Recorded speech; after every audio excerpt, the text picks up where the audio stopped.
We're gonna get right into this shit. Because, like, I saw this stupid video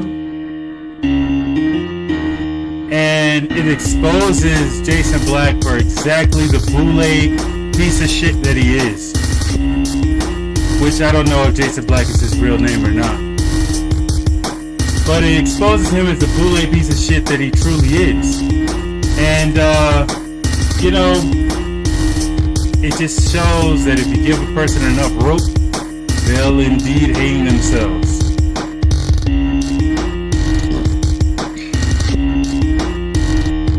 So we're gonna bow out for a second and then get up into this.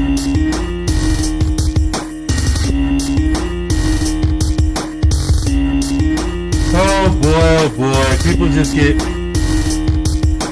they just have short memories when it comes down to these people. It's just so fucking funny. So let me slide this out for a second. You know what I'm saying? If that sounds familiar, it's an original remix of it's an original beat of Me and Your Mama by Too Short. But anyways, I just can't understand why people are following Jason Black in any way, shape, fashion, or form. This motherfucker has not said a word to my knowledge about Tariq Nasheed. He has not said a goddamn word about Tariq Nasheed. Y'all have let this little boule, you know what I'm saying, known to all white people. Richard Spencer knows what Jason Black looks like. Richard Spencer can circulate a photo, possibly, or at least give a detailed description of Jason Black to his friends. YouTube knows who Jason Black is. Who else? Blog Talk Radio knows who Jason Black is. Whoever he rented the billboards from knows who Jason Black is. But the black people, the largely impoverished, poor black people who constitute his entire audience, we don't know who the fuck he is. Right? I say we, but I'm really not a fan of his. I really don't watch his shit. Just the algorithm, I guess the YouTube algorithm, which is really just a gaggle of people. You know, threw that up on my channel because I guess they thought it would be beneficial to me in some way, shape, fashion, or form. I guess they thought my mind was weak and would easily be maneuvered by a broke clock status with Just Pearly Things. What I already knew about Just Pearly Things and her fucked up little anti-black behavior and application of MGTOW philosophy with her over the hill caping for men's issues, for profit and clout. Let's just be real. I already know about that. I didn't need Jason Black to tell me because I have a functioning mind and a functioning analytical brain that told me before he had an opportunity to tell me shit. So he was on a broke clock status with Just Pearly Things, and now it just seems like he's just like, oh yeah, this worked for me. This gave me broader exposure. Let me go and keep on doing it. And it's given him enough rope to hang his goddamn self. So let me give you the short synopsis of this for the short attention span fuckers who only are going to be able to watch this video for the first 5 fucking minutes. Right? Let me give you the short attention span version of this. Broke people are the ones who have problems with racism. Broke people are the ones who have problems with relationships. There's a reason why broke people have problems with relationships is because the first plan of attack for white supremacy is breaking up the black family. And then the very next thing is to make sure those separate parts stay impoverished, right? So when this little motherfucker goes on a diatribe about how broke men are not supposed to be the prize. You ain't supposed to say that. You're supposed to say it in a different way to degrade the black woman and blah, blah. When you hear that, know that he's talking about largely everybody subscribed to the Black Authority and the business. And we're going to have, towards the end, I'm going to go on a nice little search because I called in on his channel before when he was making stupid ass comments that made no goddamn sense and had no corollary to the white supremacy that he was talking about on the other channel. So that's the other thing that you need to understand. Jason Black, the Black Authority, is an entertainment personality and entertains in the subject matter of black oppression. The business is just simply a MGTOW 101 Idmore wannabe bullshit channel that spews MGTOW 101 shit like honestly, that shit I heard and it was news to me like 7-8 years ago. Like that the basic shit. And what I realized when I was eating that shit up, I was like, wait a minute, this shit doesn't apply to me as a black man. Yeah, there's certain shit that applies to me as a man, but the goals of MGTOW don't really apply to me, or Red Pill really doesn't really apply to me as a black man. As a black man, my goals are to have a healthy family. That's my goals. Was my goal until white supremacy had something a little something to do with that. Oh, you threw that in my childhood. It came up. Oh shit! God damn it! Y'all are very slick with that shit, right? But that was the goal. It still is my goal, even though I find it very difficult for me to achieve that goal. Right? Achieve that goal. Women are not a problem, or girls or females are not a problem. Women are, right? Finding a woman is, right? But that's neither here nor there. I found out that basically MGTOW and Red Pill shit were not really compatible to me as a black man, right? And so that's what it really started to shade away. Like, okay, y'all talking about all this stupid shit, but what black people really need are strong two-parent households. Where's MGTOW for that? Oh, where's Idmore for that? Remember Idmore, the shit that was largely started by black immigrants who wanted to jump into the MGTOW space, right? Those individuals, right? We sort of forgot about Idmore. But anyways, so I found it wasn't really compatible to me in any way, shape, fashion, or form at all. So what I'm going to do, and what Jason Black is basically doing now, is he's using it as a means of entertainment, right? Jason Black is an entertainer. He is nothing more than an entertainer. He will always be an entertainer, and whatever topic he's talking about is for the purpose of entertainment, right? However, we're getting a real insight into his psyche personally with this interview with Olivia. And it's not like I'm caping for her, but she has said a large amount of truthful things. You know what I'm saying? I've supported her in the past. I've been supportive of her in the past. But at the end of the day, I don't cape for anybody. So if somebody's wrong, somebody's wrong.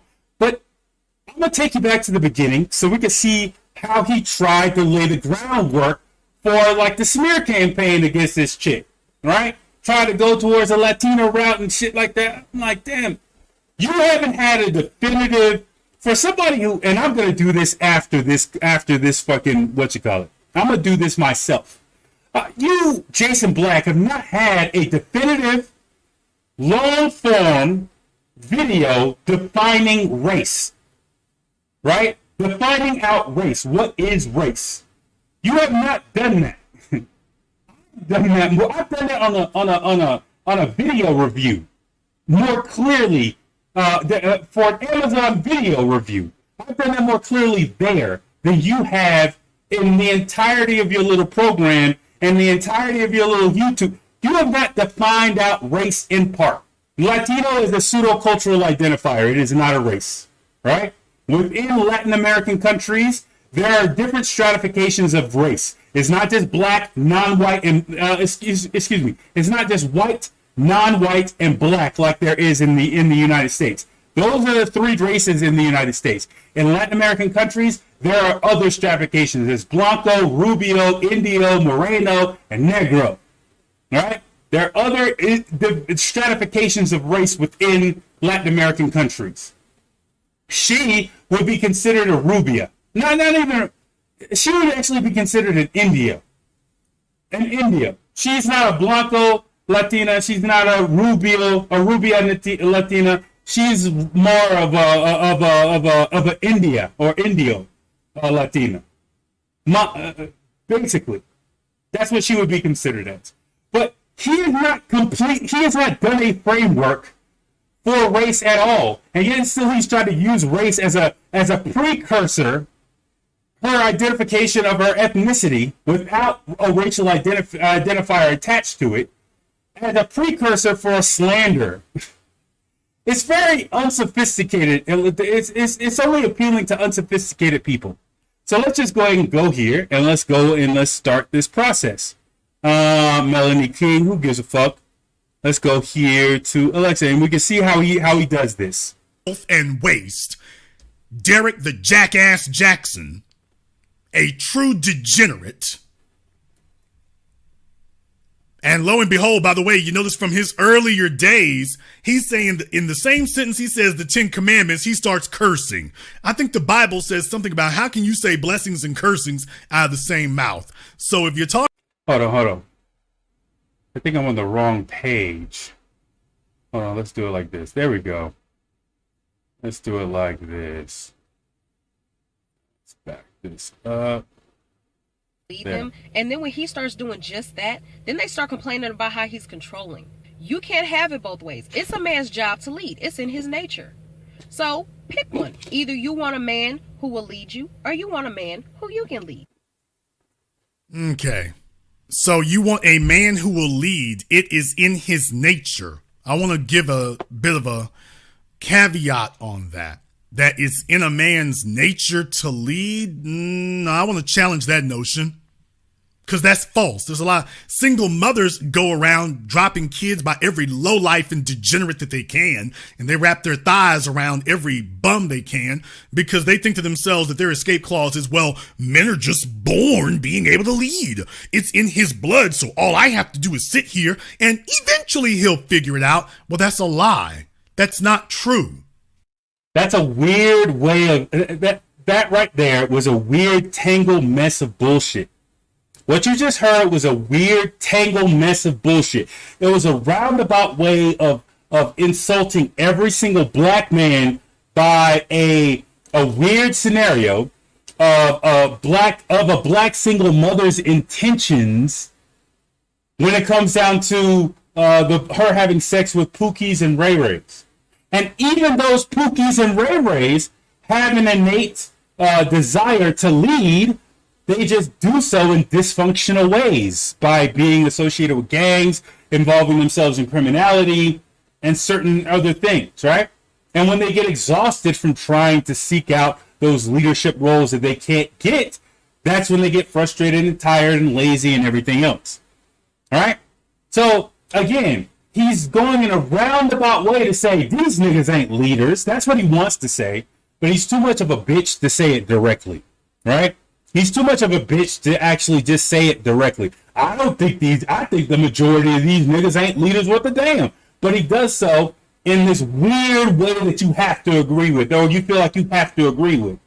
Yeah, this weird scenario where a woman has is fucking a Pookie and Ray Ray, and instead of her just thinking she wants to nut without a condom because she lied to him and said that that she was allergic to the condom, really because she wanted to feel raw dick inside of her, right?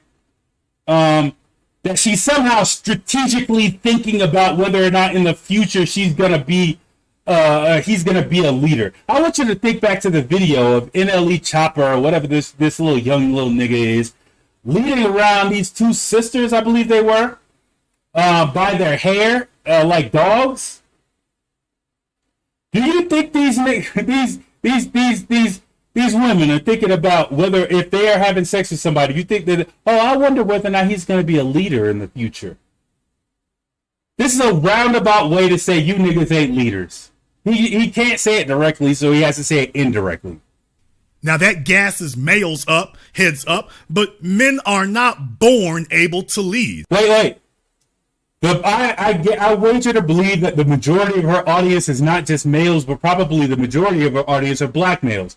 So what's the problem with gassing up the heads of black men? What's the problem with boosting the morale and enthusiasm and self-respect and self-esteem of black men? What's the harm in black men seeing a beautiful woman gas them up? How is that problem? How is that problematic? Would you rather them get gassed up by gang members? Let's use the stupid little extremist example that you use. Let's use that against you. Would you rather them be gassed up by their other gang members? Would you rather them be gassed up by I don't know, other broke ass people at their job? A beautiful woman gassing up a black man, that's a problem for you, huh? The business? We have to be taught how to lead. We have to be conditioned to lead. We have to go through hardship and adversity that builds perseverance and character. Oh, it sounds like you got to be born into boule in order to lead. It's almost like you got to be the talented 10 to lead. That's what it says. I'm sorry, I'm going to cut through the bullshit. That's what it sounds, the argument that you're laying out, you boule motherfucker. Well, I'm not quoting you by saying this, but an idea that I got from listening to you from before when you lay out your plans for reparations is that mostly the money should go to the rich, smart, intelligent black business owners, aka the boule class that have already been tapped by white America. It should go to them. It shouldn't go to everybody. I mean, these niggas just gonna spend it on stupid shit.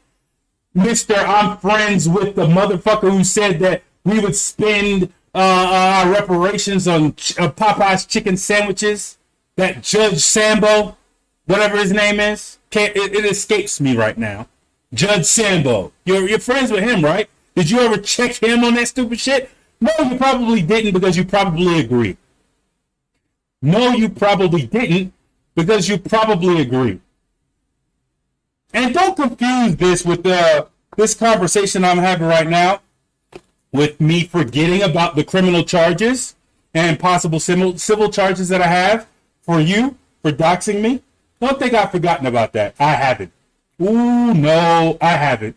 The statute of limitations is definitely not up on that. I haven't forgotten. There's just something else I'm dealing with. Once that's concluded, I'll focus fully on you, sir. But at the end of the day, like, you seem like a person who's making that boule argument. That they're just dumb niggas, and they're smart niggas. And I'm going to say it in a roundabout way that it's because they went through adversity, and they had to be conditioned, and they had to be trained and brought up into leader. But in reality, I just believe that there's a I'm paraphrasing my interpretation. In reality, I just believe that there's just a talented 10th out there somewhere.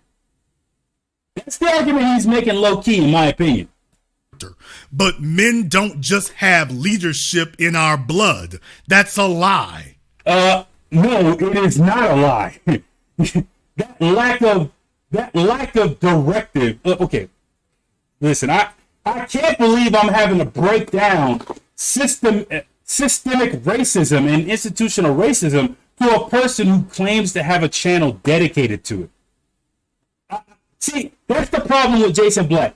He wants to talk about racism over here, but over on one side, but he doesn't want to apply it on the other side. That's what tells you that those two channels are not connected. One is just entertainment on poverty tourism and oppression tourism, and the other one is taking on the companion position of being a tourist in the relationship maladies that white supremacy causes on purpose. Right? He doesn't put those two things together. It is innate. The reason why it's innate and the reason why it's provably innate is because the children who are raised by fathers do better. taking the father out of the home versus taking the mother out of the home, there is maladies that further affect children who are raised by single mothers as opposed to who are raised by single fathers. You can add in alcoholism, you can add in drug use. If the father is still in the child's life, you know what they're doing. And I can say this from my own personal experience. You know what they're doing? They're training what not to do also in that situation. So even if you have a situation where you think you have a horrible father, so long as he's in the house, he's leading. He's leading by example at the very least. That's innate. That's statistically proven. Why am I having to explain that to somebody who has a channel that's supposed to be based on racism? See, a large amount of these people, Alexa, Just Pearly Things, and all them other things, all these other people, let me give you a quick little secret. Here's all you got to do. All you got to do with Jason Black is bring up Tariq Nasheed. And it shuts down all the bullshit arguments that he's talking about. It shuts down all the bullshit arguments he's talking about. Every single bullshit argument that he could come out of his mouth with, you could go back into the art of macking and figure out why he still has been silent on somebody so close to him as Tariq Nasheed. And the grifts and bullshit that he's done. And yes, I do believe turning something that you claim to be a hidden history museum and laughing and giggling on Instagram Live, saying that it's a museum and a club, when you didn't disclose that at the time of your fundraising, is at the very least a grift. At most, it's a bait and switch coercive fraud, in my opinion. Right? So all you have to do is just ask him, why is he so silent when it comes out to Tariq Nasheed? That's the angle that you need to go by. And for the black people in the manosphere space, all you got to do is bring up racism. Why is he not connecting those two things together? That's all you got to do. Jason Black is the easiest motherfucker to deal with. Because at the end, and then the third thing that you can hit him up on is, well, you know all this stuff about me because my life is public. You know my name, you know my Instagram, you know my face, you know my previous positions. We don't know shit about you. How can an anonymous person call out a person who's putting their stuff on Front Street? In fact, you could be doing all these things and worse in the background. We just don't know about it because you're hidden. Right? It's very easy. But essentially what he was making, and I'm going to go back to it, is he's making a bully argument saying that leadership isn't innate to men. That is stupid.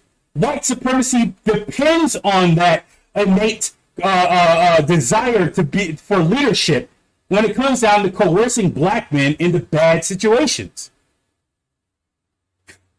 And it starts that process by keeping the men out of the home.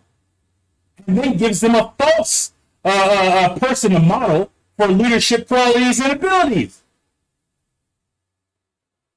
Or a poor example of one, at the very least, with a woman. Ignorance. We don't.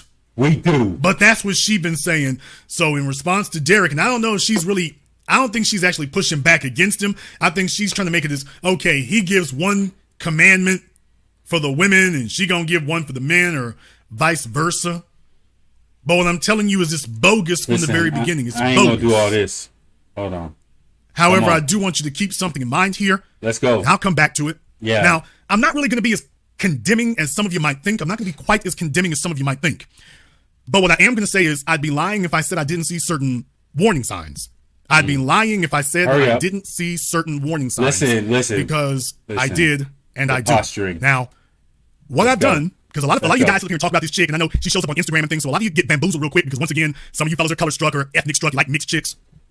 So if I might, when you go and take a look at her Instagram, you go back to 2015. She's been posting for a minute. That's cool. She posted for a minute. That's cool. In the early days, she wasn't nearly as polished. So there were certain things that she didn't think about. But back then, she had a bit of a different vibe back then. Well, she really talked about black people, if you dare call it that there. So she really talked about it back then. I thought that was interesting. I thought it was really interesting what she was doing in 2015, 2016. There's Malcolm. Can't get any blacker than that. There's Malcolm. Couldn't help but notice that. Well, that's interesting. All right. has some credentials there. So she's I'm certainly glad I this sped picture here this is kind up of because cringy. this is all Not really sure what bullshit. your point is here, ma'am. I don't have any children. I'm not getting in bed with a daughter. That's kind of cringy. Not really sure what your point is there, but okay. She's dissing Chris Columbus. All right, understood. That going on. Hurry the fuck up, nigga. So far, colonial powers taking stuff into Africa. So far, so good. Well, take a look at this on her head. You take a look at that on her head. So Chest tattoo. We're not going to ask about that. So, Every man knows that's a warning sign. By the way, take a look at what's on her head. no, every man. Okay. Doing our due diligence. So, Listen. Don't do every man when it comes down to validating your assumptions. But you can't do every man when it comes down to validating a positive trait that is innate in every single man. Every man isn't a leader, but every man should agree that this woman with a chest tattoo is somehow a thotty. Because that's what I'm possibly thinking. No. No. Nobody's thinking that. You're the only person thinking that. All right? Let's keep the it vibe rolling. she was giving off at the time. You're starting to see the vibe she was giving off at the time. But okay.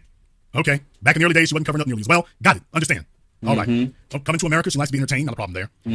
Okay. Well, Jason, Snoop Dogg, and Martha Stewart. All right. Hurry up. Black children understand. Get to all it. right. So far, no issues there, I guess. Get to but then it. at the time when she disappears for a bit, there may be some issues going on. Perfectly fine. Understood.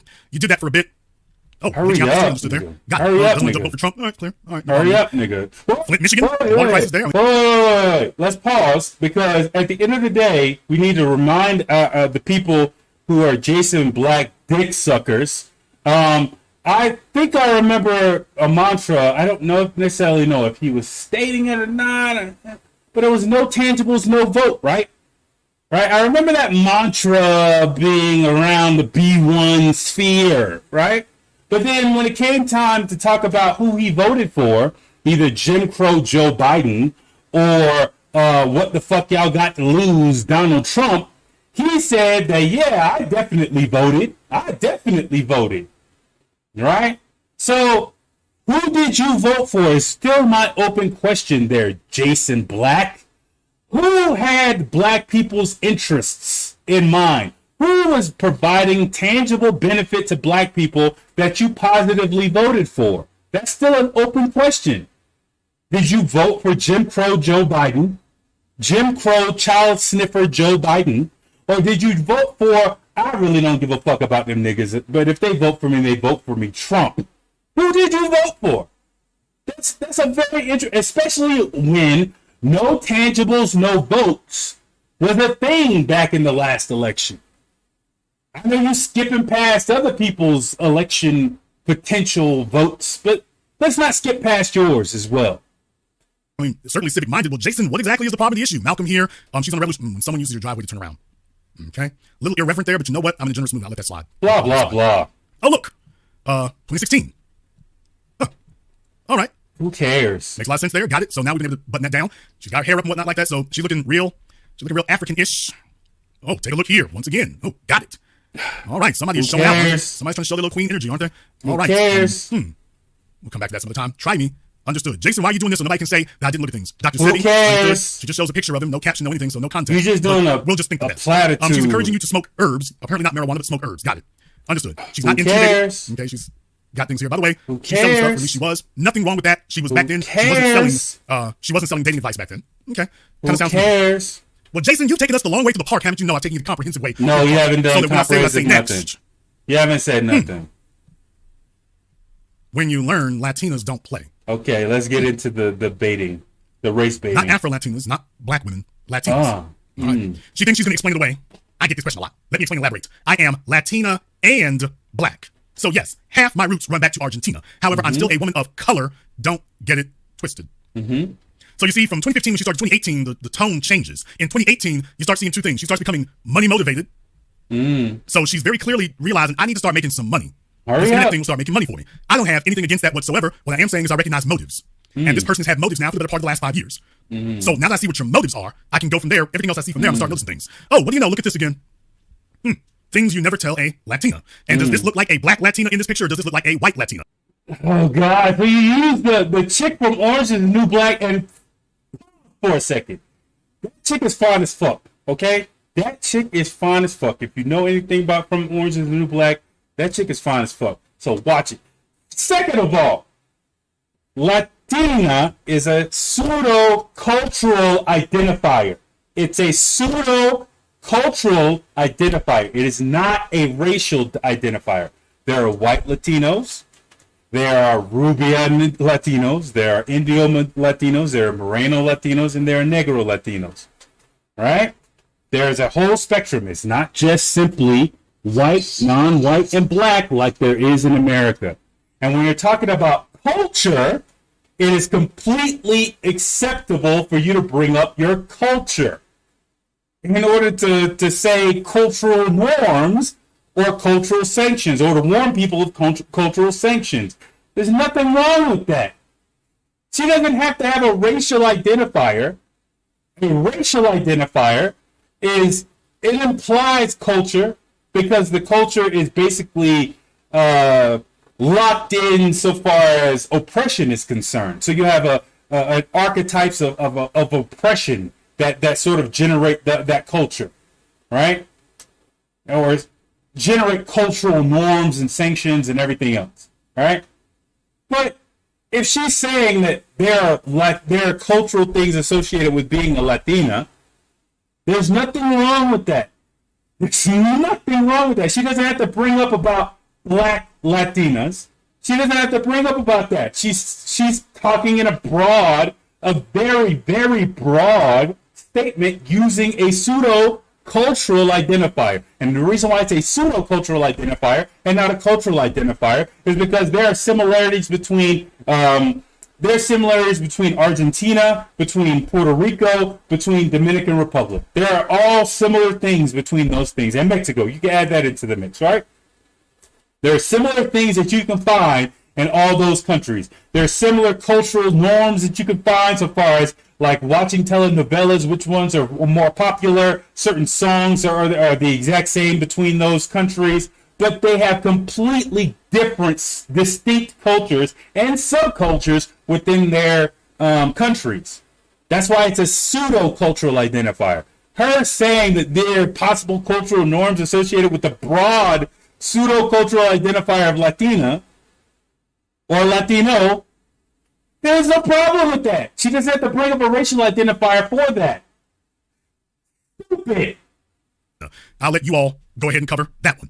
I just did. I'll let you cover that one. I See, just folks did. didn't check the paperwork and the pedigree on just pearly things. They saw the white girl come through the room, and next thing you know, she's wearing her Chuck Taylors and telling you that she listens to Tupac. And then Listen, I wasn't on Just Pearly Things in any way, shape, fashion, or form. Just Pearly Things was so obvious to me, it wasn't even funny. So no, that only applies to ugly ass motherfuckers like O'Shea Duke Jackson, who was hoping to get some draws to sniff for his loyal performance of being up her ass. Right? That doesn't apply to everybody. Everybody doesn't have a mind that needs to be directed by an ignorant, anonymous motherfucker like you. Right? Now, there are many of us, plenty of us, who can smell bullshit, including with you, with other people. We can smell bullshit from a mile away. So, no. that was all it took, and nobody checked the paperwork. That was the issue that I had. Nobody checked the paperwork when they should have. And what I'm saying is, I'm not going to say it's all bad, but the paperwork... Again, he's trying to do false equivalencies between this. Who cares about a meme? A meme, so far as a pseudo-cultural identifier that probably is completely appropriate. It is what it is. It's kind of janky. The paperwork looks kind of janky. Let me say this from my own personal experience. You don't tell a Latin woman, a black Latin woman. I've dated a black Latin woman. I've dated a Rubia Latin woman, an Indio Latin woman. I've dated even a Haitian, right? You don't tell any of them that. You don't tell them that. I'm breaking up with you, lower your voice. No, you don't tell them none of that shit. You don't tell them none of that shit. That's completely accurate, by the way. I know accuracy may not necessarily, accuracy and experience may be something that is turned around against me in some way, shape, fashion, or form.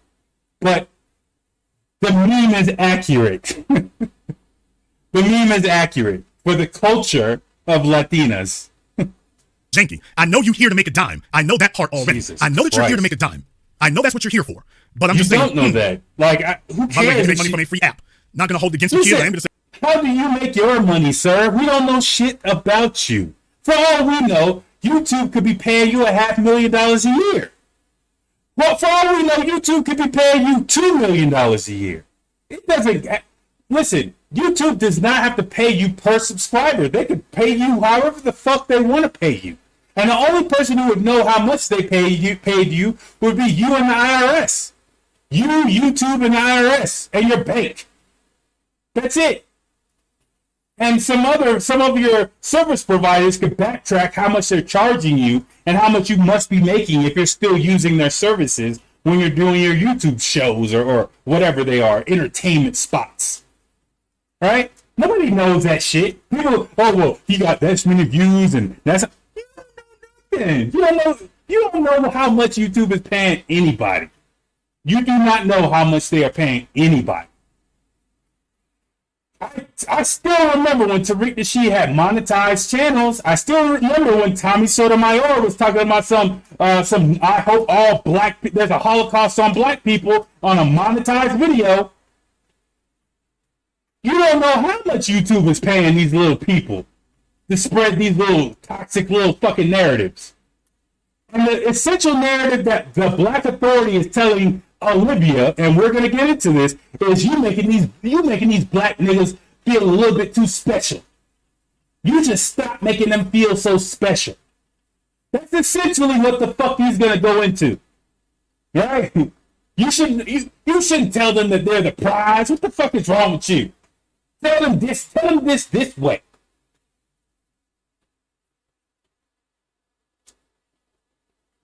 Fuck out of here. Say, she came here to make money. She came here to find a way to make some dollars. You too. Yeah. Isn't everybody? Yeah, Isn't everybody? Fellas, wake up and recognize when we got folks out here playing you. Including you. All right. Oh, this is your mood. 2018. Where the dollar's at. Got it. Oh, well, here we go again. People think of Latino women as being fiery and fierce, which is usually true. I think the quality that so many Latinas possess is strength. I'm very proud to have Latin blood. There is absolutely nothing at all wrong with being of Latin descent. There's nothing wrong with it. There is nothing wrong with that. However, there's everything wrong with attempting to pass yourself off as an ambassador in circles in which you don't have credibility. Now, again, you're trying to low-key allude that she's not black or that she doesn't understand the black experience in America, which is an assumption. Right? It is an assumption unless you have hard evidence to prove it otherwise. It's an assumption. Right? It's an assumption.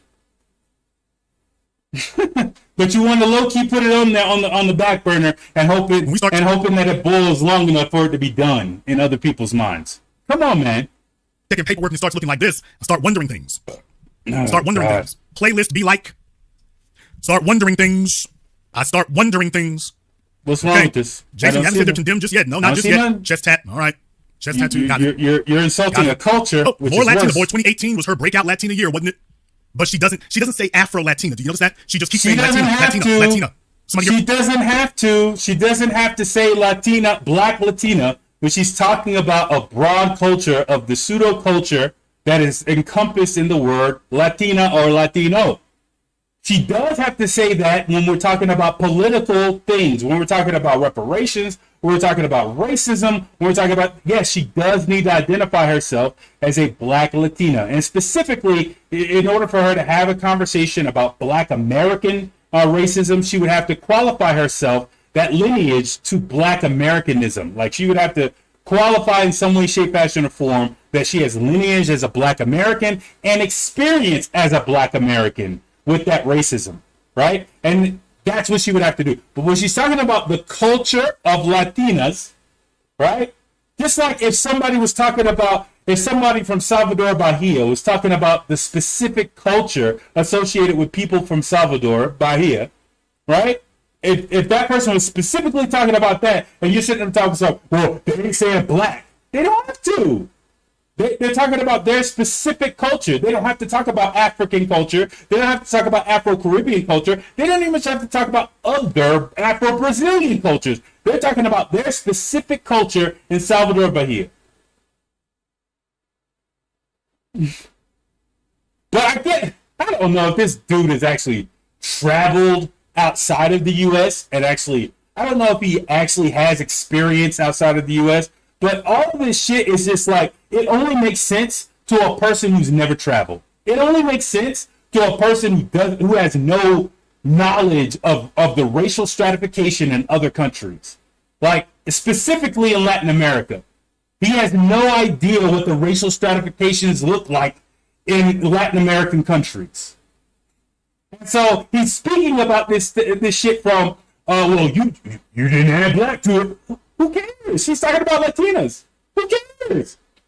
That has nothing to do with anything. That has nothing to do with anything.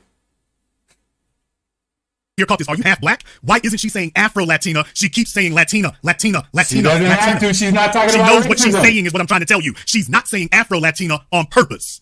Doesn't matter. She's doing it deliberately. She is deliberately avoiding saying Afro-Latina. And she doesn't identify as Afro-Latina. She's telling you, oh, I'm black. Exactly. If you ask, I'm black and Latina. Exactly. So that's the stretch of a conclusion that he wants you to believe. That just simply because somebody's not saying black, that all of a sudden, a black Latina, that all of a sudden that doesn't mean that they have separated their identity. They're just talking about their culture. It's like if I'm in another country, which I am, and I start talking about American culture in a broad sense, but I don't say anything about black American. Oh, you didn't say nothing about black American. There's the same shit plaster over in that situation. Right? No, if I'm talking about racism, then I could talk about my blackness. But if I'm in another country and I'm talking about American culture in general, I'm allowed to do so. I'm a part of the fucking culture. Why the fuck do I have to limit myself in speaking about black American culture when as an American, I'm also privy to the larger American pop culture as well? Thankfully, we created that pop culture, but still, I'm aware of all of the other cultures and subcultures enough to where I can comment on them because I've interacted with them for multiple years and decades during my life experience in America. So I can speak about American culture. So she can't speak about Latin culture. She has to dumb it down and shorten it up to black Latino. No, she does not have to do that. And if you understood race, you would understand why she doesn't have to do that. And if you were abroad and you had to engage in a conversation not about black American culture, but about American culture with somebody, you would also understand that as well. Like, what the fuck are you actually saying? Like, if you slow this shit down, he's saying it so fast, you know what I'm saying, to these people. If you slow this shit down, it's like, doesn't make any fucking sense what he's saying. It doesn't make any fucking sense what he's saying. But he has to make that conclusion because that's the only way he can vilify and demonize the person is by saying that they're a race traitor. That's essentially what he's trying to say, in my opinion. They are a race traitor. They're not saying black. Look, they're identifying as Latina. But a Latina, that word is a pseudo-cultural identifier. It is not a race. It is not a race, which means on the flip side of it, you have to racially identify if you want to enter into the conversation about racism in America. All right, that's what that means. But he doesn't have the intellect, in my opinion, to actually dissect that and discern that. For all of his talk about race on his other entertainment platform, The Black Authority, he hasn't actually dissected a fucking thing so far as that is concerned. So he has to basically cobble some shit together that he hopes works for this individual situation as opposed to throwing back to a framework he's previously established. He doesn't have a previously established framework, so he can throw together any kind of bullshit he wants to so it'll work for whatever situation he happens to be in. And that's what the fuck he's doing. Like, she has every right to talk about generic Latina or Latino culture or Latin culture. She has every right to do that, and that is independent of race. That pseudo culture that she's talking about is independent of race. It doesn't mean that racism doesn't stratify those societies. They do. They do. But she has every right to talk about Latin culture. She has every right to talk about Argentinian culture. She has every right to talk about that if she knows about it. The fuck are you talking about? And she doesn't have to throw in black when she's talking about general cultural things. I'm Kamala Harris. If I need to be Latina, I can dance over there because she speaks Spanish. If I need to be Latina, I can dance over there. And if I need to be black, I'll claim it when I need it. I'll claim it when it's convenient. Do you have actual proof of that, or are you just making those conclusions without any evidence? Do you have actual proof that that actually occurred? See, this is what race baiting is. And this is what these little demagogues, these little cult of personality, Rush Limbaugh wannabes like Jason Black, Rush Limbaugh wannabes like Jason Black have to do. They have to make these false equivalencies, but they can't really bring up any evidence. They have to quickly tie shit together in order to make a quick emotional conclusion that they hope their audience actually takes as well. But when you actually slow down and think about what the fuck they're saying, you're like, okay, well, where's the evidence for what you just said? Let me back that up. Ask yourself, where is the evidence for what he just said? Identify as Afro-Latina. She's telling you, oh, well, I'm black, and if you ask, I'm black and Latina. I'm Kamala Harris. If I need to be Latina, I can dance over there because she speaks Spanish. If I need to be Latina, I can dance over there, and if I need to be black, I'll claim it when I need it. I'll claim it when it's convenient. But if I have... Where's the proof of that? Where's the proof of that? Is she talking about reparations? So you're easy to criticize somebody who's flip-flopping when it comes down to being identifying as Latina versus identifying as black. Where is your criticism of Tariq Nasheed identifying as a Pan-Africanist and hopping his little happy ass over to identifying as a Maroon, as an FBA, playing around with Dane Calloway and trying to say that there were people indigenous to America? And where is your criticism of that? This nigga's flip-flopping all over the goddamn place while at the same time talking about reparations, which requires a specific lineage in order for it to be dispersed. Where's your criticism of that flip-flop, motherfucker? It's way more damaging than somebody talking about relationships, a chick talking about relationships. Last I checked, Tariq Nasheed was telling people to pull up Summer. He was actually advocating for people to pull up to people's houses as a means of protesting. He wasn't just doing this, just saying strange or desperate political views online. He was actually advocating for action, demonstrable action that could have been dangerous to the people who engaged in it. While he's flip-flopping his identity for the ones, in my opinion, for the identity that gives him the most profit. Where the fuck is your criticism of that, Jason Black? Fuck out of here. Have my brothers, I'm Latina. I ain't black, I'm Latina. So when you guys try to bring me these people, fellas, I mean, so some of you need to sit up here and go back through your remedial special ed classes again. When you keep bringing me these people, first I'm saying, hey, did you do any paperwork check? See, I have various rules. I have some simple rules when it comes down to people. First of all, if you don't say descendants of American slaves when you're talking about black people in general, I know you're full of shit. All right? Descendants, if you don't specify the lineage of black people when you're talking about black people in America, I know you're full of shit.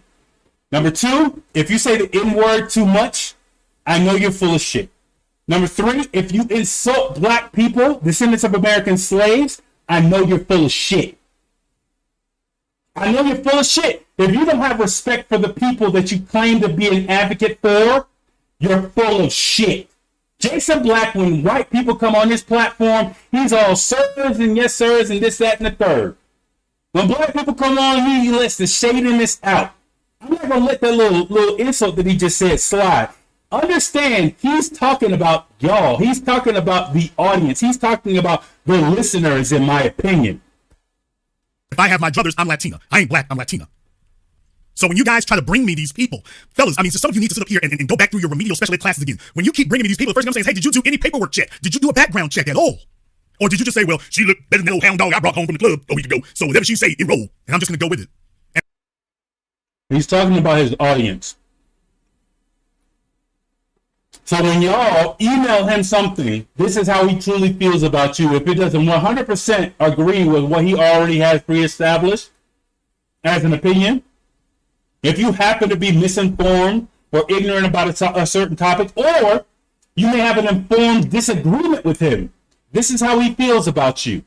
For those people who are emailing him, understand that, absorb that, and understand he's talking about y'all collectively.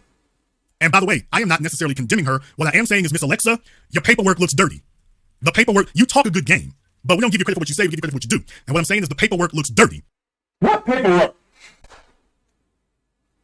Nigga, did you check the paperwork when Tariq Nasheed said the Nima group was discriminating against him and was buying the fucking land? Did you check the paperwork on that? Jason motherfucking Black, the Black Authority, the business.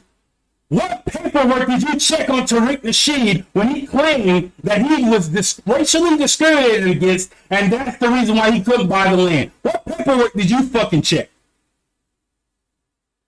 Did you check the paperwork privately? Did you just take his word for it? Did you just hear it on his YouTube platform or Twitter? What paperwork did you check over there? What was Tariq Nasheed's birth name? What paperwork did you... How the fuck can you even talk about paperwork when your ass is anonymous, bitch? You're anonymous. What paperwork? You checking other people's paperwork while yours is fucking concealed? You could be a whole fucking white man. We would know. You could be a whole motherfucking white man. You talking about you from Louisiana? You could be a whole half Haitian. We don't know shit about you and your paperwork. And you talking about paperwork from other people? Okay, cool. You checking her paperwork. Show yours. Show yours. The fuck are you talking about? How are you qualified to check a motherfucker's paperwork? Shut the fuck up. Oh, here's one. Here's a good one. Oh, take a look at this. When you leave your white wife for a Latina. Is she talking to black men with this one? See, back in 2018, before she blew up and she could just say whatever she wanted to say and she could represent how she wanted to represent, I'm just saying, who is her audience? To the fellas, to the black men out there who've been repping this chick because Instagram, do y'all notice a pattern that Facebook... Again, where's your framework? Where's your framework? Where's your framework? I have a framework. I have a framework. You ready? A large amount of Latina people try to hide under the pseudo-cultural identifier because in America it's misnomered as a race. There you go. There you go. When you're doing racial comparisons, saying Latino or Latina is not effective. So if you're doing racial comparisons like that, you have to say black or white or other, or whatever your other racial identifier is in your Latin American country at home.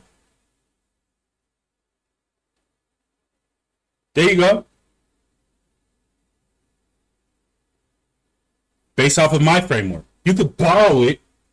You can borrow it, but you wouldn't know what to do with it. There you go. And Instagram and YouTube, they keep grabbing these questionable, treacherous individuals and they keep boosting them over and over and over again. All these folks, it's not because they put up great content. They are chosen. Like they boost Tariq Nasheed. Like they boost you. Or do we forget the fact that YouTube allowed you to private that fucking video where you doxed me and told people to do a wellness check on my fucking phone number, which is essentially by your own fucking logic and words, asking motherfuckers to send police to my fucking house to murder me.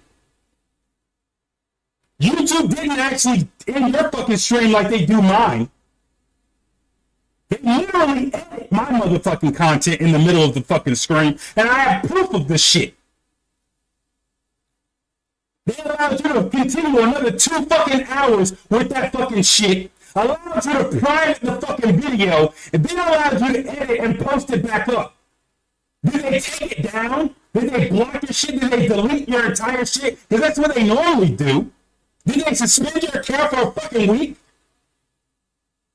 What the fuck are you talking about? Like you're not a YouTube tool your goddamn self. Spelling out toxic fucking narratives left and fucking right. Get the fuck out of here with that bullshit. By people. It is people at Facebook, people at YouTube, people at Instagram who go through these accounts, check them out and say, yeah. It's people at YouTube who allow you and Tariq Nasheed to still have a fucking channel. These are the people that we want to. Nietzsche X talking about the kids in Vivaldi. Oh, they didn't. Why would I care about the enemy's kids and blah blah blah blah blah. Bitch, all you was doing was sending them crazy motherfuckers to come to the logical conclusion of saying, hey, what the fuck? If she gonna say some stupid shit like that, well, then next time I'm gonna make sure I go to a black school. That bitch still has a channel too. That bitch still has a channel too. So what the fuck are you talking about? Yeah, there's a large amount of people at YouTube allowing y'all crazy motherfuckers on this motherfucking platform too. A boost. By the way, shout out to Family Business and everybody else who's contributed to Support Nice program on PayPal, Cash App, Super Chat, Venmo. Thank you very much for your support. We appreciate that. Veronica and everybody else. Y'all special kind of stupid if y'all giving this motherfucking money. Y'all, you don't get out there for nothing. There are human beings. Stop it with this algorithm thing. Yes, there's an algorithm that helps select videos, but when you get boosted, there's a separate algorithm that YouTube plugs you into and says, okay, this is who we're pushing. And he knows from experience. We're pushing them far and wide to get as many people to jump on this as we can because it keeps people blissfully distracted. It keeps them confused. So, fellas, when you see somebody suddenly blow up on Instagram or they start getting spread a lot and y'all bring them to me, I'm like, did you check the paperwork? Because I assure you, Instagram. Again, ask his ass, how would he know that? The simple question that requires evidence. How would he know that? Well, does he know that from personal experience? Or does he know that from evidence that he can disclose? Did Tariq Nasheed tell him this? Who gave him this information? What was the source of his information? Oh, I'm sorry. I'm asking an anonymous person. I'm asking an anonymous person to provide evidence to his audience, an audience he really doesn't respect. Okay, so that's a long wait. And YouTube did. They checked the paperwork. They checked the pedigree. They want to make sure that you ain't going to kick over any tables and you're not going to upset the status quo. And then you start seeing a steady stream of stuff like this. You start seeing a steady stream of things like this. So I'm just like, okay, is Jason still stretching now? Is Jason still reaching? Well, Jason, you're just suspicious. You damn right I'm suspicious. When I see something like this, you damn right I am. Blah, yeah, blah, I blah. am. I sure am. I sure am. She's motivated by two things. Dollars and proof that she's Latina. Those are the two things she's motivated by. And Those you're, are the two things in particular right. you keep seeing over and over again. She's motivated by dollars. And you're proving that from something from almost 2 years ago. I mean, it's not 2 years ago, from multiple years ago. Damn near a decade ago. You're proving that from something that was posted 30 weeks ago. I'm Okay. proving she's Latina. Couldn't help but notice that. Jason, is that all you got? No, I got more than that, actually. No, I you actually got more don't. than that. Like, you look like Leah, this and that. I never really like. It's close. Number 5 is that all your hair and do you have lip injections? I get asked this question a lot, more so about women, but the answer is yes. This is all my hair, like growing from my scalp. You know, nothing is like fake or anything like that. This is all my hair. You know, my hair grows longer because of my, genes, my ethnic background. No, I have never had lip injections. I don't have them now. I never plan on getting them. Yeah, ma'am. Yeah, you sound like somebody else I know. And by the way, don't their hairs both look the same? Yeah, you sound like somebody else I know. You sound like them. Yeah. And by the way, yes, those look very much like lip injections.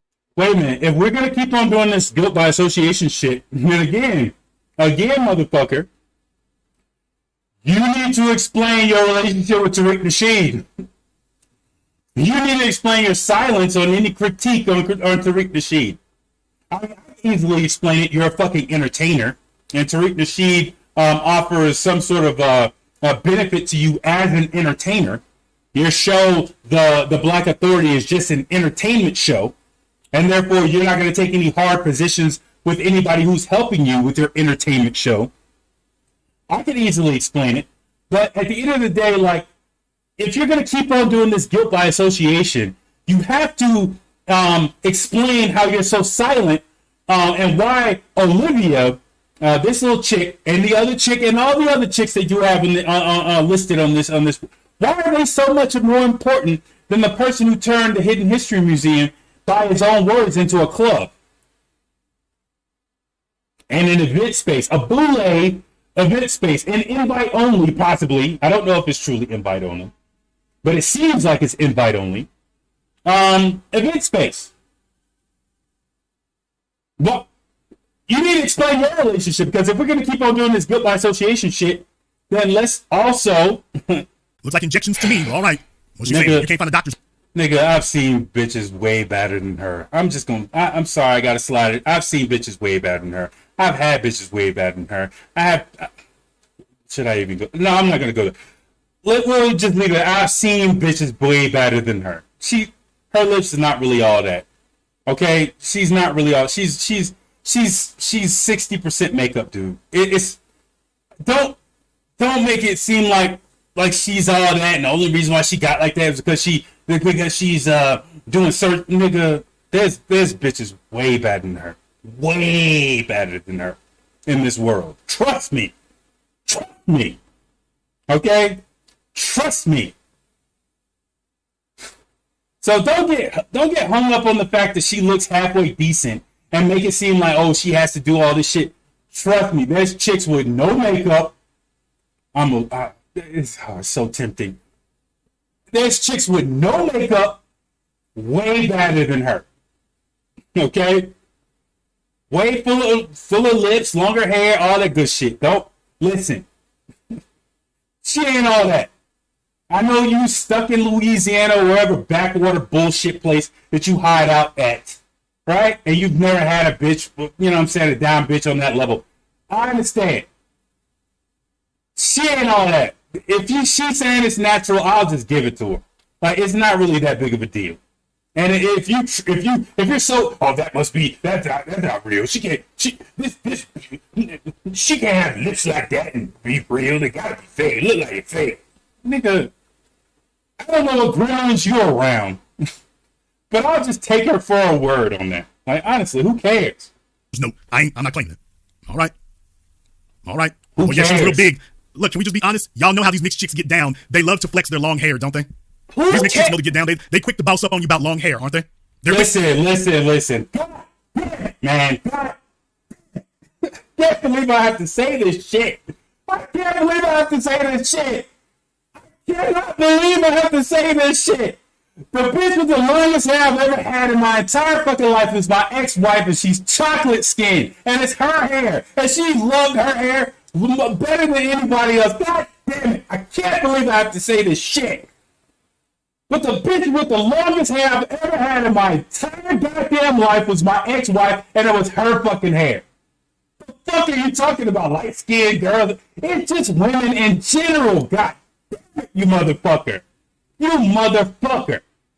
I can't believe I had to say that shit, but it's the goddamn truth. It's the goddamn truth. It's just these generalizational bullshit statements with no fucking evidence, nothing to back it up. You're just saying it out your fucking mouth, just letting it spew like shit. Shut the fuck up. You don't know what the fuck you're talking about. Every woman, every black woman especially, and you know why that is? It's called colorism. That's the reason why. You can have a separate reason. Instead of indicting her for that, right? You can actually explain to people why that is and why that is. But you would have to put in the work to create those frameworks to pull from later on when you're explaining them, right? So that you don't contradict yourself, right? All you're focused on, in my opinion, is defending this woman. And so you're trying to pull every single possible, oh, it's just a light-skinned woman. A light-skinned woman. Listen. God. My ex-wife, when it comes down to her fucking hair, you better not even touch shit. She had problems with her hairdresser for even cutting the shit, even halfway, just to cut the split end. She had problems with that shit. Okay? She had problems with that shit. Okay? She would not let, and it was all her hair. Oh, she permed it, yeah, but it was all her fucking hair. No extensions, no nothing. It's kind of the stress of our breakup, or the stress that she's now dealing with alone, has thinned that out a little bit. Trust me, I've noticed. I've noticed. Oh, so glad to have a stress-free life in that situation. But anyways, when we were together, she was the most obsessed person when it came down to her hair ever, and she was dark-skinned. The fuck are you talking about? Oh, you got women. Oh, you know that. Fuck are you talking about? It's women in general. Have you been around enough women to know this? Oh, God. Have you been around enough women to know this? Have you been around enough women to know that every single woman, it don't matter her cultural background, every single woman has a hang-up about her hair. Now, I wouldn't know that much about white women, because I don't fuck around with women. But every other ethnicity of women, especially black women, African-originated women, have problems and hang-ups about their hair. The fuck are you talking about? To let you know, not only is this hair long, it's all mine. I got a better question for you, Miss Alexa. Are those your eyebrows? Oh God! I couldn't help but notice your eyebrows stopped at a sharp line. So are those your eyebrows? See, again, this is low intelligence humor. This is what I got on that bitch ass happy black nationalist for, right? This is what I got on that bitch ass motherfucker happy black nationalist or whatever Twitter handle he has to use now since he's been blocked so many fucking times, aka FBAJ, right? Low IQ jokes foretell that the opinion of the host is that the audience is of low IQ. Okay? Just keep that in mind when you're hearing these little jokes from this bastard. I got a different question, but you know what? I'll leave it alone. But they're quick to flex about that. Jason, what are you doing? Did you? Yes. Oh no, I checked the pedigree. I sure did. I checked the pedigree. Now, there was something in particular that kind of stuck out to me here. Some of y'all don't think I'm okay. Some of y'all don't think I'm wrong for this. But she said there are 10 harsh truths about women that men need to learn. Now, she put this video up 2 weeks ago, and I couldn't help but notice in the last couple of weeks since things went south for pearly things and stuff, folks' attitudes, some of these chicks who used to be strong defending men, their attitudes are kind of taking a bit of a turn. I just couldn't help but notice that. Now you start wondering, well, what's wrong, sis? What's wrong? You're perceived. So don't lead with anything that won't reciprocate genuineness from her. Number 2, a woman will run over you if you let her. If you don't assert your dominance and masculinity, a woman will run over you. Once a woman perceives you as weak, your attraction level greatly diminishes in her eyes. If a man is too fearful, needy, or clingy, he's naturally more cautious with women because out of fear, he doesn't want to say no to them because he feels by doing this, he will lose them. It's a very slippery slope because once you start that cycle, it's damn near impossible to break out of it. We as humans haven't evolved that much from our ancestral days when life was about survival. During those times, food was eaten only in season and people worked extremely hard. So any sort of weakness or incompetence made you a burden that threatened the survival of the rest of the group. And just like the rest of the group relied on your strength and competence for survival, so did your woman at home. So strength was and still is one of the most important attributes you can possess as a man. The weak men were left to die and the strong men were leaders of the pack. The same is still true today. So for most women, if they see you as a weak man, they will take your place in being the man. Because Okay, I want to ask you all to do something right now while she's pontificating and channeling her inner Rollo Tomasi. Yeah, but is she wrong or right? Wait a minute, I'm sorry. You gotta give. See, that's what I'm saying. Like, I've been in live streams where I've had to defend a stupid motherfucker saying something about Tariq Nasheed's kids. I've been in so many little ignorant, stupid little situations on live where I've had to like defend people and give them credit, even though I've actually been in fucking Twitter spaces with Borderline, who I truly believe in my heart of hearts is Tariq Nasheed on a burner account, and I've actually had to agree with him. We've had situations where we've been in agreement against people saying stupid shit in space. And I've had to say, like, I literally had to say out loud in the Twitter space, man, you're making me agree with Tariq Nasheed right now.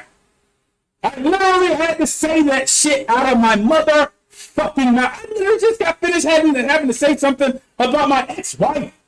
That was good. You don't know how difficult that was. At the end of the day, you know that you're dealing with a disingenuous person when somebody states the truth and they can't even acknowledge it. And they can't even acknowledge it. They have to keep it moving and keep it pushing as quickly as humanly possible because they can't even acknowledge. That shows you that they're coming from a very weak position, argumentatively. If they can't even acknowledge the good arguments the other side is making, it means that they're coming from an extremely weak position in the debate. She just said a whole string of shit that was truth, fact. He can't even acknowledge it. Let me back it up. that threatened the survival of the rest of the group. And just like the rest of the group relied on your strength and competence for survival, so did your woman at home. So strength was and your tremendous. What's that? Now you start wondering, what's wrong, sis? What's wrong? You're perceived. So don't lead with anything that won't reciprocate genuineness from her. Number 2, a woman will run over you if you let her. If you don't assert your dominance and masculinity, a woman will run over you. Once a woman perceives you as weak, your attraction level greatly diminishes in her eyes. If a man is too fearful, needy, or clingy, he's naturally more cautious with women because out of fear, he doesn't want to say no to them because he feels by doing this, he will lose them. It's a very slippery slope because once you start that cycle, it's damn near impossible to break out of it. We as humans haven't evolved that much from our ancestral days when life was about survival. During those times, food was eaten only in season and people worked extremely hard. So any sort of weakness or incompetence made you a burden that threatened the survival of the rest of the group. And just like the rest of the group relied on your strength and competence for survival, so did your woman at home. So strength was and still is one of the most important attributes you can possess as a man. The weak men were left to die and the strong men were leaders of the pack. The same is still true today. So for most women, if they see you as a weak man, they will take your place in being the man. And remember this, what she just said, when it came down to leadership, the innate leadership of men. If this has been the process for thousands and thousands and thousands of years before the modern civilization, which is really just 3,000 to 4,000 years in existence, maybe 5 if you want to include, actually more than that if you want to include Kemet, but excluding Kemet. For the modern world, you're talking about maybe 3,000 to 4,000 years of civilization, and thousands of years of gender-specific roles, how in the hell is leadership not innate in human nature? How is it not innate in men? If men have been exercising these roles for thousands of years before modern civilization, and modern feminism is less than 100 years old, how the fuck is leadership not an innate quality of men? See, I guess that's the reason why he can't big up what she just said. Okay, I want to ask you all to do something right now. While she's pontificating and channeling her inner Rollo Tomasi, and by the way, making all kinds of historical errors along the way. While she's doing that, An allegation without evidence. What historical errors did she make? Go ahead and explain those. Pontificate yourself. Oh, wait, you can't. And you think your audience is of low intelligence, so you believe as though you don't have to either. I'm going to ask you all to do a favor right now. Take a look at her eyes. And I want you to count for me, over the course of 60 seconds, I want you to count for me how many times she blinks.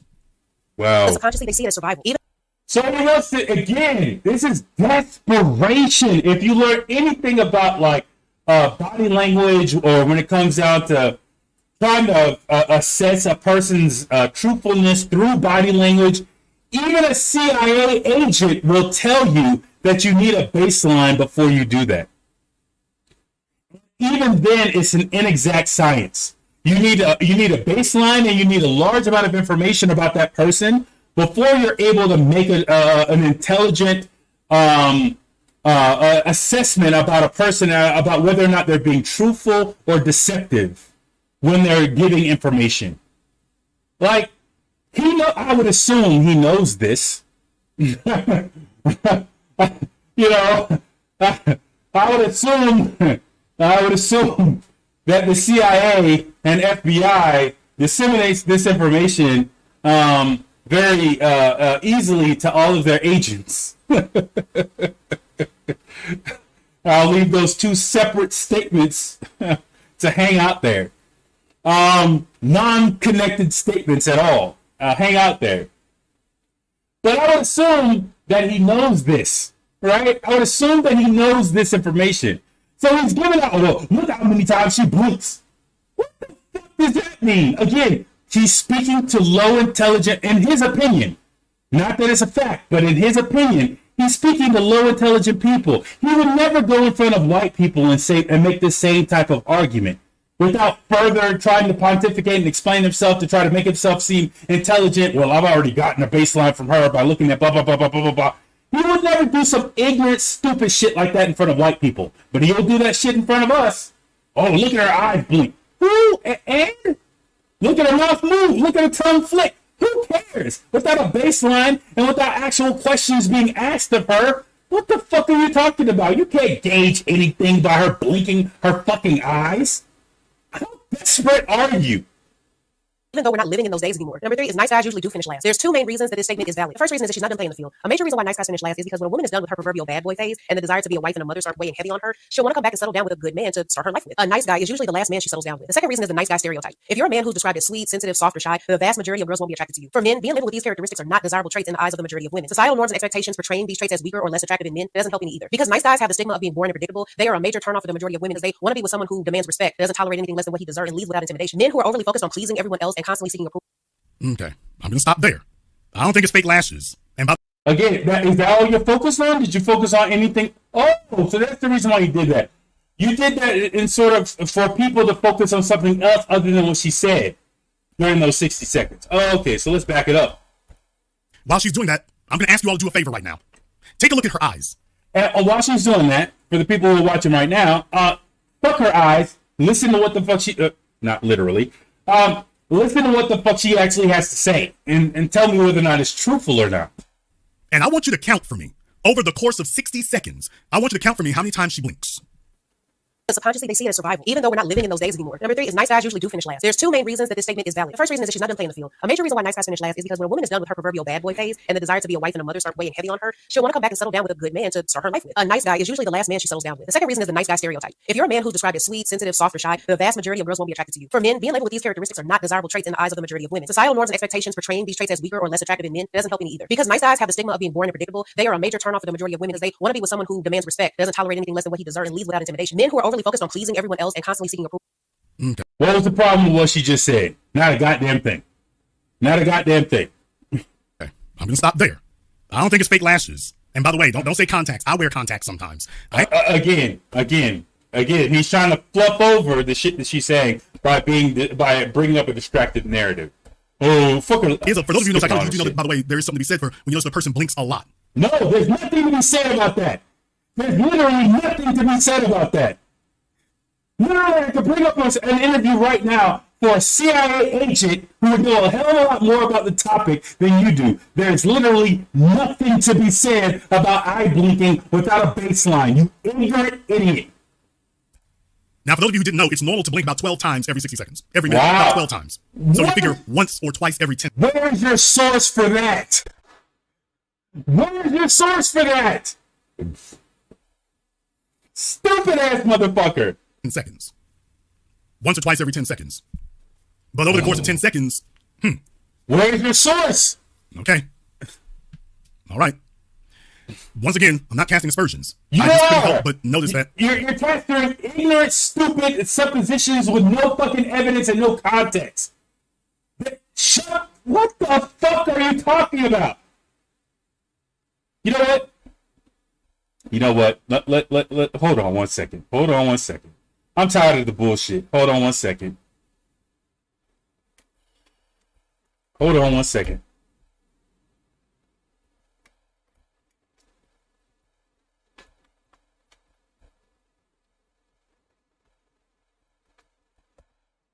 I'm going to do what he doesn't.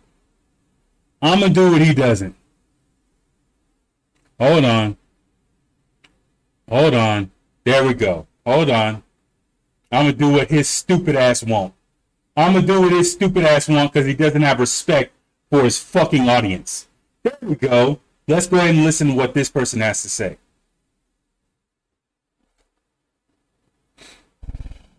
Everyone has a norm, a basic pattern of behavior that they exhibit under normal amounts of stress.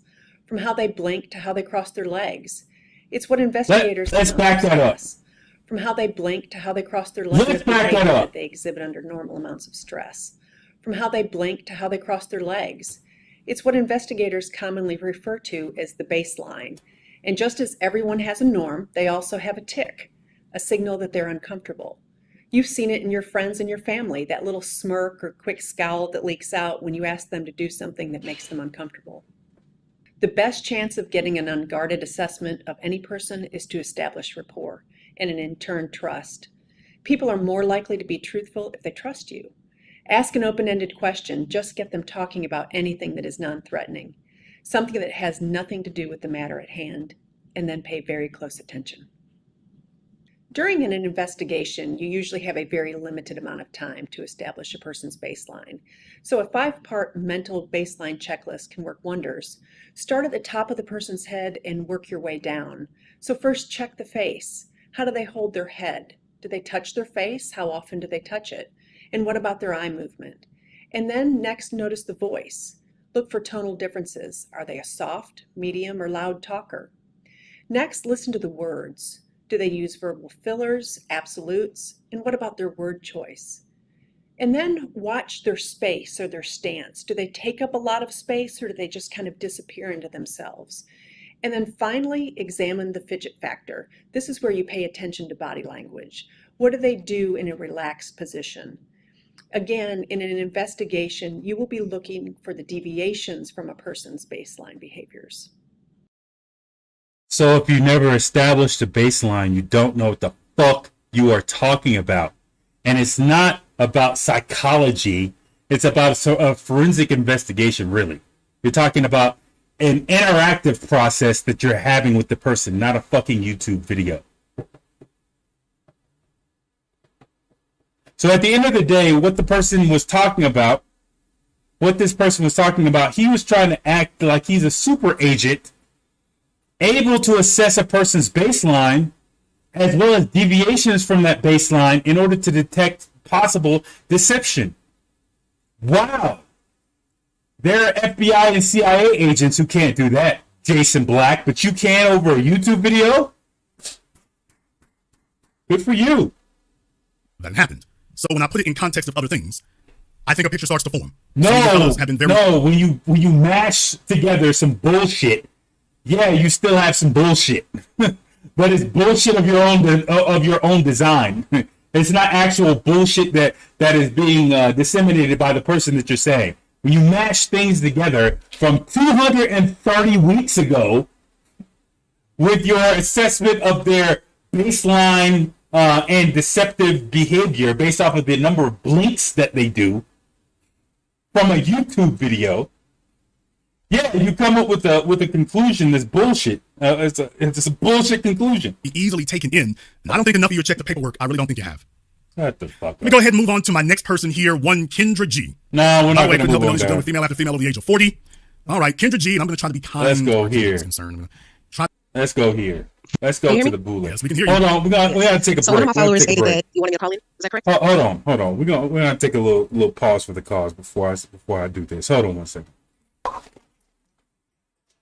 Hold on.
There we go. Now let's get into this. You're certainly welcome to call in if you'd like to. I'm assuming this is Olivia. This is Olivia Alexa. Hello, Olivia. How's it going? It goes, ma'am. What is on your mind? I'm calling in. One of my followers stated that you wanted to call in, so I'm here. I said that you're welcome to call in. No, okay, that's not the message that was relayed to me. Like I said, Power dynamics bullshit is what he's trying to pull right here. Oh, well, I didn't tell you to call in. You called in on your own, bitch. You clearly wanted her to call in. Shut the fuck up. it was relayed to me that you wanted me to call in. Miss Alexa, can we stop? I know this is our first date, but we don't have to. First date? That's cute. We don't have to beat around the bush, ma'am. You called in for.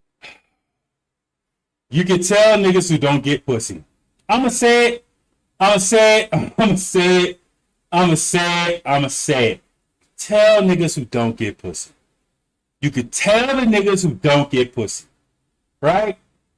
You got her on the phone. Like, honestly, if you get pussy on the regular and you get pussy from bad bitches on the regular, like, you don't, like, give bitches that much, like, credit like that up front.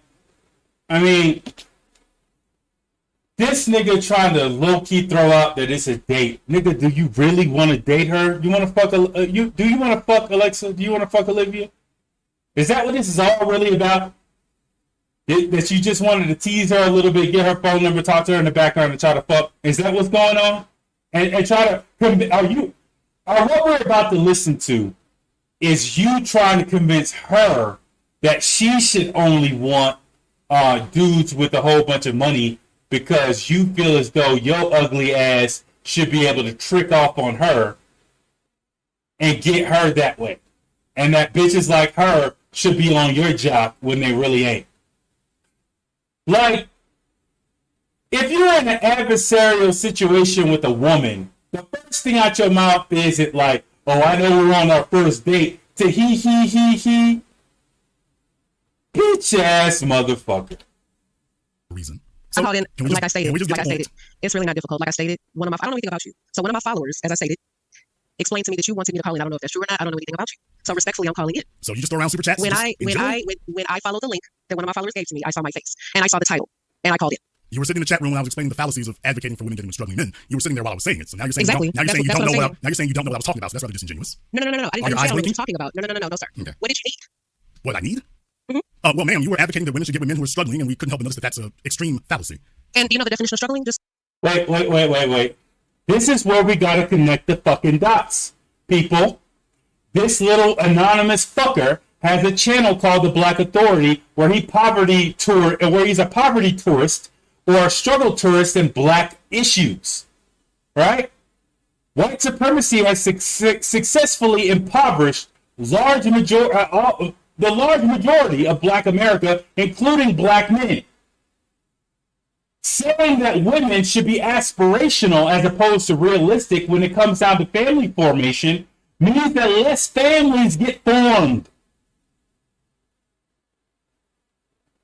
And the struggles that come with those black families being formed, that means that those people who do form them are even less prepared to actually continue those relationships. So the Black Authority on one channel is talking about the white man this and the white man that and the white man this and the white man that. And then on the business, he's saying, well, women don't fuck these broke-ass niggas, even though these broke-ass niggas were impoverished by white men. Systemically.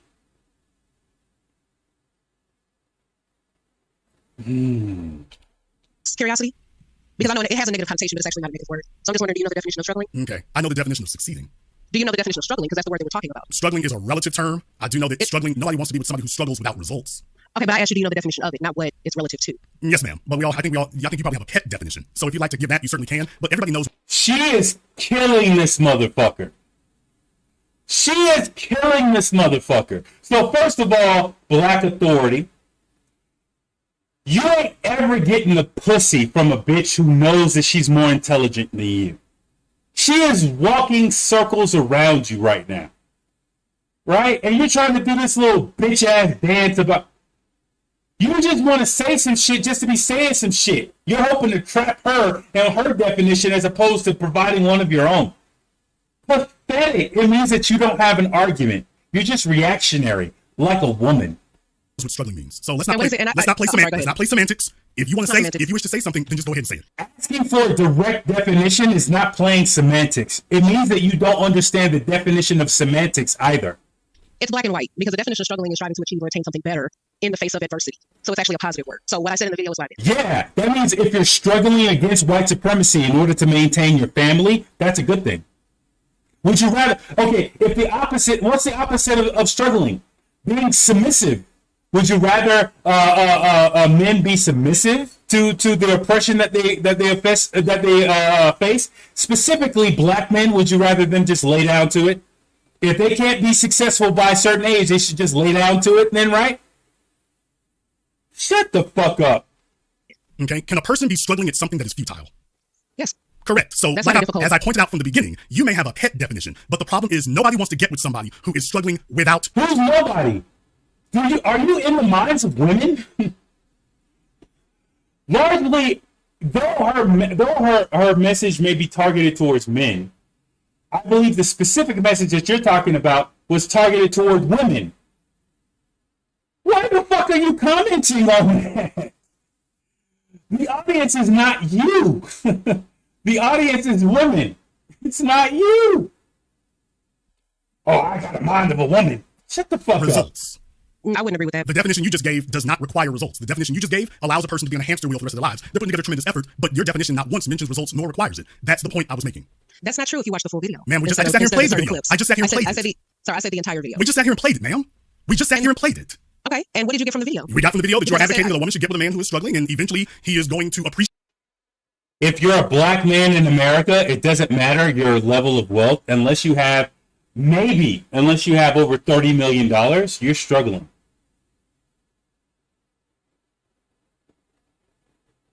And if people are like, well, $30 million, that's a lot of money. Well, MC Hammer had $30 million.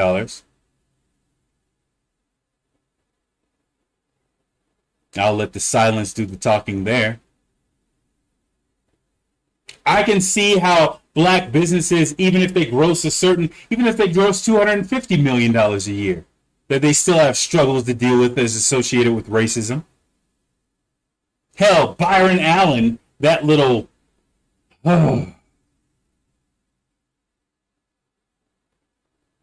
still at the very least claims to have racial struggles at the billionaire level. So what black man in America isn't struggling? What black man in America isn't struggling? Oh, I'm sorry. Are we talking about all men? Are we doing the MGTOW shit? Are we doing the red pill shit? Are we forgetting that you have the Black Authority channel over there where you talk about, racism and shit?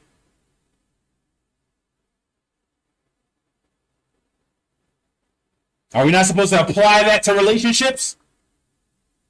Stupid son of a appreciate you bitch. when he's no longer struggling. I never said that. That video, I pointed out the benefits in dating a struggling man over a man who is already of a certain status. Okay. That's what that video was. Why don't we go ahead and play the video right now? It's only 2 minutes. Mm-hmm. Hi guys. 9 times out of 10, the things that are often overlooked are exactly where your attention should be.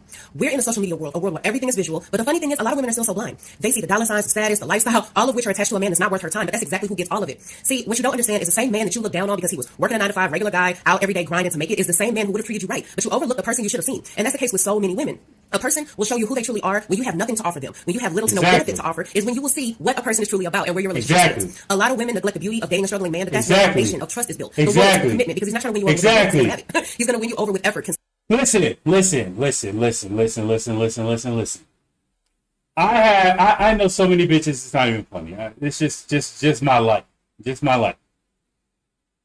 They don't have the right attitude, which is the reason why I'm not with them. But on a physical level, if I set them up with a regular dude who has never been with a bad bitch like that ever in his life, trust me, that nigga would do whatever the fuck he needed to do to get his shit together.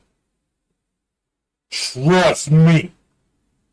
I know at least 4 women that could make millionaires, right? If they changed their attitude and had a more homely, if they took a longer view of things, they're very short-sighted, so they wouldn't work.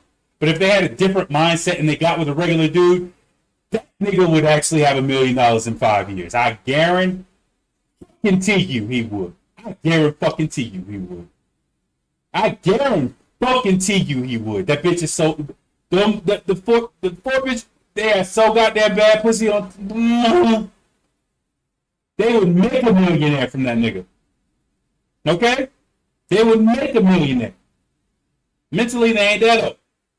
And that's what women fail to see.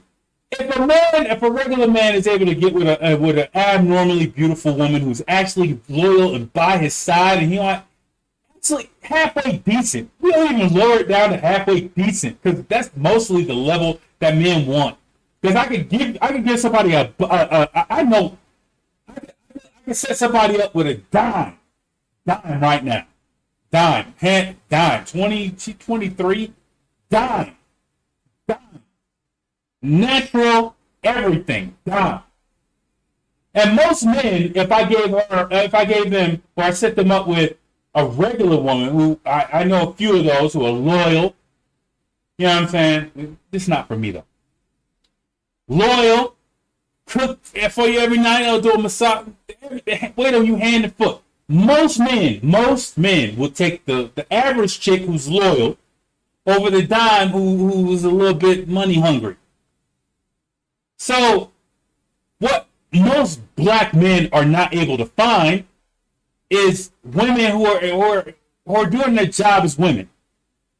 And if they're doing their job as women, they're naturally going to lift that man up together. They're both going to be lifted up together. There's no way a man can't be successful if he has a loyal woman in his corner. Period. If that attention is all his, if that love is all his.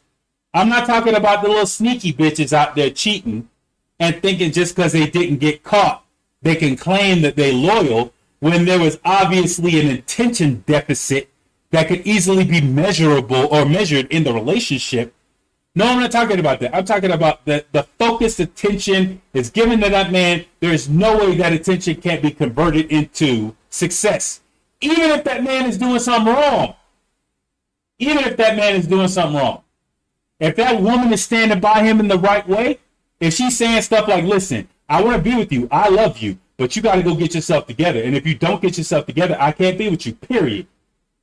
Cutting that shit off does work. Right? But most women ain't doing that type of shit. So what is she saying is wrong? Yes, the foundation, and when that man gets his shit together, oh, trust me, nah, ain't nobody leaving nobody. Listen, I gotta say it, because I gotta be honest. When my ex-wife was with me, there was nobody more finer than my ex-wife. There was absolutely well, one chick, but that was only because she kept pissing me off, and it was literally one chick that I ever even thought about being with in 12 years of being with my ex-wife. But other than that, literally, people who know me know I used to turn my head. When another woman would walk by, I would turn my head the opposite direction, make sure nobody even saw me looking at her. Right? My ex-wife, when she was with me, was the most beautiful thing in the goddamn world. And nobody, while I was with her, nobody could tell me different. Nobody could tell me. And I can honestly say that because I had plenty of times to fuck that other chick who ended up going to France and Denmark. No, she's not white, but she ended up going to France, meeting somebody. They got married. She's in Denmark right now with a kid and everything. But I had plenty of times where I could have fucked the living dog shit out of her. I could have fucked the living dog. I did not because I was focused on my ex-wife. Now, when I realized, when the scales got dropped from my eyes, I realized my ex-wife was ugly as shit, fat as shit, and just sloppy as shit. And could not actually hold a candle to not a goddamn bitch I'm with right now. But you couldn't tell me that when I was with her. You could not tell me that. You could not tell me that. Right? So at the end of the day, like, what I'm saying is that bond, once created, even if it's illegitimate, is very fucking strong. When somebody gets together with somebody in their struggle and helps them with their struggle, which Jason Black, we're, as Black Americans, as descendants of American slaves, we all are in struggle when we come together, unless you're advocating for us to seek out people who are not in struggle, which means that you're telling us to seek out white people for a relationship, for a relationship formation and family formation. But relationships born out of struggle are the strongest relationships one can create. So she is correct. Consistency, and that comes with respect. See, you only value and respect something that you had to work hard to get. He understands the sweat, the long days, the living paycheck to paycheck, the goal setting, working overtime just to take you somewhere nice, etc. Exactly. That's where 90% of the time the guy with wealth falls short. He has no respect for you. He didn't create an effort with you. He didn't have to work to build a foundation with you. He simply bought you. To him, you're just another prize on the shelf. Something to pull out and throw back when he's done. That's what most wealthy men do. Exactly. Not because they need it. Hell, sometimes not even because they want it. Nigga, I'm just gonna say some shit. I once fucked 4 bitches in one day, just to see if it was something I could fucking do. Okay? It was just see if I could do this. I had 4 bitches at the same fucking time, and I fucked all. I didn't even come out with nail one of them. I had to fake I had to fake the shit. I just did it because I was bored as fuck. And each one of them bitches, if anybody saw any of my girlfriends at this fucking time, if anyone saw any one of them, they would be like, "You fucking her? Is that your fiance?" They would think that I'm wiping the bitch now and she's one of 4. Okay? Okay? Once a man gets money, you've lost, bitch. You've lost out here. If a man gets money, and more importantly, if he had to create that money his goddamn self, if he had to do it alone, you lost out here, bitch. Ain't nobody giving you a goddamn thing. Ain't nobody giving you a motherfucking thing. I'm telling you. A man ain't gonna give you shit. And the most important thing that he's not gonna give you is his time and his effort. And Jason Black acting like, oh, that's not the case. They need to do relationship formation with men with means. Nigga, men with means ain't worrying about that type of shit. You too late to the motherfucking party, bitch. You too late to the fucking party, bitch. I'm halfway decent. I'm halfway well off. Who gives a flying fuck? I don't want you no more. Not right now. Just give me some pussy and get the fuck on. It's how men with means think, nigga. And you know the shit. Or you would know the shit if you getting pussy like that. Something tells me you ain't getting pussy like that. Okay? Something tells me you ain't getting pussy like that because you're making completely ridiculous arguments. You're saying, well, women struggling women and women who maybe look beautiful but they got shit going for themselves and burned through years of being able to establish something with a regular man that they could have formed a bond and had a relationship and formed something together. You could have used that beauty to motivate this man. Right? You're past your prime, you're like 29, 31. Now you're trying to talk about something settling down. Right? And Jason Black is like, well, yeah, tell that woman who's 31 and ain't got shit going for herself and burned through all the fucking relationships to look for a rich man. So you're in the manosphere space, Jason Black, and you're advocating for neoteny. You look it up, Jason Black. Look it up. You're in the manosphere space advocating for neoteny. You sound stupid as fuck. Just because they can, they're more intrigued with the fact that they can buy you instead of actually being intrigued with you. To him, you come at a monetary cost, and he can buy that because you come a dime a dozen. You're nothing. Exactly. With the struggling man, your love was bought with authenticity and genuineness that was built on solid ground, and that's the beauty within the struggle.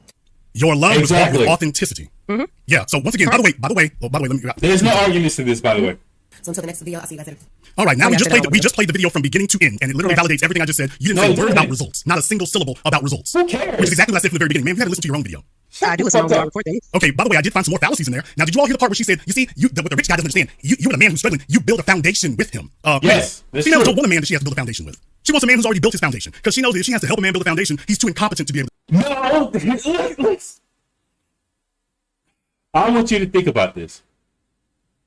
This is a man on one side talking about white supremacy, and you can't talk about white supremacy without talking about institutional systemic racism. Institutional racism and systemic racism. You can't talk about white supremacy without talking about those pillars, right? The goal of the institutional and systemic racism is to impoverish Black Americans and break up our families. Those are the first, break up our families and impoverish us. That's goal number 1 and goal number 2, respectively. And this motherfucker is just... He's saying that he wants somebody, some oddball, some outlier.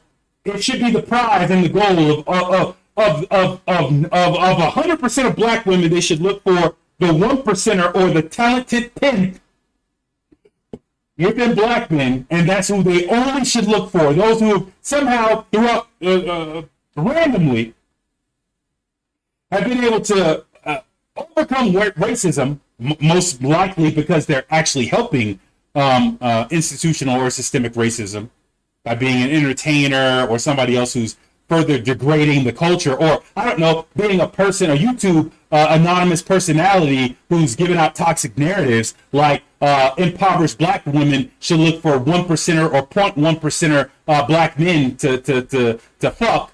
And you think that rich man is going to build a foundation with you? You're stupid. He sounds like a person who is a homosexual, in my opinion. He sounds like a person who, and the reason why I say that is not from a derogatory standpoint. He sounds like a person who doesn't understand heterosexual relationship formations. He seems like a person who doesn't understand heterosexual relationship formations. Every single man on this earth would love to build a foundation with a woman, period, together. And to have something that you built together. A man does not want to simply just build his own shit and then do what?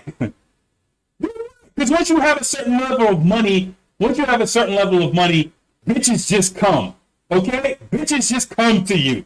Okay? You don't have to go out and rush to find them. Just you looking on Twitter one day at a bitch with a certain type of ass and body and titties and everything else, and then a couple of months later, the same bitch is underneath you getting dick. Okay? It just happens. It just flows.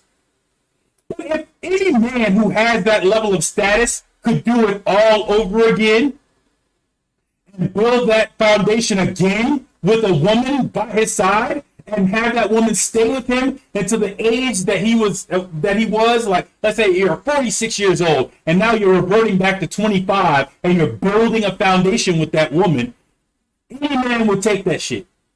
He'd be loyal to her, even if she was the same age. The world wouldn't matter at that point. The world wouldn't matter. I built something with this woman for all this time. She gave me my kids. She gave me my legacy. I'm stuck on her. You know what I'm saying? If she allows me to go fuck somebody else, I'll fuck somebody else. But I'm stuck on her. We built this together and we're still together. The fuck? Every man wants that. The fuck are you talking about? We just want to build some shit by ourselves and then do what? Get a potentially money-grubbing bitch who's going to try to marry us and take half our shit in divorce? Have you forgotten that portion, the business? Have you forgotten the business portion of relationships, the business? The fuck? This guy is just all over the goddamn place. Do it. So no, she doesn't want a man she got to build a foundation with. She wants a man who is the foundation. And I would actually agree. Who gives a fuck what she wants? And a fat guy wants cake. Maybe get it just because he wants it. Who gives a fuck with this random hypothetical bitch money-grubbing possible bitch you're talking about? What the fuck she wants? So the business is basically a channel advocating for gold-digging bitches to get what they want. You're a channel advocating for gold digging. Hey, guess what? Gold digging bitches want rich men. That's exactly what the fuck every woman should get. Okay. Who gives a fuck what gold digging bitches want? Gold digging bitches should only get dick and very little money.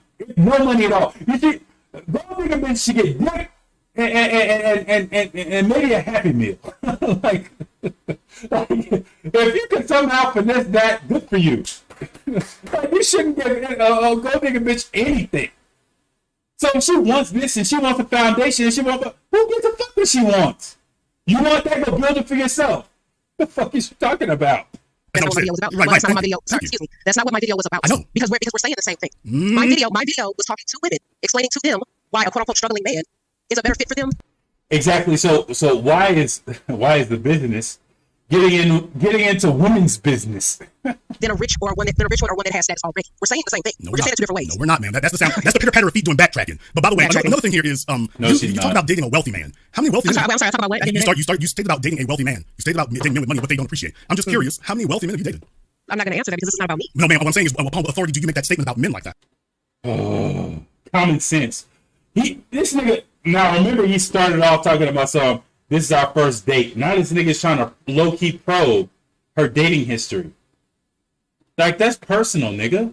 You know, this nigga ain't got no home training. Like I said, there's something about him that that red flags that he doesn't understand the natural course of heterosexual relationships. And what's appropriate and not appropriate in a heterosexual relationship. Right? It's just something about, because why are you asking her that?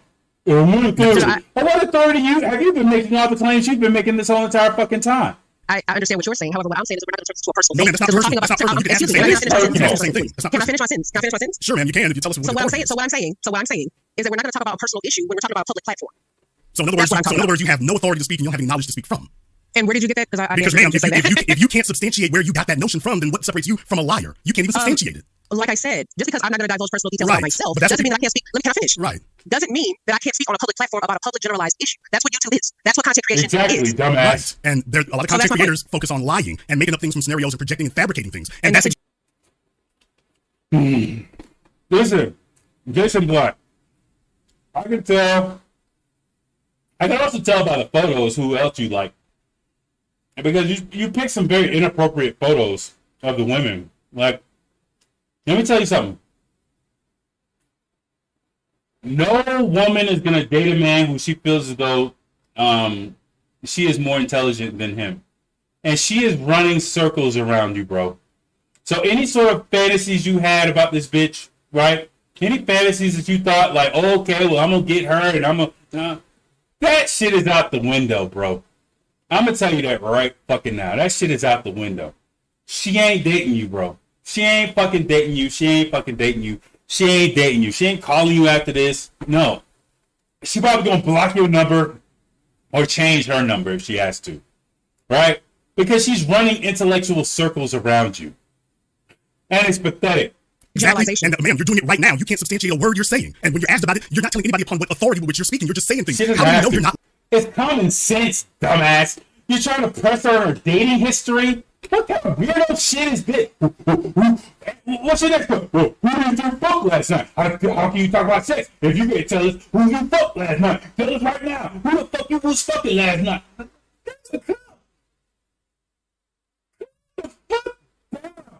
The fuck is wrong with you? She doesn't have to tell us whether or not she's dated some. Listen, she fine. I'm fairly confident some niggas with money has tried to trick off on her. We can leave it at that. And any real man wouldn't even have to ask the fucking question if you're looking at a fucking. Excuse me. If you're looking at a woman of a certain level of attraction, you don't even have to ask the fucking question. It's not a question to ask. Like, honestly. Lying. How do we know I'm not lying about How do we know that I made at the beginning of my video? Your claim about how wealthy men operate and what motivates us. How do you substantiate that? Where did you get that notion from? Us. Oh, there we go. Us. So understand that for the rest of this conversation, Jason Black thinks of himself as a wealthy man. Now, we don't know any of his paperwork on how he got to be a wealthy man in a system of white supremacy and institutional racism and systemic racism, but somehow he's a rich, wealthy man in America, according to his self-proclaimed status.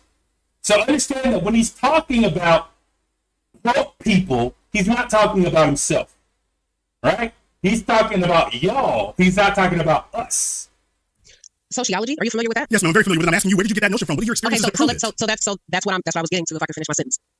So sociology, of course, is the study of people around you in a society, which I do have experience in. See, I understand that this program, I'm not sure if, like I said, I'm not for sure on your brand and specifically who you are and what you address. All I've seen is certain parts of this particular show. So if this particular show is representative of your brand, then I kind of have a general idea of who you are and what you do, which is totally fine. But my thing is, when it comes to these other quote unquote female gurus or female dating gurus, whatever the case may be, I'm not trying to fit into that category because I have been doing this since 2015, before it was a quote unquote thing. And it comes from a place of genuineness. I understand, because I was raised around the majority of men. I understand what men go through when trying to deal with a woman, when trying to date. So the things that I talk about and the place that I come from is a very sincere place because I've seen men completely ruined at the hands of women. I understand that. So if I can do videos to help men out, that's what I'm going to do. And that's why I started doing what I'm doing. Sincerity, something that Jason Black isn't doing with his The Business Entertainment platform and his The Black Authority Entertainment platform. Sincerity, something that he would have nothing familiar with in any way, shape, fashion, or form, right? So the core of your attack against her has to be against her sincerity then, right, Jason? Let's see if it is. Right, but here's the thing. The thing is, you're speaking on a class of men that you're completely ignorant about, but speaking as if you're an authority and expert on their motives and their character. You've never even interacted with them. I've never said I was an authority. When you sit up here and say that wealthy men don't appreciate you and that wealthy men don't appreciate not building a foundation with you, that's speaking from... So again, he's talking about us. So he's talking about himself right now. He's bitching and moaning like a little female in front of a female because she dared to say something that he doesn't agree with as a rich man in a club of rich men. Fuck you. From a position of authority. Yes, it is. I said typically they don't. Okay, and typically you're wrong. And how would you know? Because I'm one of those people you're talking about that you've never met. And I know a female who's never interacted with us. The second you open up your mouths, all of us had to work. The majority of millionaires in this country, 80%, over 80% of us are first generation self-built, ma'am. First generation. Okay, ma'am, now I'm speaking. Over 80% of us are first generation. Glad to know that you're a millionaire. I'm glad to know that you're a millionaire before any sort of civil action that takes place. I'm so glad of that. I'm so glad to know that you've self-proclaimed in a public platform that your personal net worth is over $1 million. That's awesome. Self-built. We didn't get it given to us. We had to build this because we understood that that's the only thing that gives us leverage in this world. So I have an extreme amount of appreciation for what I've done because a female is going to immediately benefit from it. I've got a lot of appreciation for doing that. There isn't one thing that I could purchase for a female at the age of 50 that I appreciate less than when I was struggling at 17, 18 years old. You don't know what it's like to have gone through that. And you're acting as if once we make it to the finish line that we somehow have forgotten where we came from. We had to go as a female, and you're relatively, I don't know your age, but as a female relatively young, you didn't have to earn any of this. You just put your hair up, do some makeup, and bam, there it is. As men, we got to earn this, and we never forget the struggle. So for you to try to suggest to people that somehow once a man's made it, that he's forgotten the effort that I'm going to say something. I'm going to back it up before I say it. Hold on. Let me back it up.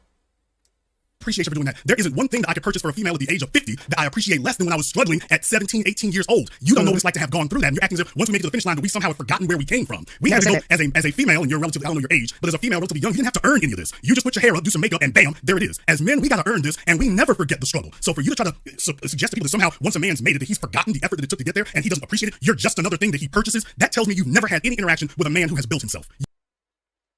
Somebody's hurt him. This is personal. Somebody's hurt Jason Black in the past. Somebody's hurt this dude. I know the connotations in the red pill MGTOW society, community. But somebody's clearly hurt this dude. Like, honestly. You know what I'm saying? And I think that's what's really going on, is that he's reached a level of status, and he himself, this is just my hypothesis, and that he himself can't find a woman like Olivia to be along his side, and he feels as though he's deserved it or he's earned it with the amount of money that white America has provided him. And as a result, he feels as though like there's a level of resentment that's going on there, and he feels as though she going out as a beautiful woman, telling potential other beautiful women to get struggling men, is a direct assault on him, because he, as a sellout, has sold out enough to where he has now $1 million in the bank, or $1 million+ in the bank, and he feels as though now all the bitches should be on him, and even at the age of 50, he probably can't pull no pussy, and so now he's acting like a pussy in front of this woman, to try to, to try to forcibly devo her into wanting rich men. And that's why he got the little photo. This nigga. You've never had that. Can I speak now? Sure you can. Because not once in that video did I say or demean a man of status's work ethic. And not once in that video did I say anything remotely close to that. You literally said that he doesn't appreciate you. You're just another thing. The wealthy man, you're just another thing for him to purchase. Would you like me to play your words again? No, I know what I said. Let's play it again. Can I finish? Because I know what I said. You can play it again, but I know what I said. And I'm still standing on what I said. I'm not wavering. But what I'm saying, though, is that there is also a difference between rich and wealthy. How many wealthy men do you know? And when we're talking about wealthy, I'm talking about old money. Old money. That their kids are rich. That's what I was referring to. I'm not talking about rich. I'm talking about wealthy. She's running circles around you and insulting you in the process because you tried to say that you're rich, and we all know you ain't wealthy, bitch. You ain't wealthy. We don't have to know your name. If you claim to be black, which we don't, we need proof and verification of that. You wanted to prove and verify whether or not she's allowed a rich man to stick a dick in her. Then we need to prove whether or not you are black yourself, sir. Because if you are black, you are not wealthy. You are rich at most. You are rich at most, and the threshold of you being wealthy is you kissing a whole bunch of white ass. So let's see how you tread here. Are you going to try to claim that you're wealthy, or are you going to stick to the lower rung that she put you on, which is you're just rich? I'm talking about old money. That their kids are rich. That's what I was referring to. I'm not talking about rich. I'm talking about wealthy. There's really no difference when you get to two different classes. Ma'am, okay, now you're trying to play semantics. That's what you said. Ma'am, it's not as if there's an infinite amount of things you can do for someone. It's not like there's an infinite number of things. Once you get to a certain point, it all becomes relative. That tells me you've never dealt with a man who's affluent. I understand what you're saying. However, if you interact with a wealthy man and call him rich, he'll be offended. It's not the same class. Ma'am, No, it's not. if you interact with a wealthy man and start talking about his money at all, and you try to characterize it in any way, that'll offend us. But you're getting off the subject. No, I'm ma'am, that talking is the about subject. rich and wealthy, If you and it's not the same class. Ma'am, I have talked to some of the wealthiest men in this country. I got it on video, and Okay. no, ma'am, you don't.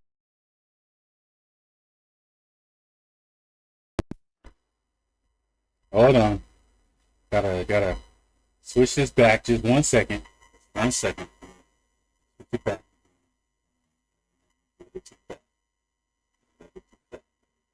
Okay, but it doesn't change the way we see the world. It just gives us more money simply because but race talked and point, it all becomes relevant.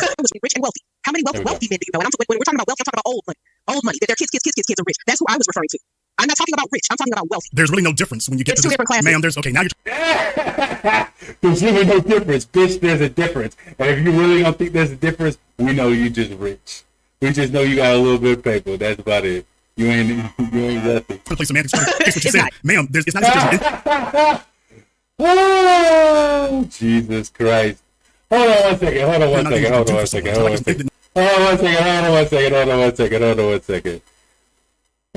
second. Because when somebody says something stupid like that, when somebody's so desperate that they say something so goddamn stupid, like there's no difference between rich and wealthy, you just gotta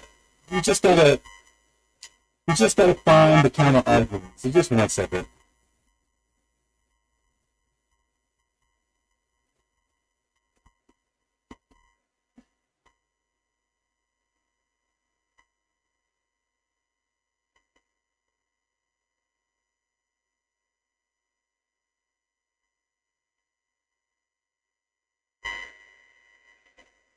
There we go. We'll use comedy. We'll use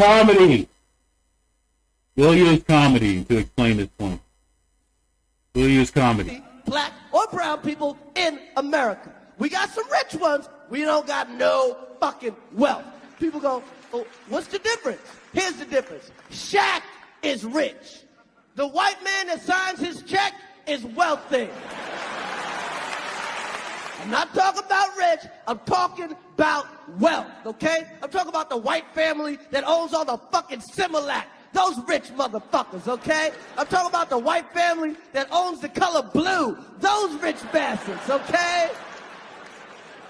I ain't talking about Oprah, I'm talking about Bill Gates, okay? If Bill Gates woke up tomorrow with Oprah's money, he'd jump out a fucking window. Exactly. He slit his throat on the way down. Ah, shit. I can't even put gas in my plane. I'm not talking about rich. I'm talking about wealth. Because wealth will set us fucking free, okay? Because wealth is empowering. Wealth can uplift communities from poverty, okay? A white man gets wealthy, he builds Walmarts and makes other white people have some motherfucking money. A brother gets rich, he buys some motherfucking jewelry, okay? Do you know what the fuck I'm talking about? I ain't talking about rich, I'm talking about wealth. Wealth is passed down from generation to generation. You can't get rid of wealth. Rich is some shit you can lose with a crazy summer and a drug habit. Exactly. Fuck, Rick James was rich. Exactly. 1 minute you're singing Super Freak, the next minute you're doing Old Navy commercial. Give it to me, baby. Give me corduroy. I'm not talking about rich, I'm talking about wealth. So what the fuck is he talking about again? See, I'm gonna break this shit all the way the fuck down because I'm tired of this stupid motherfucker. But what I'm saying, though, is that there is also a difference between rich and wealthy. How many wealthy men do you know? And when we're talking about wealthy, I'm talking about old money. Old money. That their kids are rich. That's who I was referring to. I'm not talking about rich. I'm talking about wealthy. There's really no difference when you get It's to two different classes. Ma'am, okay, now you're trying to play semantics. Fix what you It's said. not. Ma'am, it's not as if there's an infinite amount of things you can do for someone. It's not like there's an infinite number of things. Once you get to a certain point, it all becomes relative. That's another, that tells me you've never done a man affluent. No. I understand what you're saying. However, if you interact with a wealthy man and call him rich, he'll be offended. It's not the same class. Exactly. Ma'am, if you interact with a wealthy man and start talking about his money at all, and you try to characterize it in any way, that'll offend us. But you're getting off the subject. No, I'm ma'am, that talking is the about subject. rich and wealthy, If you and it's not the same class. Ma'am, I have talked to some of the wealthiest men in this country. I got it on video. And Okay. no, ma'am, I would like to see that. 7 a.m. is an Amazon bestseller. Race Wars, another Amazon bestseller. Gentrified, another Amazon bestseller. You are certainly welcome to go check it out. BlackChannelFilms.com is the spot. It'll get you up to speed. Fuck that shit. Don't buy none of that shit. But by the way, I've talked to the wealthiest men in this country, and yeah, what you're talking about is you making this up. The wealthiest white men in this country. That's what he's bragging about. All the Black Authority fans the wealthiest white men in this country is what he's talking I about. play this by ear, make you go along about their psychology. Literally, they're the most down-to-earth people you can imagine. They simply... Yeah, but that them is not we. So that them is not you. And that them is mostly white. And that them is mostly based off of white supremacy and institutional racism. Mr. The Black Authority. I'm not denying that at all. They want money for one reason. As men, we want money simply because money provides freedom. That's Correct. what we It's a want. tool. Okay, but it doesn't change the way we see the world. It just gives us more abilities in the world that we're in. So that's what I'm saying. At first blush, we know when we're dealing with somebody who's never moved among us because they say exactly the things you're saying. They talk about money in terms of richy rich and generational wealth and as if they didn't earn it. And that's literally not the way that 80% of us got it. That's literally not the way it works at all. I totally understand what you're saying. However, like I said, I never once said Rich versus wealthy. So rich people have to work for money. Wealthy people usually inherit it and pass it along generationally with very little resistance. Talking about two different classes of people that you are not in, Jason Black. No matter how many rich or wealthy white men you've talked to, you are not wealthy. And the reason why you're not wealthy is that there are institutions and systems in place to guarantee that as you start passing down that money to other generations, they won't be able to retain it and they won't be able to grow it. Simply because you're black, if you are black. We don't know if you're Puerto Rican. We don't know what the fuck you are. We only know your claims on the goddamn internet. said anything about a wealthy or rich man's work ethic. Or lack thereof. I never. That's where 90% of the time the guy with wealth falls short. He has no respect for you. He didn't put in any effort with you. He didn't have to work to build a foundation with you. He simply bought you. So Correct. Yeah. With a woman. Effort within a relationship. As I said, I never said anything about a wealthy man's work ethic as far as how he obtained his money. Okay, well, you know what you just did with your characterization about his values, not his money. You just spoke about his values. You just play. When it comes to a woman, yes, you're talking about something totally different. And that's what you literally stated. What you're stating is about how a wealthy man obtains his money. I never once said that. No, ma'am. I didn't say that. How he obtains money. shit. Listen very carefully for the fifth time. Work ethic, Ma'am, sorry. no, his values.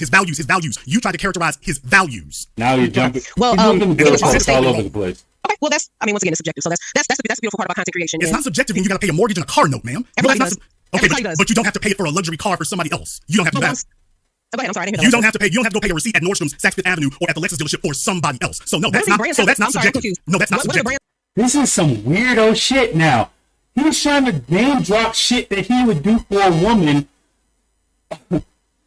He's trying to name drop shit he would do for a woman in front of a woman, but he's trying to low-key say that this is our first date and shit.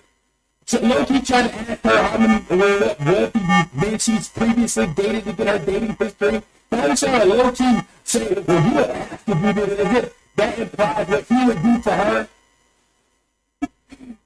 Nigga trying to get some pussy. In my opinion, this nigga trying to get some pussy. What do the brands have to do with anything? Because that is Those particular brands? because a Trying to man who has know worked to build himself to a level name to drop. provide extraordinary benefits. That's a value. He didn't get that level because Trying to name the S-class drop. or the Maybach means nothing to him. He got that level because those things mean everything to him. He's Correct. trying to I'm not name But when you say drop. that 90% of these men just see it as something I that's didn't say 90%. Ma'am, you literally just said Wait, 90%. if you would let me finish. But I'm sorry, I interrupted you. So go ahead. I I apologize. to live a paycheck to paycheck, the goal setting, working overtime just to take you somewhere nice, etc. That's where 90% of the time the guy with wealth falls short. He has no respect for you. I'm playing your words back to you. I'm And playing as I your said, words. You listen to what I'm saying, 90% because of you the just said time. 90% of men. I said 90% of the time. That's where men with wealth fall short. Ma'am, Verbatim, that's what I ma'am, said. we're only talking about 90% the men who have money. We're only talking about the men. No, let me you say said that. Let me correct those are my that. words. No, let me correct that. We're only talking about the men whose money is not a problem for them. I'm correcting your word because I did not say 90% of men, of wealthy men. That's what you said I stated. I did not even. Are you listening to my video? Yes, I ma'am, said I'm 90% of the time. Okay, so that's what I'm saying. You did not quote me correctly. I said that's where 90% of the time the men with wealth fall She's short. right. I never said 90% of wealthy men. But it's a ma'am, that's So an I'm- untrue statement even You among misquoted men. me. It's an untrue statement. Okay, but you still misquoted me is what I'm saying. Ma'am, So I'm even among men correcting who that. have, Move even among men with money, they're not falling short on that 90% of the time either. That's untrue because most of what they have is unseen. So even then, it's not true. It's not a true statement. But even if I want to give you that one, I'll give that one to you here right now. By the way, that's a false statement to make. That 90% of the time they're falling short. A man always values what he worked for, and your This statement is makes it the- seem that they didn't work for So this- anything. I understand what you're saying. However, this is the thing about content creation, about YouTube, about just speaking, period, on any kind of public platform. It's all subjective. Do you think that women want to be Period. with? Do you think that women want to be with a man who is struggling in any way? No, that's what my video was about. Right, but you're That's the advocating that. problem. But you're advocating that women should give leeway. And again, MGTOW 101 shit. MGTOW Red Pill 101 shit. I know you skipped that because you just wanted to create a diversified, I don't know, income platform. I don't know if you're getting paid from this by YouTube. I don't know exactly your dedication to this. But MGTOW 101, Red Pill 101, what you're describing is called misogyny.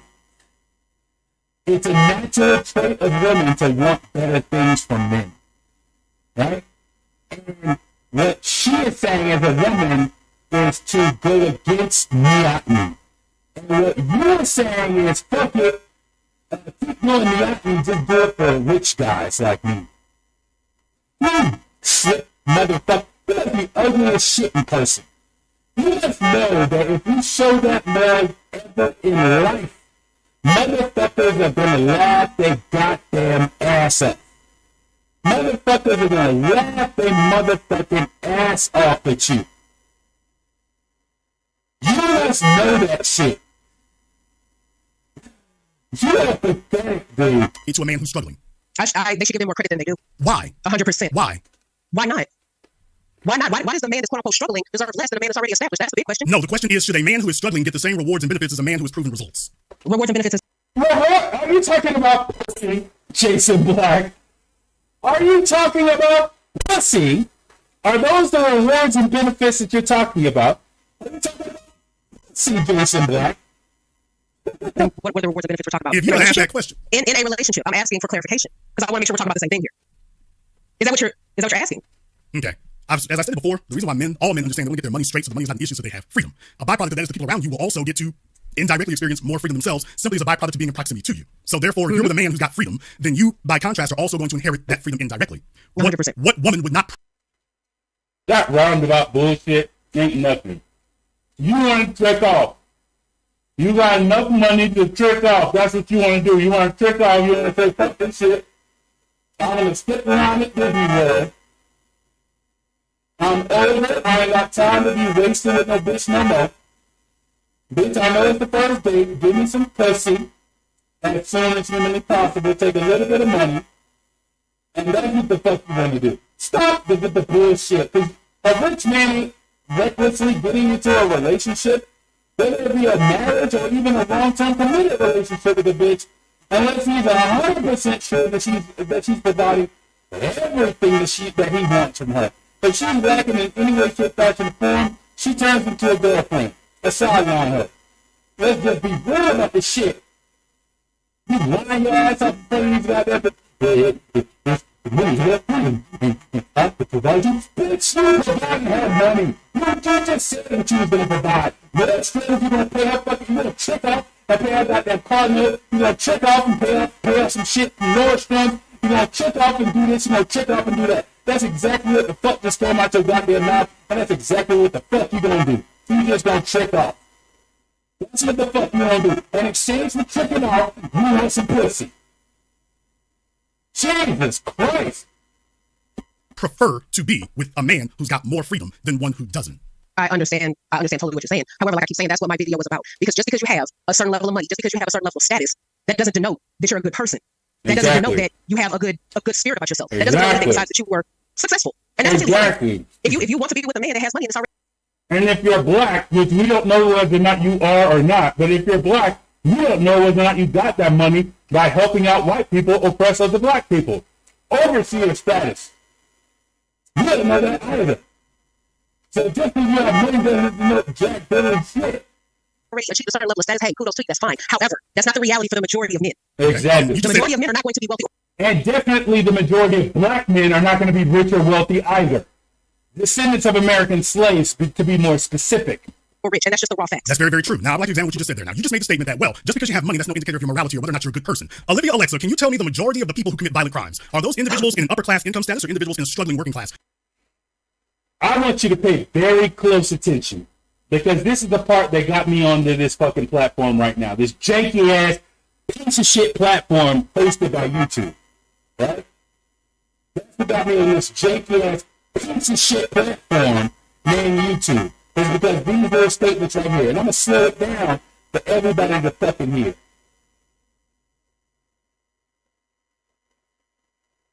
Income status. Lower class. By what ratio? If you're talking about, by what ratio would you say? So that's what I was going to say. If you're talking about violent crimes, it's a lower class. Okay. Well, you know what? I'll let you have that one right there. Let's talk about petty theft. Mm-hmm. How about that one? Who overrepresents in that area? Affluent people or people who are not? So, you broke up in the last part. Say it one more time. When it comes to very last let's sentence? talk about things like petty theft. I'm talking about stealing pens at the office, for example. Would you say who overrepresents in that area? Affluent people or struggling and working class people? Working class. Okay, you know what? These are unfair questions, Alexa. These are unfair questions. Let's try something. Yeah, these are unfair questions I'm asking you right now. Let's try something a little bit more fair. When it comes to divorce rates, do poor and working class people get divorced more, or do affluent people get divorced more? He's talking about his audience. He's talking about his audience. This is what he really thinks about his audience. Remember, he doesn't consider himself of the poor class. He considers himself rich, with no distinction of wealthy. He does not consider himself like the poor, degenerate people who listen to his fucking platform. He's above and apart from them. So when he's saying all this stupid shit, he's saying it to his audience. That's what he's saying. He's saying it to his audience. That's what he's saying this shit to. This is what he thinks about his audience, because he's already made it perfectly clear he's a trick motherfucker who goes with Nordstrom's and tricks off on shit, or that's his capacity to do as a rich man. To trick off on Lexuses, to trick off on Nordstrom's, and trick off on whatever other luxury white brand he just made. So he doesn't consider himself of the lower classes. So remember that when he's talking about the same shit, the lower class issues on the black authority, he largely considers those problems that he's talking about and springing from the poverty that the black people that he's talking about are in. And ultimately, in private conversations, if you include this information that he's providing, he would conclude that a large amount of those problems are self-generated based off of the poverty that he feels is ultimately not created by systemic and institutional racism, because if he thought that, he would be bringing it up right now. He's not bringing it up right now because this is his true feelings, and he feels that he's protected because he's 100 hours in. He's a couple of hours in to his almost 2 hours in to a show, and he feels as though the majority of the people who are watching right now are his diehard fans who are not going to criticize him for shit. And so he's not going to get any pushback from anybody who may not follow him on the business and may just follow him on the black authority. And so there won't be any cross-contamination of narratives. Remember that as he's talking about the majority of his audiences and what he's talking about right now. Poor working class. And the difference is, where she's trying to change that in a positive way, he's just trying to analyze it and use it for his own tricking off benefit, in my opinion. Okay, so I took the economic factor out of it. We're just talking about how they get along with other people. Correct. Sociology. So you see, there is a direct correlation. When you take a look at income and status levels, between quote unquote good people. Not racism. Oh, so he's trying to say that all these statistics point to the inherent amorality or lack of morality in regular struggling people. I don't know, like black Americans. He's trying to make that argument, is what he just did. Interesting. And by the way, we won't even get into things like sexual assault and stuff like that. We won't even get into things like that. But what I am going to say is that, yes, ma'am, actually, when you talk about quote unquote morality and quote good people, I can actually tell you that I can show you linearly where there is a direct correlation between an individual who's economically struggling and a propensity to engage in quote unquote immoral behavior. Okay. Now, when we can, with no connection to the underlying white supremacy in the form of institutional and systemic racism that causes that in black communities. Are you done with that point? Which was a great point, by the way. I know it was. It wasn't. But when we talk about, like, let's go back to what you said a minute ago when you were talking about marriage, right? With between affluent and the more impoverished category of people. Let's talk about why that is. Because when you talk about the divorce rates with people who are not as well off versus the people who are more well off, then we have to look at why. And a big reason why is a better indicator not to cut her off, but a better indicator is the happiness quotient between those individuals who are married with wealth versus those who are not married with wealth. I guarantee that the happiness quotient between the relationships is much less, either the same or much less, right? But they stay together more often because it's like, well, I have a certain lifestyle in order to maintain, or I may have a prenuptial agreement that doesn't kick out of effect until 5 or 10 years. So even though I'm unhappy with this relationship, I'm going to stay with this person because I need to get to the moonlight of my prenuptial agreement. Like there's 1,001 other factors that keep those individuals together. Yes, pre-selection is a part of it as well, but there's other factors as well.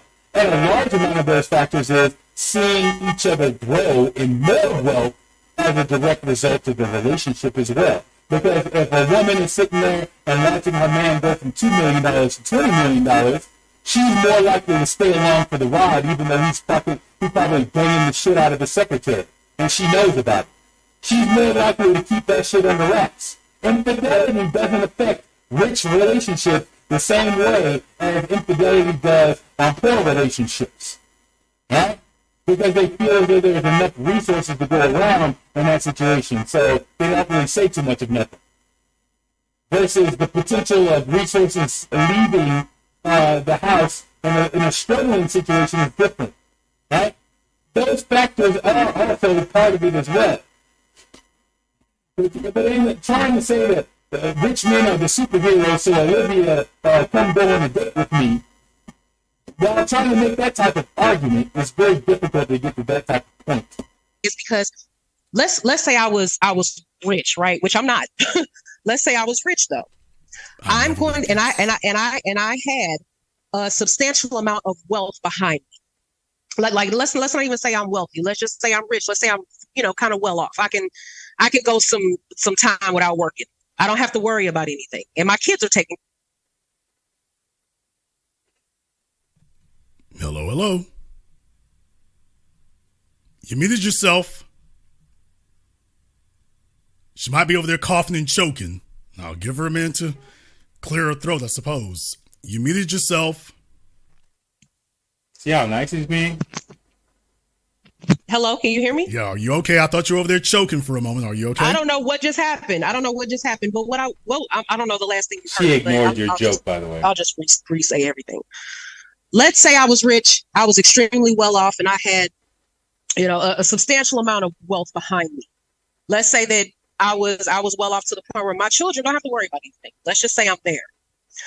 I'm going to naturally be more selective and cautious of who I bring into my circle because I have more that's at risk than somebody who does not have as much as me. So when we talk about the divorce dynamics and we talk about the class of people that we're talking about, the different classes, we also have to look at the nuances as well. So when you talk about, the rich don't divorce as quick. The rich don't divorce as quick as people who are not as well off. There's a reason for that. Yeah. Because naturally you have to be more selective. I can't just go out and marry, I can't just go out and get married 10, 30, 40 times because I have more at stake. Exactly. Actually, you can.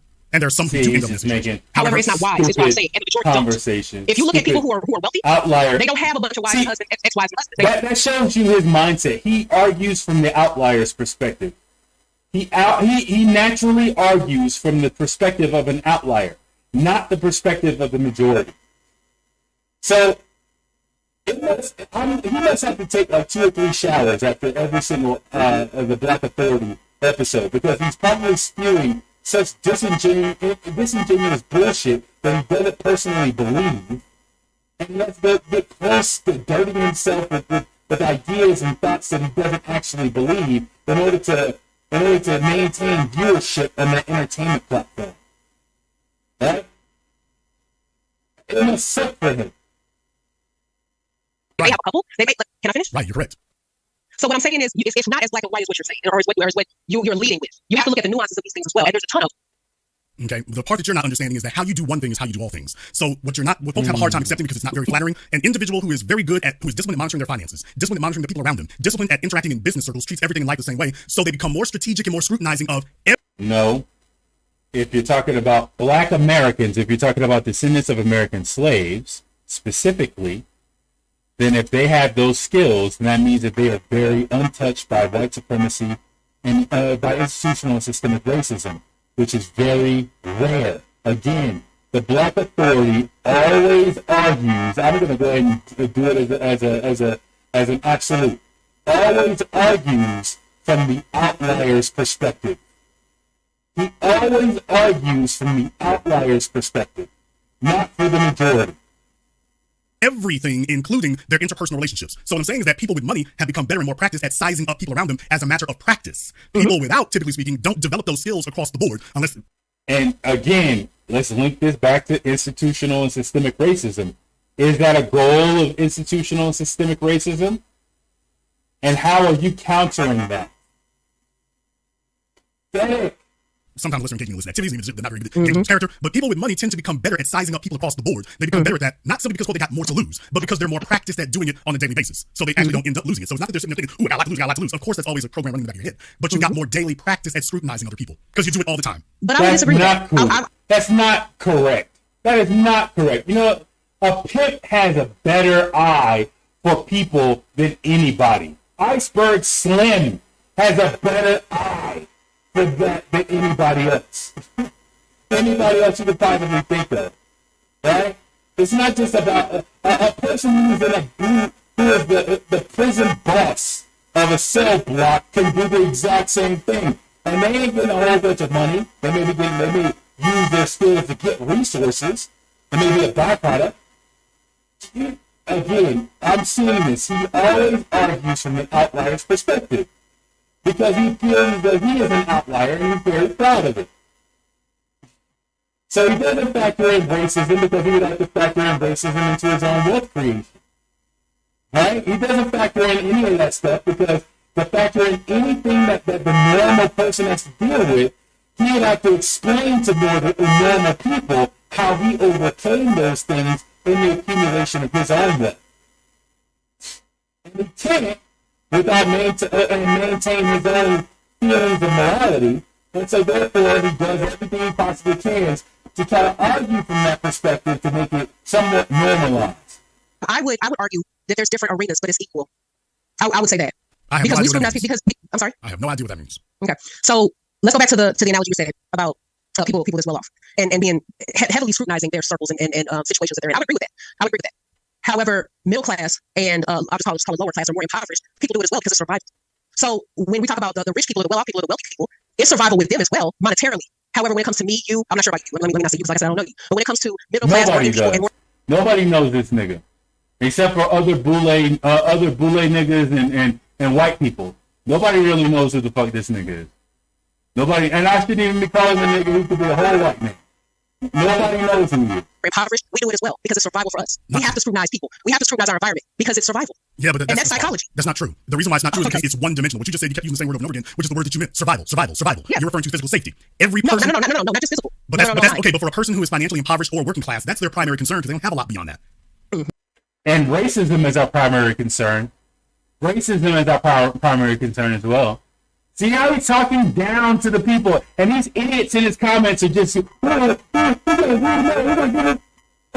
He already told you he was a millionaire. Why the fuck are you giving him $5? Let's see who the fuck that is.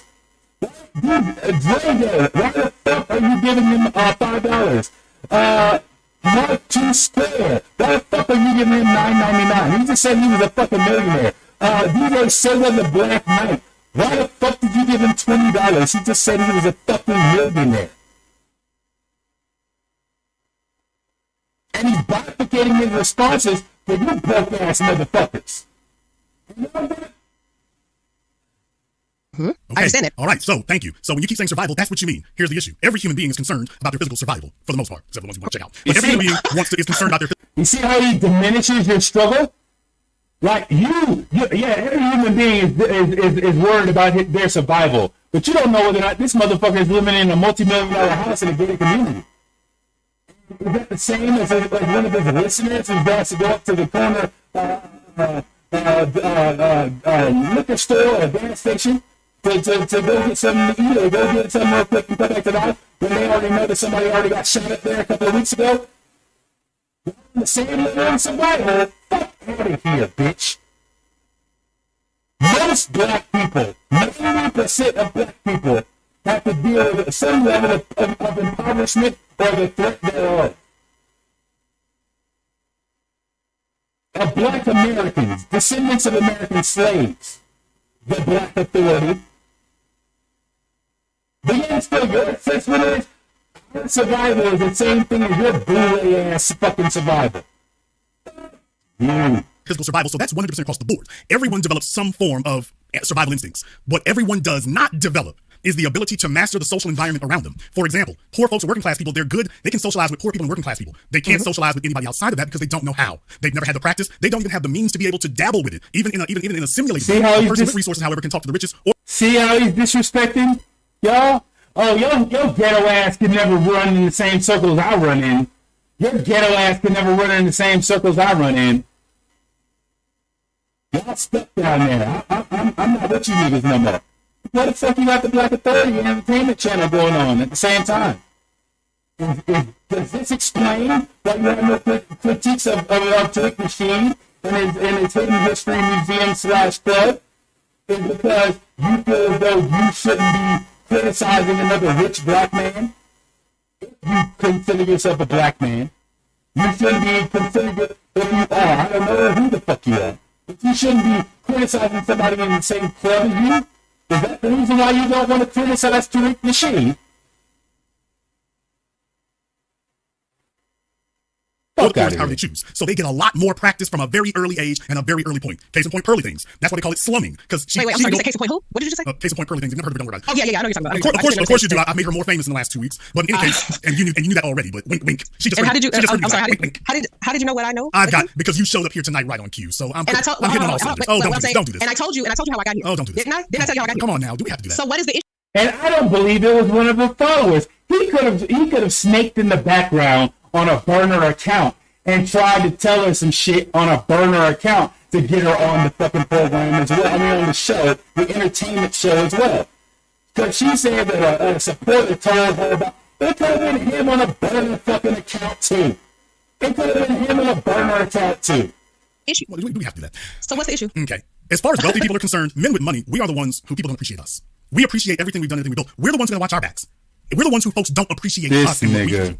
And how have you come to that conclusion that people don't appreciate you when you're what everybody is striving to be, the so-called wealthy man or rich man? You are the pinnacle of perfection. Because they're trying to see if you're the wealthy man, like you were saying. Because unlike poor people or working class people, and by the way, I've been both, but unlike them, everybody is already saying, hey, this is the bag, let me see what I can get.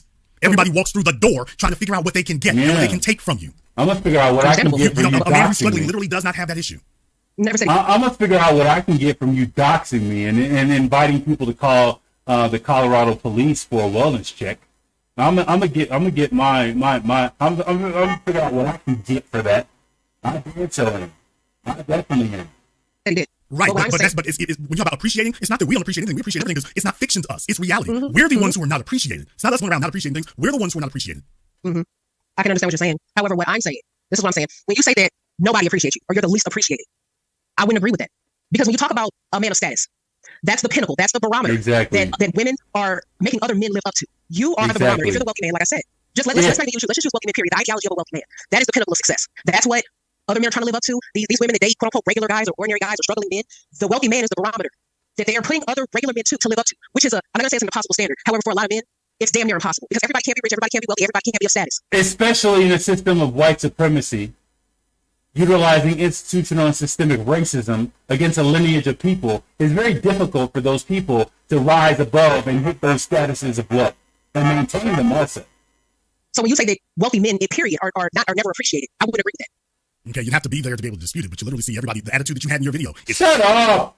Shut the fuck up! So basically you're bitching and moaning because a beautiful woman told something about or gave props to struggling men. That's what this is all about. You fucking weak-ass piece of shit.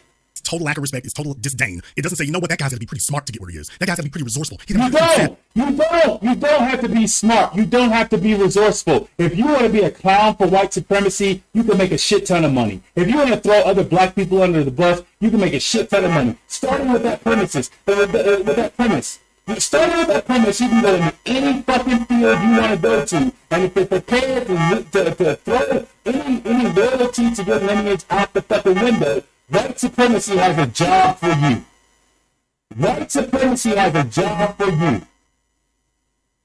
The fuck are you talking about? heavy. He's got to have a lot of character and integrity to No, overcome he perseverance. doesn't. And by the same token, he appreciates that. No, he that doesn't. literally isn't what you say. It's just you're another toy to be gotten off the shelf. When in reality, the men who put women through the most changes, through the most problems, through the most heartache, through the most hell, is a man who is struggling. What the fuck are you talking about? Okay. I'm just a numerical fact. Your speaking- video says exactly the opposite. The reason why women steer around that is because a woman has to only go through that one time to realize the fellow who's going to put her through the most changes, the fellow who's going to do the most cheating, the fellow who's going to do the most backstabbing, the fellow who's going to get The fuck are you talking about? that's the one who is struggling. The one who ain't, he wants a chick who's going to mind her manners and sit back and cruise. Okay. So when a female makes a video saying the struggling men are the prize, By definition, the man who is struggling to achieve something. Why the fuck would he be doing all these things to a woman if he's trying to achieve something?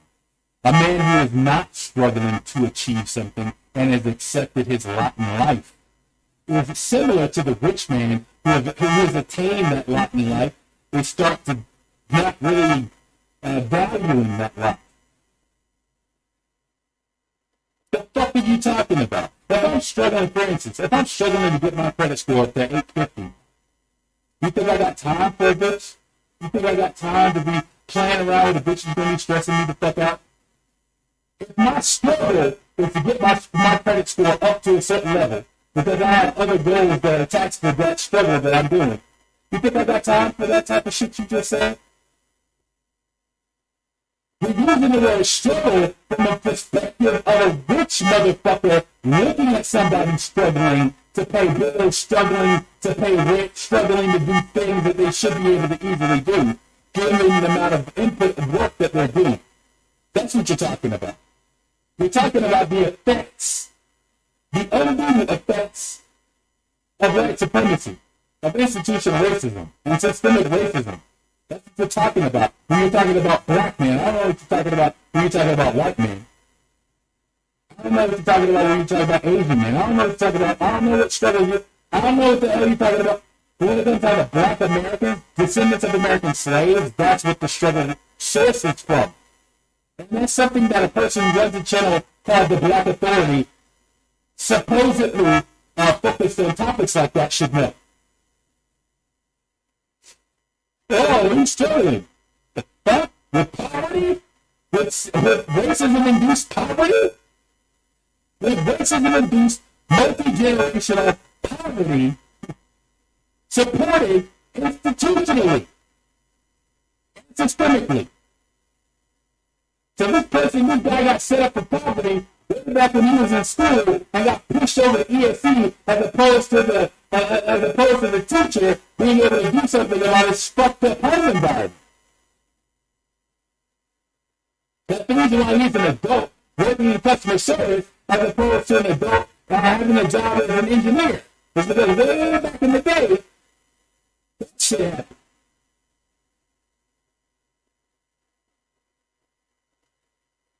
But to the Black Authority, that's not that big of a deal. That's just you whining, you broke motherfucker. and advocating for women to get with struggling men, what you're telling them is to go back into a problem. And don't get me wrong, everybody has issues. Don't get me wrong, there are issues everywhere, but struggling men bring all the issues that a woman doesn't want in dump trucks full. Okay. Are you, go ahead, I'm listening. Are you done? Or is that, can I talk now? Of course. Okay. So once again, like I said, when I made that video, it wasn't for men. It was me talking to other women, which damn near half my videos, I'm talking to other women. That's why I started out making videos talking to women about situations. Yeah, you're still talking to a woman because the Black Authority is definitely a bitch. Getting to know men and been dealing with them. So the majority of men started watching my videos because I wasn't even talking to men, I was talking to women. So what I'm saying is that when I talk to women and I give them advice, even when I talk to men and I give them advice, it's all subjective. That's what, once again, content creation is subjectivity. So if it applies, that's awesome. If it doesn't, okay. That's what content creation is. That's what being a creator is. Everybody's not gonna like what you say. It doesn't matter. It does matter if it's misleading. And how is it misleading? Like I said, it's subjective. So if you feel it's misleading, it doesn't apply. No, ma'am. 2 + 2 = 4, plus as opposed to 2 + 2 = 9. One of those is accurate. One of those is accurate. The other one is misleading. Okay, so then let's go with that. The 2 + 2 = 4. So if 2 + 2 = 4, which it does, but let's put that in terms of the conversation we're talking about, then that means you can't make generalizations then, because there's no statistics to back up that specific claim. Exactly. No, generalizations you can make, but when you try to take the exception to the rule, extrapolate that as being the typical, that's misleading. Bitch, you've been making outlier arguments this whole entire fucking time. What the fuck are you talking about? You've been making outlier arguments. The clear argument you're making, which doesn't apply to the people giving you $9.99 and $20, is that rich men should have access to government. What the fuck are you talking about? That's an outlier situation that comes out of the descendants of American slaves. Well, I'm sorry, are you now in the manosphere, and we should just forget about what ties you're alleged to have associated with Black Americans. struggling men are not the prize. And that's subjective. That's if that applies with you, then that's fine. But what I'm saying though is don't take away the validity of my claim to help another woman. But it's not. That's valid. my thing. But it's not valid. That's the misleading part. That it's not valid. If a woman follows your advice in any capacity, she is cruising for a bruising. And how is that? As I by just me saying that a regular guy is not of a certain status or wealth or monetary class, you should go. Put this shit together. Put this shit together. So white motherfuckers impoverish us entirely. Impoverish us and put us in fucked up situations regularly. And then you have a woman say, hey, the guy who's struggling, he's still a prize. You can still give him and y'all can still have a good life. Yeah, he's struggling, but y'all can struggle together and build something together.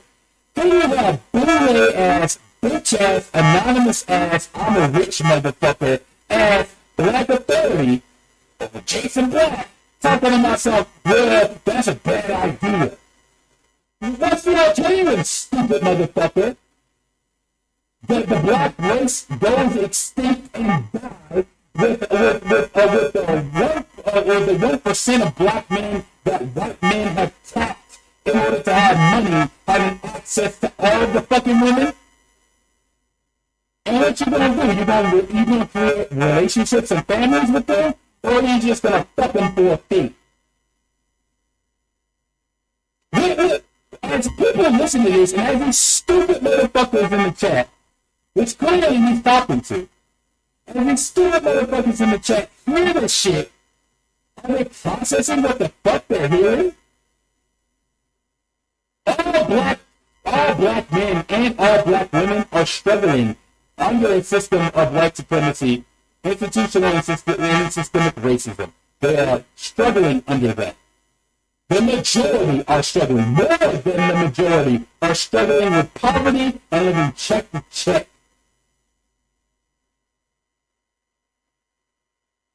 What the fuck is wrong with delivering a message that may mostly get out to black men and black women that creating a relationship despite that struggle is a good thing to do because you may get more tangible, emotional, and spiritual benefits even if you don't get the material. But you got bullied motherfuckers like Jason Black, supported by YouTube, putting out toxic fucking messages in the black community. Specifically as it relates to relationship formation. That's a bad thing. Okay, let me ask you a question here, Olivia. Can I call you Olivia? Okay. Yes, please. Thank you. Okay. What percentage of the male population in America what do you think is the median male income in America? What do you think it is? I would say around 50,000. Okay, 54,000. What percentage of the population of men do you think makes that? Makes the median income? Yes. I would say between 30 to 40, roughly. Okay. What percentage of men do you think make $90,000 a year? Oh, I would say that's less than 5%. Okay. But it's probably it's way less than that, probably. All right. And what percentage do you think makes $250,000 or more? That's the 1%. Okay. For everyone here, just go ahead and do a brief recap on that. $50,000 a year is the bottom is 80% or less. So the bottom 80% makes $50,000 a year. The top 13% makes $90,000 a year or more. The top is now been revised. It's gotten a little bit bigger depending on which survey you're looking at there. About the top 9% now make $100,000 a year or more. And then of course the top 1% now you're talking depending on whether it's men or women, but where men are concerned, it's going to be about $300,000 a year. That's going to be the top 1%. So you're dealing with that. So the bottom line is that bottom 80%, that's the one struggling. Correct. That top 10%, those are the ones typically not struggling, although if you live in New York or Los Angeles. Talented 10. So with that being the case, the bottom 80. Talented 10. He's a talented 10th nigga. He's a boule nigga. He's about to make a treatise for boule motherfuckers to get pussy. This is what's about to come out of this fucking mouth. 80%. Correct. So a woman's chances of hitting Mr. Struggle are 80%. High. Correct. Which is my point. That is my point. That's what the whole video was about. You're going to hit a quote-unquote regular or struggling man before you can even throw a rock and hit a rich one. Okay, but this is my point. Your advice is that the women need to be with the struggling man as the prize. That's literally the title of the video. I know. And that's wrong. And I still stick by that. You can stick by being wrong, but survival is going to take you otherwise. Because there's not a damn thing wroong with a man who's quote-unquote struggling or who's quote-unquote living, working a regular job at 9 to 5. There's absolutely not a damn thing wrong with it. Okay, well, I will be the last person to tell you that there is quote-unquote something quote wrong with it. No. And truth be told, most females are average. They need to be with an average guy. Absolutely. But when you say that the struggling man is the prize and you make a video talking about how the wealthy fellas don't appreciate, you have not put it in the context. It would be different if you were taking this as an opportunity to put in context in the video, because this is what you're going to try to do now. The time to do this was 4 months ago when you made this video to let the... She is hurting his ability to trick off, in my opinion. In my opinion, she is hurting his ability to trick off by putting out a narrative that the regular man is a prize. And so he doesn't have any game, charisma, or any sort of thing that would actually give him a woman. And so a beautiful woman putting out a narrative to other beautiful women that, hey, a struggling man could be the prize for you in order for you to have a healthy relationship, is hurting his ability to trick off. Get the fuck out of here. I see through this bullshit. I know a motherfucker who ain't getting no pussy on a regular basis when I see one, motherfucker, or when I hear one. Because you be making the same type of arguments as self-centered than a motherfucker. And it always loops right back to you. You just mad because you put out a narrative that should be a positive narrative for 90% of people or 80% of people that, hey, fuck the rich guy, focus on the normal guy that's really going to be there for you. Even if he's struggling, he may be struggling for now, but y'all can struggle together and create a base for yourself and not be struggling in a couple of years. That's a positive fucking message. But no, he wants to protect the rights of wealthy people to possibly trick off on beautiful women, because you see how he made the distinction with it. Some of these bitches are normal. They should be with normal guys. So chicks like Olivia should be with a normal dude too, right? Or is she extraordinarily beautiful to you? But she ain't really all that to me. To me, she's like a 7.5. But she has to wear all that makeup and all that like that. I know a chick who looks better than her with not a stitch of fucking makeup. And she's an easy 9.2, 9.5 without a stitch of fucking makeup. So, to you, this is like, oh my God, she's so beautiful. So you're just trying to defend your ability to check off with chicks like Olivia on her level. That's what the fuck you just arguing about, bitch. Fuck out of here. You don't qualify for a man who ain't struggling. Now, that's what your video doesn't say. Hey, ladies, most of you, I'm talking 90% of you, you complain about a guy who's struggling, but truth be told, you don't qualify for a guy who isn't struggling. That's not what the video was about. Narcissistic message to black people. The video is useless and misleading. No, it's not, because like I said, that's not even the context that I would want to put in the video. Exactly. Once again, I said, you missed the whole point of the video. I'm not talking to women about what they qualify for. That's not that particular video. It might be another video, a different video, but that's not the context I wanted to put in the video, so I didn't. Exactly. Yeah, but there's the problem is that when you leave it open like that, it's completely misleading because it's not now the context of the reason why he's the prize for them. You're not saying which women that man is the prize for. Now it doesn't matter. My woman is watching my video. Yes, it does. No, I'm not talking. Let me finish. I'm not talking to a certain group of women. Exactly. You're trying to make it a certain group of women, and I never say it on purpose. The title of the video is struggling to the prize. They are not the prize to all women. They're the prize. I never said all women. Yes, okay, but if you don't point out that there is only a certain type, this is a specific type of man, a man who's struggling, and those men are the prize, but only to a specific type of female. But like, once again, I don't agree with that, so that's why I didn't put it in here. You're trying to make me say something that I never intended to put in the video in the first place. That's why it's misleading, because you're not saying that it's only applies to a specific type of female. You're trying to argue for some pussy. Listen, even Tariq Nasheed, if he's listening to this type of shit, Jason Black, even Tariq Nasheed would have to fall back on his mapping lessons and realize that you're just trying to argue your way into some pussy. Specifically, I believe you're trying to argue your way into Olivia's pussy, but you're just trying to argue your way into some pussy. Nigga, it don't matter if you broke, if you struggling, if you not. Listen, if she's changing the mindset of women to say, hey, there could be a benefit to you. Even if the man is struggling, there could be an emotional benefit to you. That is a bad message. There is nothing wrong with that. The only thing wrong with that is that you feel as though, fuck them niggas. Fuck them solo niggas.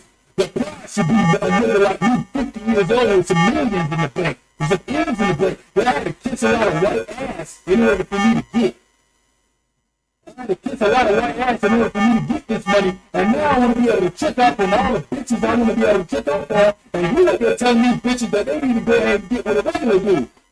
They may actually have a good relationship with that regular dude. And all of a sudden I can't fuck big booty Tusha no goddamn more. That's the fucking argument this motherfucker is making. This is the basic bullshit simp-ass argument this motherfucker is making. And I think he's specifically trying to make it to Olivia directly. Honestly, this nigga, stop. That's why I got this photo up here. That's why I got this shit up here that plastered. This nigga ain't never seen a bitch in real life, I believe personally. This nigga ain't never seen a bitch in real life that he ain't had to pay for a couple of 30 minutes to an hour. Right? He ain't never been in the same presence as a bitch like this or a little higher above her That she's truly with him off the strength of him. Like she's there off the strength of him. She ain't there off the strength of what he's providing. She's there off the strength of him. This nigga dropping dimes about Nordstrom's and paying for Lexuses and all that. The fuck, you simp ass bitch. You simp ass bitch. All you really want, I believe, is to fuck Olivia. And you trying to make an argument directly to her, but trying to make it in a generalized fashion about what she said. But what you believe is a bitch like Olivia on her level, Alexa on her level, she only fuck 50-year-olds like you. Nigga, please. Nigga, please. He doesn't. That's what I'm saying. Are you listening? That's what I'm saying. I would dick down Olivia before you. Even with your money in the bank, bitch. Even with your money in the bank, bitch. Even with your money in the bank, I would dick her down way before you. You're talking in circles. Choose a side. Which one is it? It doesn't apply to him or it does? I literally have been saying the same thing the whole time. The same video that I did that you watched, I still stick by. I didn't put in there the class of women that you're talking about because I never intended to. It wasn't for you. It was me talking to women about the benefits of dating a man that works at 9 to 5 and is not of a certain status. Period, point blank. Exactly. It's not difficult. No, you're absolutely right. It's not difficult. It's also not practical. Women don't want that because it's very misleading because a disproportionate hardship is going to come with that. And if she signs on that, she's going to have to live with it. Why do you feel that women don't want a regular working class? I don't feel they don't want through time immemorial. That is what they don't want. I've already explained it before about this. Wait, I'm sorry. Wait, say that one more. You broke up on last one more time. Women are not workhorses. Mm-hmm. So if you tell a woman that she's going in a struggle situation, you are telling her that she's going to have to be a workhorse. How can a woman be in her full femininity if she must be simultaneously workhorse and showhorse? Because I never said workhorse. I never said that. See, no, man, but I'm saying if a woman is struggling, I'm going to say this again. If a woman is with a man who is struggling, then by definition, she will also struggle. Therefore, she cannot be in her full femininity because she's here being a workhorse because she's in this struggle. Every woman understands this. No. Nigga, I'm not a Christian. I am not a Christian. I am not a motherfucking Christian. But according to Christian mythology, women were created to be helpmeets. You stupid son of a bitch. Literally, what a woman is supposed to do is help a man. That is literally the theological basis of the existence of women. What the fuck are you talking about? This is what I'm saying. I totally understand what you're saying. It's not that I don't understand. However, what I'm saying is that you're still using the word struggling in a negative context, and even the definition will tell you otherwise. So when I mention a struggling man, I don't mean it in a negative way. So once again, when you say a woman doesn't want to be a workhorse, I agree with that. I totally agree with that. As a woman, I'm clapping. I'm giving you kudos on that. I agree with that. However, when I say a woman, when I say struggling middle of the prize, I'm not talking about a bum dude that's out here with absolutely no aspirations and goals in life. That's not what I'm talking about. I'm talking about a man who works a regular 9 to 5. That 80% you're talking about. What's wrong with that? There's nothing wrong with that on his face. There's absolutely nothing wrong with it. However, being realistic, women don't aspire to be with a struggling man. And that's what the video was targeting. That's who I was talking to. Right. You're telling women that they should aspire to be with a struggling man. And that's not the way it's going to work. Women are going to come. So every man listen to the business. Unless you're a millionaire, you're a bum motherfucker who women shouldn't be with. Period. That's the conclusion you can make from this argument. Compete for the best man that they can be with. Nobody's going to compete to be with a struggling man. And what I'm saying is I agree with you. That's what I'm saying. I'm not disagreeing with you on that fact. And that's exactly who I was speaking to in that video. That demographic, that group of women that you're talking about, is who my video was directed to. You're lying. You're lying, Olivia. Because let me tell you something right now. Listen, I hate to do this type of shit. Listen. There is no woman that I can say this right fucking now. There is no woman that the Black Authority could ever get in life that I couldn't sleep with behind his fucking back. If this is his motto, the strength, the motherfucking strength of me, I wouldn't have to pay that little crusty bitch nothing. I wouldn't have to pay that not-mean, overweight bitch that he possibly is tricking the fuck off of, even though she got a gut sticking out bigger than her back. Or possibly a white bitch. It could possibly just be a white bitch. But I wouldn't have to pay her shit to fuck her. Get her down behind Jason Black's back. I can tell you, after hearing him back and forth, he feels though he's purchased people. In my opinion, he feels as though he's purchased people with his status. That's the easiest motherfucking bitch. That's the easiest type of bitches you could pull. You, my dude. I promise you, I could fuck any bitch you with. Any bitch you with. No bitch you with is really loyal to you at all. I believe you just tricked me personally. I believe you're anonymous. So I believe you just tricking up. I believe you I don't believe you got nobody in your fucking life. I believe you tricking up on some bisexual shit in my personal opinion. I believe you tricking up because you saying some stuff that just doesn't make any sense. From a heterosexual man, it just seems like you just are missing the point of paradigm between men and women. There's something that's there that you just don't know about. You honestly believe you could argue and debate your way into some pussy. You cannot do that. You honestly believe that just because you got a little bit of money, you're better than the dude who's putting in the goddamn work. You're better than the deacon's son, or the deacon of the church who's been there ever since he was 19 years old, been a part of the church since he was 19 years old. He's not 29. He has a nice little construction business, but he don't, or he's in construction, but he doesn't own his own business, but he's making a decent amount of money. He's struggling because he's trying to maintain his family. You somehow think you're better than him. I'm not better than him. The deacon at the church, who's 34 years old, who has 4 kids by his wife, who makes $85,000 a year, his wife makes another 30 or another 40 to bring into the house. You somehow think you're better than that man. I'm not stupid enough to believe I'm better than him. I'm not better than him. And just because he's struggling financially,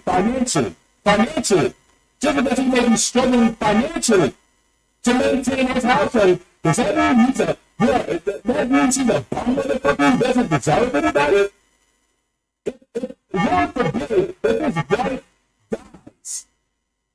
if his wife dies tragically, and he's left a widower, and he's struggling to maintain himself and his 3 kids with the $90,000 or the $80,000 that he makes a year, you mean to tell me that a woman would be better off tricking off with you as opposed to being with him? You have to click. If a woman had a choice to be with you or that man, I would be like, hey, you need to take your ass to him. You need to take your ass to him. Because he's already been in a healthy relationship, he's already been in a healthy marriage, his wife just died and passed away. That's the only thing other than that he would have still been with her. He has better things to offer you than I can. Period. I would say that.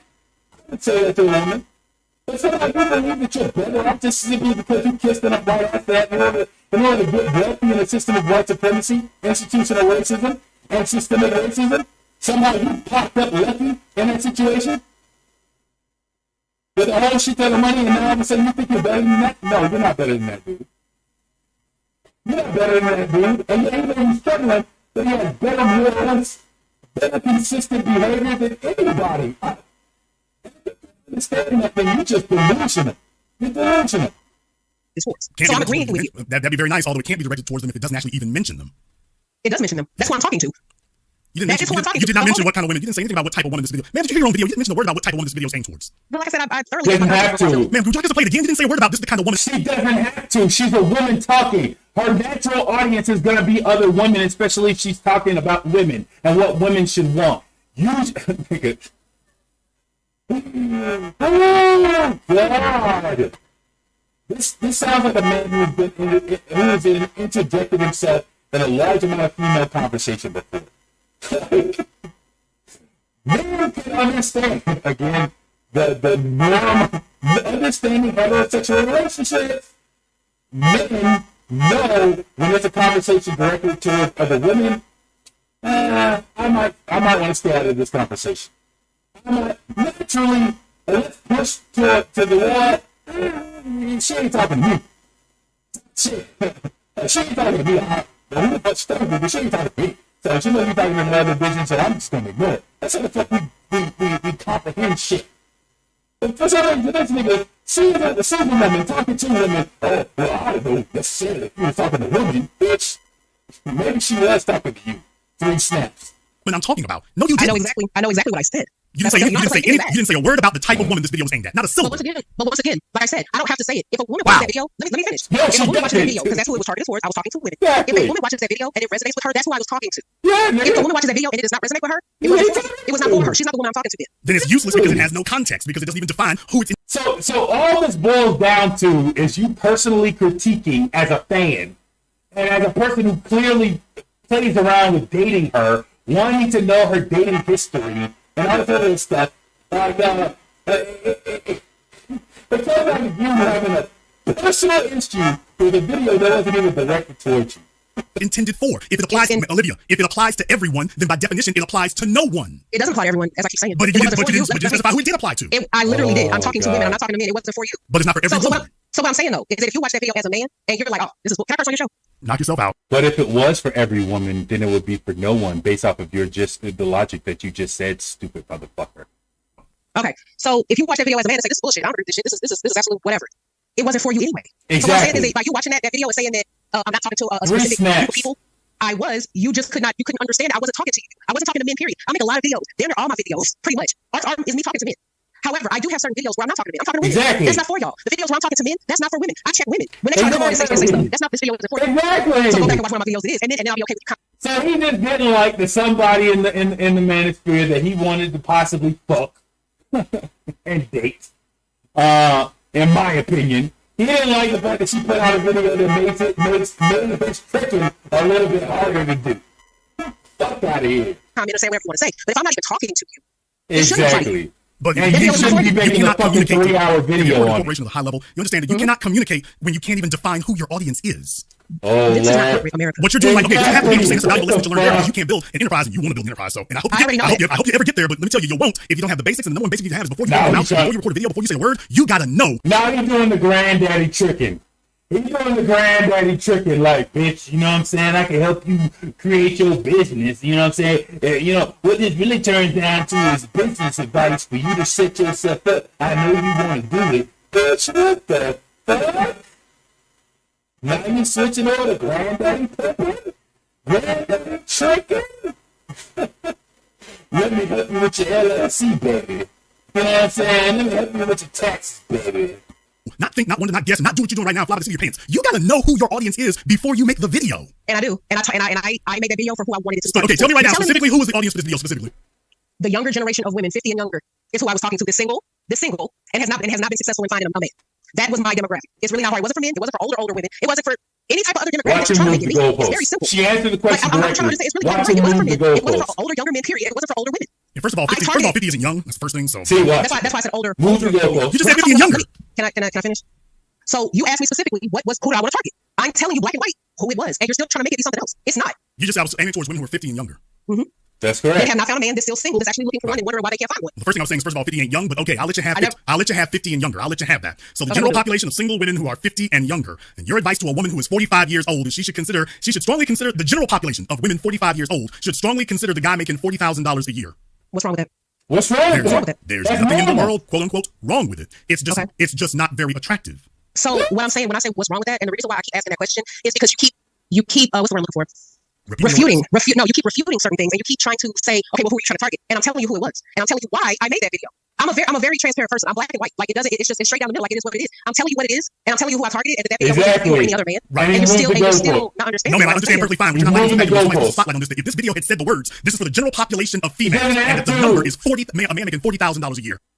It doesn't have to regular heterosexual males.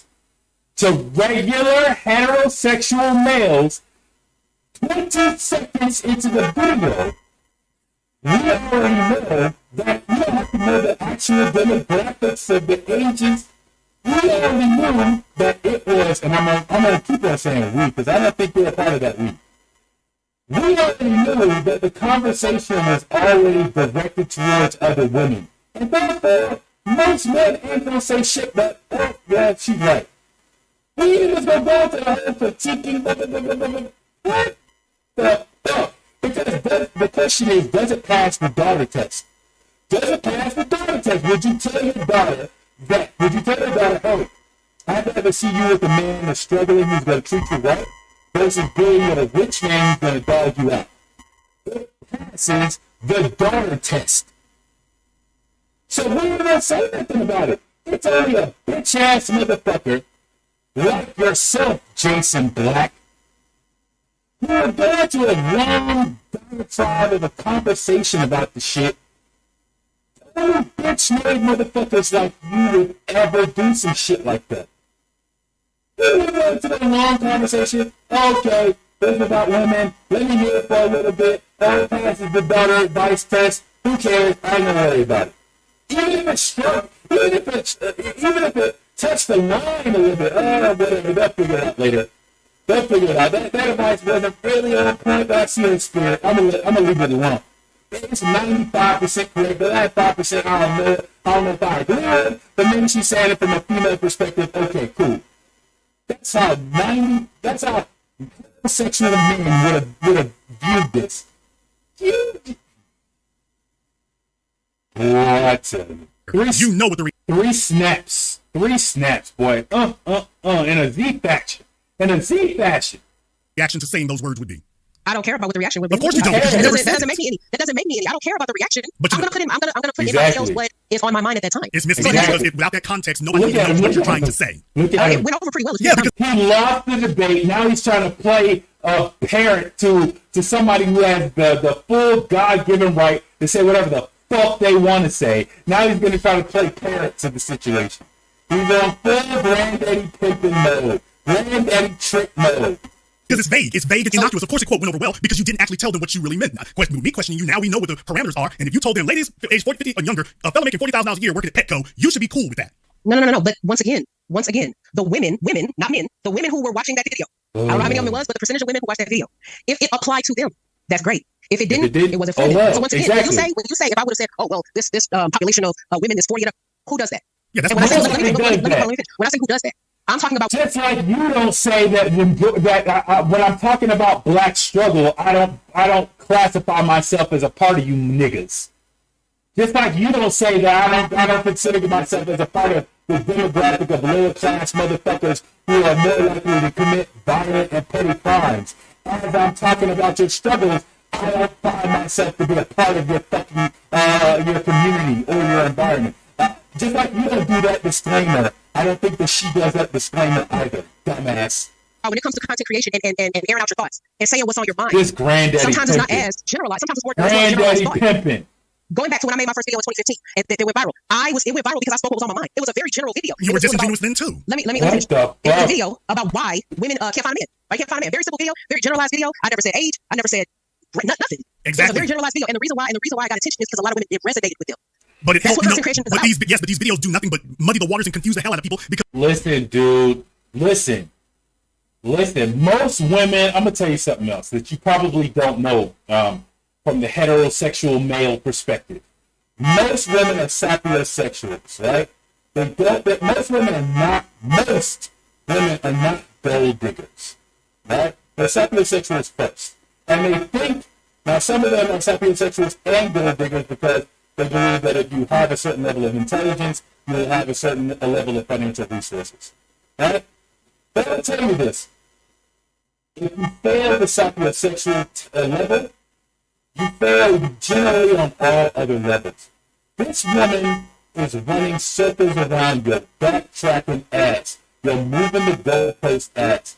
If you got her on, because I personally believe that you probably sent her some shit on a burner account. That's my personal opinion. I don't have any facts to back that up, but that's my personal opinion. Now, that wasn't a supporter, but it was you in the background DMing her on a burner account. That's what my opinion is. So if you did this on some elaborate scheme to possibly try to ever fuck her, let me inform you of something, sir. If a woman believes that she is more intelligent than you are, your chances of fucking her are zero. So you have already lost that. You are trying your best to try to win some level of ground. You're now going into full parent mode, trying to tell her what she should have done and could have done for her own fucking YouTube video that clearly she could do whatever the fuck she wants to do with it. And now you're trying to win the argument on, at the end of the day, even though you explained everything in this 2-minute video over the last hour, even though you explained everything, where you should have put a disclaimer on the video who you was talking about. You lost. Because they walk away thinking they got an answer and all they heard was babble for 3 or 4 minutes that can't be deciphered. And because you lost, that photo is that photo of Olivia is the closest you'll ever get to that pussy. I'm going to say it directly. This photo of Olivia is the closest you will ever get to fucking Olivia. Because your intelligence in comparison to hers is very, very low. She is running circles around you to the point where, I mean, at this point you can say, who are you to tell me what to do? And that would be a legitimate counter-argument. You put yourself in a position, in a debate, where who are you to tell me what to fucking do? It is a legitimate counter-argument because it is. Because now you're trying to direct her and what she should put out for her YouTube content. What do I tell you? You already stated what it is. You just said you literally refuse to say who it is, what it applies for, what I it just should do, and what it told means. you. Your videos, They're so ma'am, you can repeat the same babble if you like to, but that's all you're doing. I'm saying that's not content, that's confusion. So By the like way, I said- what is the good form of struggling? Since I'm focused on the negative version of struggling, please tell us all, what is the non-negative version of struggling? Once again, like I said, Against white supremacy. I literally gave you the definition of struggle. Now, as you can see, March 6th, 1,000 more. That's the 1%. But That's what content creation is about. these videos do nothing but muddy the waters and confuse the hell out of people because they walk away thinking they got an answer and all they heard was babble. Please tell us all, what is the non-negative version of struggling? Once again, Against white supremacy. That's the non-negative version of struggling. There you go. How about two wonderful... How come we don't have in the black community, and I really already know, how come we don't have institutions in the black community, the black church, or some organization outside of the black church, that specifically helps young people when they get married?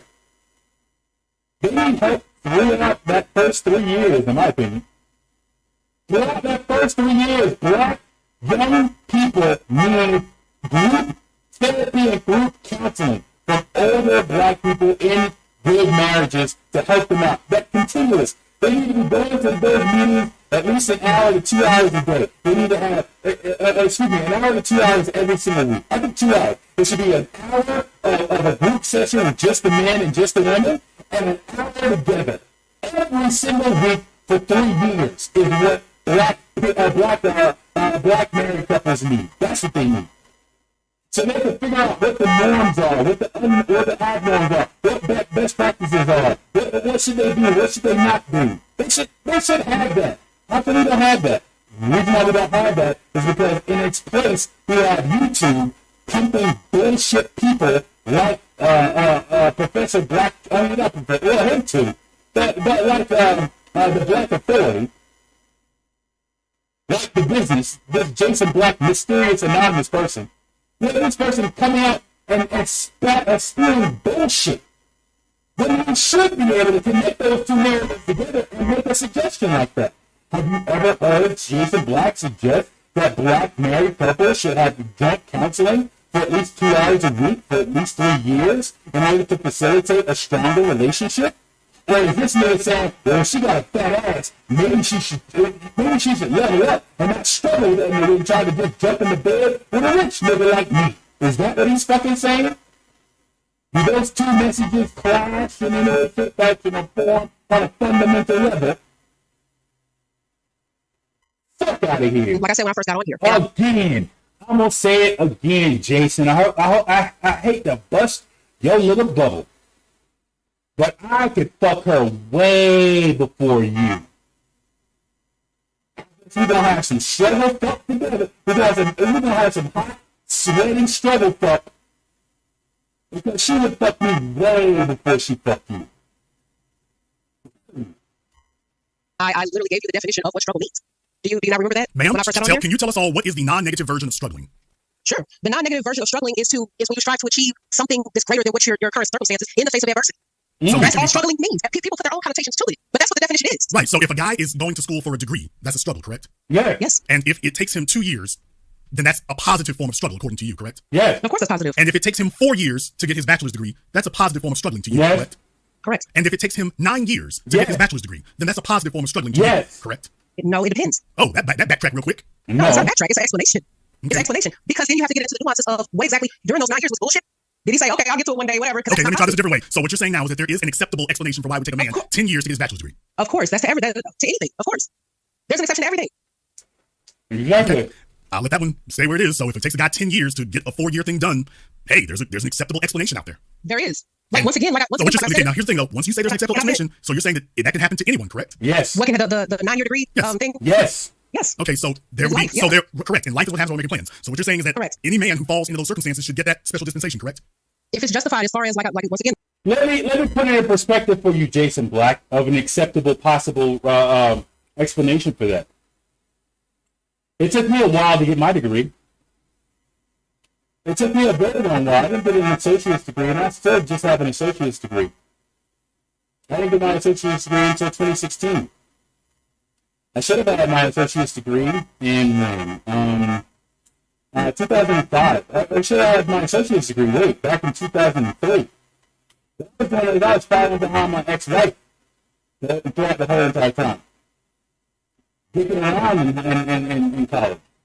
I also had my father pass away. That fucked up my first year as well. Mostly it was following around my ex-wife and being up her ass. And then when she went off to law school and I could focus on my degree a little bit better, she flipped around in the first 6 months of her law degree, and I had to move from Florida to Virginia to help her out with that and to help her stay focused. She went from the bottom of the class to 8th from the bottom, but her GPA went from a 2.2, 2.3 to, what was it, a 3.8, 3.6 in her final semester. So I think I helped her out. I think I helped her out. Graduated with 8th from the bottom of the class, but ended up getting a very good position as a lawyer doing insurance defense. And I couldn't focus on my portion of the degree because all the problems within the relationship and the lack of her focusing on me in the relationship and putting back into me, I couldn't get my associate's degree finished until 2016. On the strength of a high school diploma, we got engaged. We got engaged in Lake Garda, Italy. You know why? Because I was working as an engineer with my high school diploma and my couple of years of college. I was working as an engineer in Germany during that time period. And when she became an attorney, I was still a manager at a large telecommunications company. And I was still making more money than her.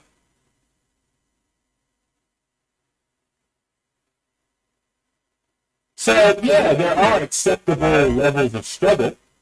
There are acceptable reasons for a person to delay finishing a degree. But you're speaking like a boule motherfucker. Once again. Because black men have the hardest time statistically in completing their fucking degrees. Have you figured out why that is? Is it just simply because we start something and we're lazy and we can't finish? Stupid motherfucker. Just wants to say some shit. Just to hear it come out of his fucking mouth. in the 9-year thing, why did it take him 9 years? So yeah, if he's the exception, then yeah. Right, but there would be more than one person that would happen to, though. By mathematics, there would be one person. yeah. There'd be a whole segment of society. So in other words, women could run. So in other words, women could run the 20% of the population, claiming that they have the same issue. Same issue as the other 8%? Well, no, the fellow who took him 9 years to get his degree, and the woman just sat there and waited until the Jeffersons went off the air. As long as the next person says, "Hey, well, the same thing happened to me," well, then that justifies waiting 9 years for him too, because it would just happen to one guy. Conceivably, this can happen to a whole bunch of men. What? Correct. I'm not arguing it, and it does every day. Life happens. Setbacks happen. Like, it takes you longer to do certain things. You have other things in life going on. Who knows what went on in that man's life? Why it took him 9 years? It was Exactly. like I said, if it was just him bullshit and saying, "Oh, I get to it, that's not acceptable." Right, Because not that's just a not man. character. Well, not just a man, though. There's Well, I'm just using one man as an example. I'm saying there's a Yeah, whole bunch of men that also could apply to. Yeah, there's a whole bunch of black men that could apply to as well because of institutional and systemic racism. That's how that could happen as well. Get out of here. This guy is so I 100% stupid. agree. That's not who I'm talking about. Though. When you talk about a man taking 9 years to get a 4-year degree, that's what I was saying. I'm not talking about the man who was just bullshitting and saying, "I'll get to it when I get to it." We're not talking about the bum guy. Right, but And once again, I'm sorry. Go ahead. Nobody's gonna, but no guy is gonna sit up here and tell you he was bulljobbing around. All of them are gonna tell you that they were nose to the grindstone all the time. Well, that's what I was getting ready to say. If it took a man 9 years to get a 4-year degree and you didn't know him during that time and then you met him and whatever, why would you give a damn anyway what he did? That it took him 9 years in his past. But there's the issue. No, you don't meet him at the beginning of his struggle. So we're talking about struggling to the prize. You don't meet him in the middle of his struggle. Correct, but I'm talking about what you just said. When you said a man can tell you anything. As far as why it took him, I'm not talking about meeting a man afterwards. I'm talking about if you are actively involved with him and you see what's going on, you see if you're involved with him in that moment, that's a different story. So if it's taking him 9 years to get a 4-year degree and he's just bullshitting about it, and you know because you're in that man's life currently, no, that's not acceptable. Yeah, However, it if it's takes you taking years to that, figure it out. That could take a woman. Shut the fuck Yeah, that could take up. years to figure Now out. he's backtracking like a motherfucker. take years to be honest. It really shouldn't take years to be Unless you and he are honest. taking the same major, yeah, it could take you years. If you're a nurse and he's taking engineering, you don't know his classes from the man in the moon. So yeah, it could take you years to figure out what's really going on. Yeah, No, it I'm don't. saying I understand what you're saying. However, saying that it would take a woman years to figure out that her man is bullshit, I don't agree with that. Because one thing that women do have very, very, very well, and it's an innate thing, is that gut instinct. Women have that very well, and it's very strong. So I don't agree. If you're a woman and it took you years to find out to figure out that your man was bullshit, you just didn't want to see it. That's period. Exactly. It's the same thing with cheating. You can have a woman that's when a man has been cheating on her, having She an is affair, so whatever, much more intelligent than you. You're making horrible arguments. It's the same and thing you're with just this having- situation we're talking about. Okay, a gut feeling. You're making horrible arguments like a child, and you're having to listen patiently for her more intelligent responses. This is pathetic, dude. Here's the real thing. Instinctual. When you gamble on something as opposed to a sure thing, gut feeling doesn't have to be. Gut feeling is what you Oh, go for a sure God. thing doesn't require a gut feeling. But I A think sure thing as far as what in this scenario. a man what's the sure a thing? man who's delivered results, not one who's working on results. Okay, I understand that. But once again, that's not the majority of men. Well, correct. That is not the And majority. then- That's not the majority of men. However, when you're teaching women that's not the benchmark to look for. The benchmark Well, to that's look for is not struggling. The benchmark to look for is results. Well, and once again, when you talk about results, once again, that's subjective. Because what one woman or what one person feel like is acceptable results, the other person cannot be acceptable. So all of this, Exactly. in terms of relationships and the interdynamics of relationships and marriage and love and all that, it's all subjective. Now, just understand, Exactly, dumbass. Like, let's say a dude is actually going towards, like, he wants to be an artist, right? And she wants him to, but he has like very good math skills, but she wants him to be an engineer, right? And then all of a sudden he's like, no, my passion is art. I want to focus on art. That's what I want to do. And they're struggling for the first couple of years, but she's supportive of him in his art. But let's say an engineer would have made $100,000 a year by the time that the 4 years or 5 years pops around. Let's say he pops up as an artist and he's now selling paintings or selling his art for like $1 million a pop or $500,000 a pop, right? It's subjective. All of this is subjective. But then so we can switch that around even further. And let's say that he's making $500,000 a year, and now she's in those circles with people who are making a crap ton of money, and she still has some youth with her, and all of a sudden the rich man wants to fuck her on the side. She doesn't want to stay loyal to the same guy. There's 1,001 subjective possibilities and realities going on simultaneously. Now you're just in the pure subjective argument realm, and you can't escape it. You're in a black hole.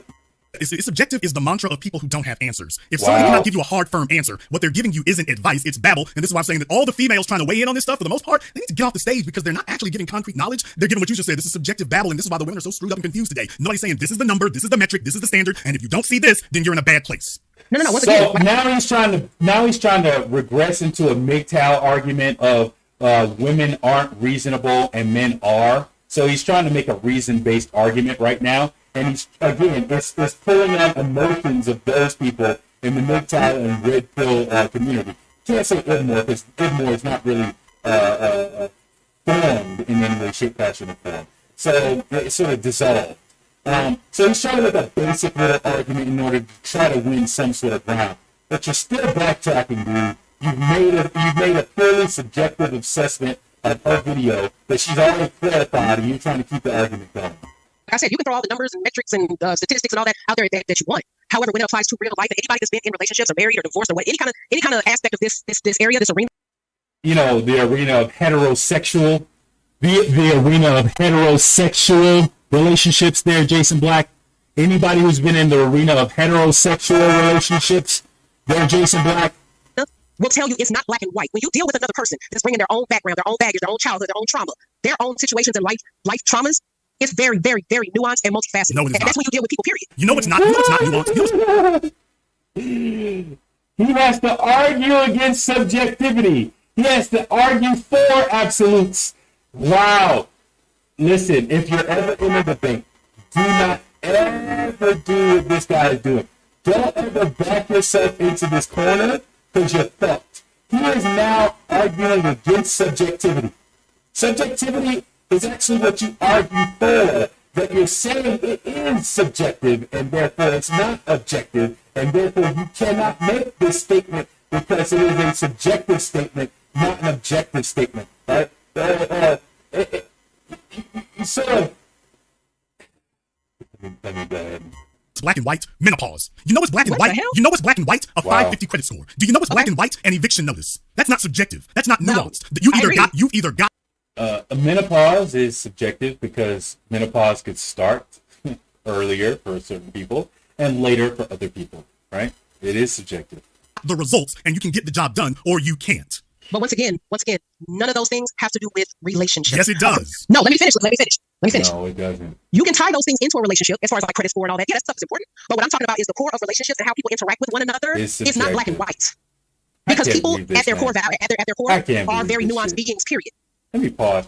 I've had to compliment my ex-wife on so many motherfucking levels in this conversation.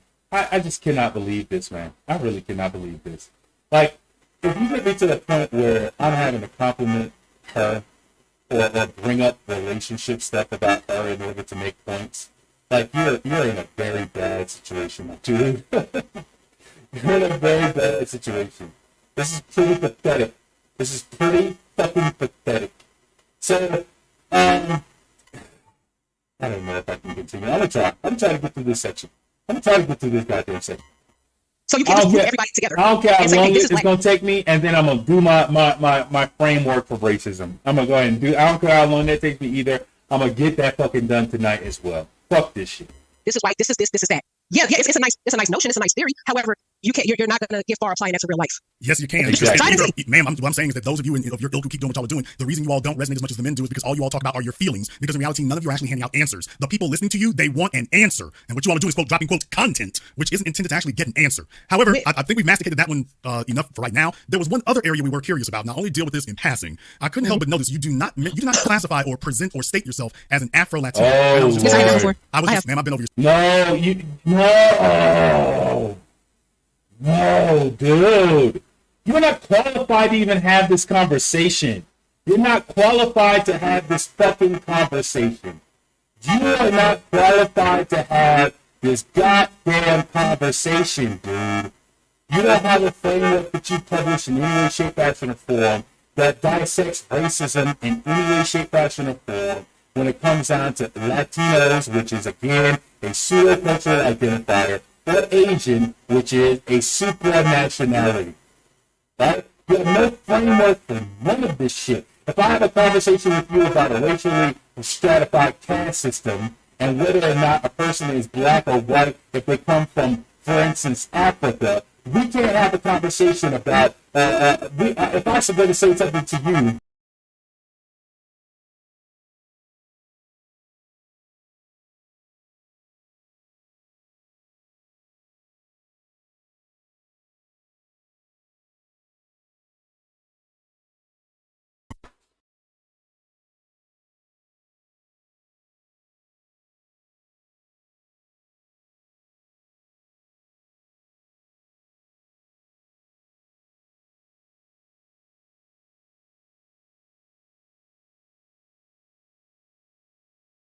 hola, there we go. So if I were to have a conversation with you about that, and I were to say, hey, there are no black people in African nations or generally in sub-Saharan African nations. If you're talking about Muslim-dominated nations, there are religious stratifications and possibly racial stratifications within those religious stratifications. But in sub-Saharan Africa, where the majority of the government is constructed with black people, black-skinned, melanated people, there are no black people. That is a tribalistic society tribally stratified society that's built under colonialism at the upper strata, at the upper class, right? So it's a dual class with the controllers of the vestiges of colonialism at the top, and then tribal stratification going on at the bottom. And so there is no equivalent stratification of people into a black caste in order for you to say somebody is black when they come over to America. Like, we can't have that type of conversation because you have no fucking framework to have that conversation. You just want to bring it up. You just want to bring it up, but you have no fucking intelligence to actually have the conversation. You have none, but you want to have this conversation with her because you've lost the previous debate soundly on every single fucking point, and now you want to bring it over to this. Your stuff. Let's not do that. You can go on my Facebook right now if you want to, and you'll see it. Ma'am, the world didn't meet you on Facebook. Yes, they did, sir. Ma'am, that's why I started. That's wow. why I started. Your Instagram and your YouTube don't. You're making Sir, shit up. Your Instagram and your YouTube. You're making shit up. Your Instagram and your Instagram and your YouTube don't. Can I finish? Because you just made an error. Can we discuss your Instagram and your Okay, YouTube? so can I finish? Because you're talking over me, and I'm trying to point out your error that you made, which is a severe one. So when you say that I cannot start out on Facebook, that's furthest from the truth. I didn't say that. Let me. So he didn't do his research and look her up on Facebook, and so now he wants to limit the argument to just that. Just Instagram and Twitter or whatever else he just said. Let me finish, please. You completely denounced Facebook as far as the platform that I was prominent on. And that's the furthest from the truth. And once again, like I said, everything is still up. My first five videos went viral via Facebook. I didn't even put them on YouTube. I didn't even put them on Instagram at that time. So Facebook at that time was my primary platform. Your Instagram and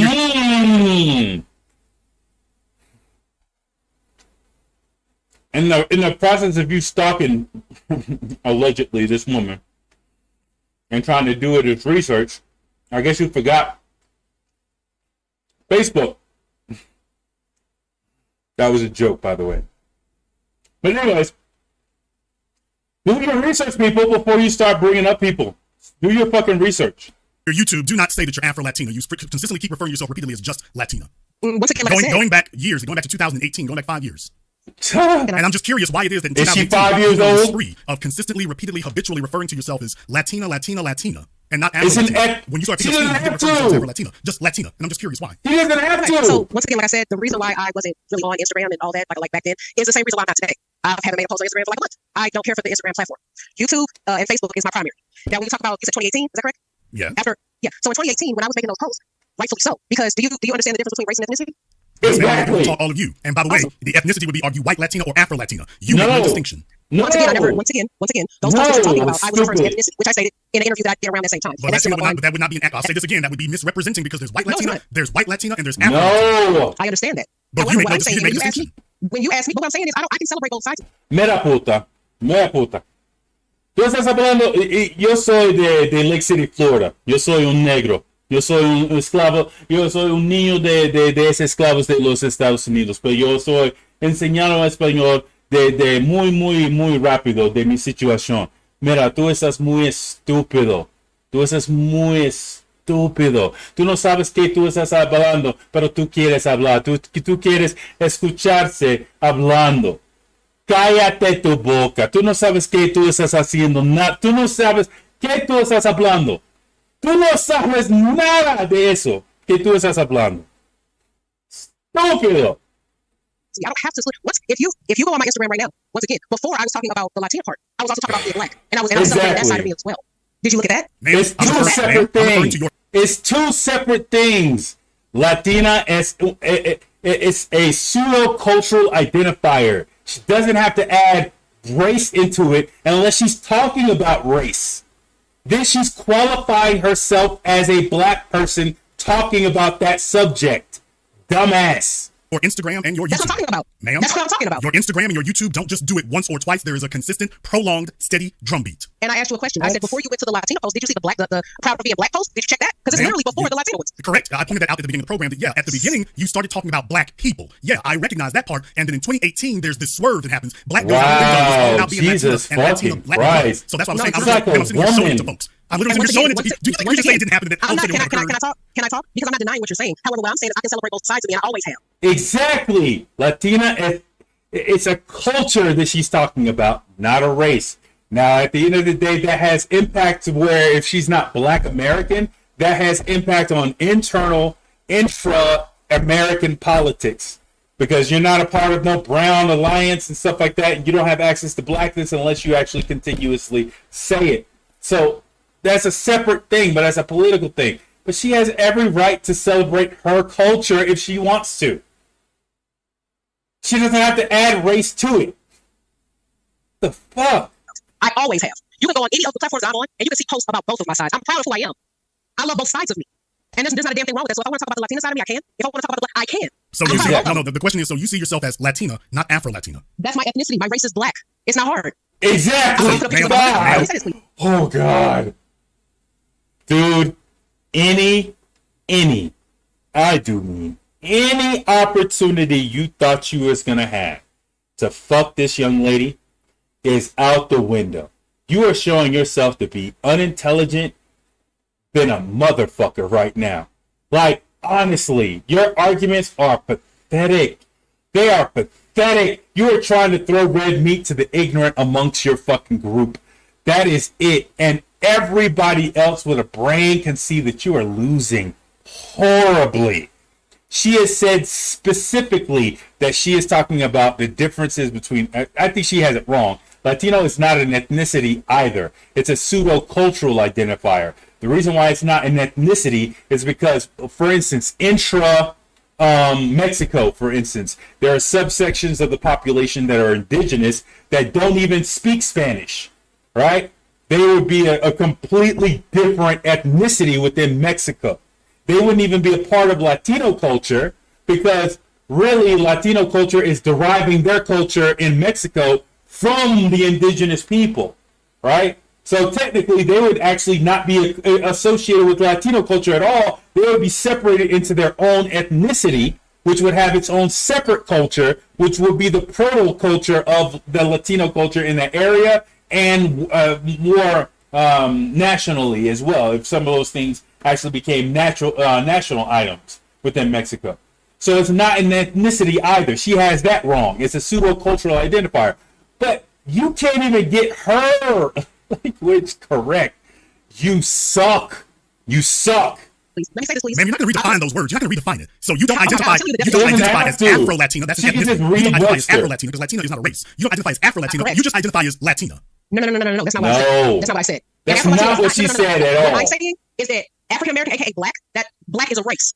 That's not ethnicity. Are you trying to tell the world that Afro-Latina and white Latinas are the same ethnic group? When did I say that? I'm going to ask this one more time. Are you saying that all Latinas come from the same ethnic group? Can I speak now? Because I'm trying to talk. I'm trying to educate you about ethnicity. You're not ethnic. This is what I made up of. I'm letting you know. Exactly. No, that's not what I'm saying because there's a stark difference. That's not what I'm saying. However, I'm saying that when you talk about the post of 2018 and you don't talk about the post that was prior to that when I was celebrating my black side as well, you just point out one chunk. I have a problem with that. Because no, that is not what I'm saying. What I'm saying is I can celebrate both sides of me, which is what I've done and which is what I will always do. I'm never going to waver.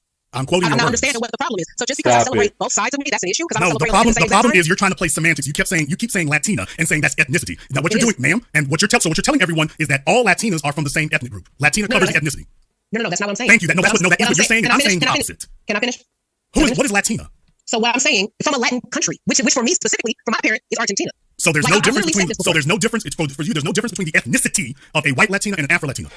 Again, he's playing semantics on the only small piece of meat left on the goddamn bone.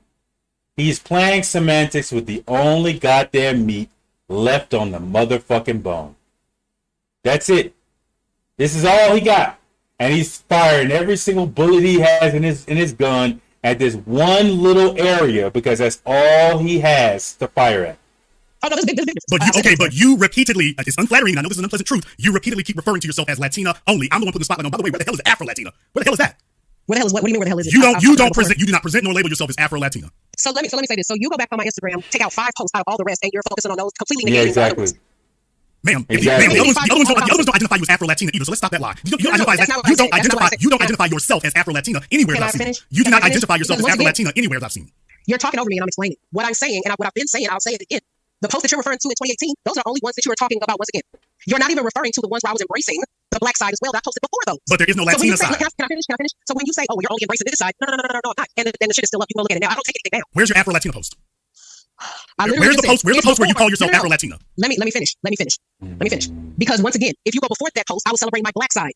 I'm very proud of it. I will always be proud of it. Where's the Afro-Latina post so I can look at that one? Oh my God, are you listening to me? Yes, ma'am. Where's the Afro-Latina post? Are you done? I would like to see the post that says Afro Latina, please. Can we just cut to the chase? Show me the post that says Afro Latina so you can prove that I'm wrong. How am I going to show you? You can go on there. It's there. No, how are you going to show me what? Finish that sentence. How are you going to show me what? Finish that sentence. How am I going to show you? I'm talking to you on the phone. How are you going to show me what you don't have? I'm talking to you on the phone. Ma'am, if you have posts where you identified yourself as Afro Latina with the word Afro Latina, you should be able to tell us. No. Why does it have to be that word? This is all bitch shit. Because that's the ethnicity. Because that is the ethnicity, unless you're trying to group yourself in with white Latinas. No, that's not what I said. You will not. Once again, like I said, I don't have to use a certain word. I celebrated my being proud of being black, very proud of being black, and I celebrated my Latina side. But so ma'am, you say Latina, you're lumping yourself in with the white ones. Can I finish? But I am part Latina. So what I'm saying, stand on it. Then stop all this lying and bull job you're doing and stand on it. What do you think I'm doing? Like I haven't wavered since I got on this phone. I'm confused. Exactly. Ma'am, don't sit up here and try to play this bull job about Latina being ethnicity. If you don't say your ethnicity is Afro-Latina, you're trying to lump yourself in with the white ones and say, I'm the same as them. So don't sit up here and try to play coy about it. Stand on it and just say, hey, me and Jennifer Lopez and Ava Longoria, we all the same. And just stand on it. No. What do you think I've been doing? That ain't what you've been doing now. You're trying to play this double dutch game to both sides against the middle. I identify as black sometimes. No. Sometimes. I've never said I identify black sometimes. No, I just you need to just stand on your square that you and Jennifer Lopez and Ava Longoria and Raquel Welch and what's her face, Jessica Alba, that you're all the same. And just stand on that. So that when people hear you speak, that they know where the perspective you're coming from. Jennifer Lopez is actually Puerto Rican. Are you saying that's not? Are you saying that's not Latino? Puerto Rico's not a Latin country. But see, she's wrong on that. Puerto Rico is a Latin country. It doesn't matter if it's a part of or the territory is a part of the U.S. Just like U.S. Virgin Islands is a part of the U.S., but it's still a part of the Caribbean islands. The culture there is Latina, Latino, or Latin American, and so she is wrong on that. But again, without a framework, you can't actually correct somebody on this. So he's desperate for a win. I guess he's getting one right now with her falsely identifying Latino or Latina as, as an ethnicity as opposed to a pseudo-cultural identifier. Anyway, I digress. Are you really gonna try that? Once again. Some women just will not admit that they're wrong, and I mean they will just argue. They'll argue with a stop sign. What I made up of? I'm wrong about what I made up of. Some women will just try to argue with a stop sign. This is why a lot of men don't want to get married. Some women will try to argue with a stop sign. I'm not even going to dignify that ridiculousness. Okay. Well, you don't have to. Like I said, that's you're not obligated. When you leave your white wife for a Latina, I was just curious what that meant. It's pretty straightforward. You talking about the post on Instagram where it was a joke? That's a joke. I literally put a laughing crying emoji in the caption. No, there's no laughing emoji anywhere to be seen. I'm sorry. It wasn't in the caption. It was in the comments. I replied to someone. You might have replied to someone, but the original post itself and your first comment is just a check mark. So I see that. Yeah, I'm looking at it now. I see what you're saying. So what's the problem with that? Yeah. I was just curious. When you leave your white wife for a Latina. Correct. And what does the post look like? What is the picture of? It's a picture of, I guess, half a bottle of Clorox. Mm-hmm. Oh, there's probably Clorox wipes, probably, but yeah. But when you leave your white wife for a Latina, and what's the problem with that? Well, we're just curious about the men who you're referring to. It's a general post. I'm confused. What do you mean? Well, it's a post that is literally directed at a specific male audience. So you're the one who posted it. You got it from somewhere else, obviously, but you're the one who posted it. So obviously, there's a specific type of man that you had in mind. I'm referring to men who applies to. If you have a white wife, right. I'm referring to you. And 90% of what men are married to white women? White men. So what's the problem? Did I say there was a problem? Well, but you brought it up as a point of contention. So I'm here to get clarity. Oh, okay. Well, yeah, that's what I meant. What I said. Okay. Like I do with everything. She put up a post. I stand on everything. She put up a post specifically to notify the white men that there's something thicker and better. So what's wrong with that? Did I say there's anything wrong with it? No, but you're bringing it up. Ma'am, so it's your post, and I just thought that it was interesting that you felt it was necessary to solicit the white men of the world. This is pathetic. This is race baiting. Is what? So he lost the argument. He lost that entirely. He lost the argument with her entirely on all points. He drug out a 2-minute video into an hour and 20 minutes and lost on all points he brought up. Now he muddled into the waters of race and ethnicity and culture and cultural identifiers, where he's gotten some small ground, and now he's trying his best to make a small post, one post on Instagram from 2018. 230 weeks ago, and this is the kill he wants to die on. Who cares? To let them know what they're missing out on. Solicit? When you leave your white wife for a Latina and you got a green check mark. Ma'am, that's the definition of solicitation. So what I'm saying, though, is that if I put up a post, it's a general post. What's wrong with that? Ma'am, first of all, this actually is not a general post. It's actually very specific. I just pointed out what the specificity is, and I just thought it was very interesting. He's trying to play into... He knows that he's trying to play into the audience that, oh, she's a sellout. She's a race traitor because she's trying to date white men, who cares who she's trying to date? Who cares if she's trying to date a white man? Who cares? Who cares? Sir, we don't even know your first or last name. We don't know who the fuck your wife is. We know who Phil Scott's wife is. Phil Scott's wife is a white woman. If this is such a big deal for you, how come you don't have a problem with Tariq Nasheed's mother-in-law being white? When's the last time you pressed him on that? On all the bullshit that he's talking in front of a camera, and whether or not he's going back to his white mother-in-law and saying something different, or teaching his quarter white children or eighth white children, whether or not he's teaching them any sort of white supremacist principles. Considering he's been on a program with Jesse Lee Peterson saying that he believes that white supremacists are more intelligent than black people. I thought you'd probably agree with, considering the things that you've posited in this, in the first place.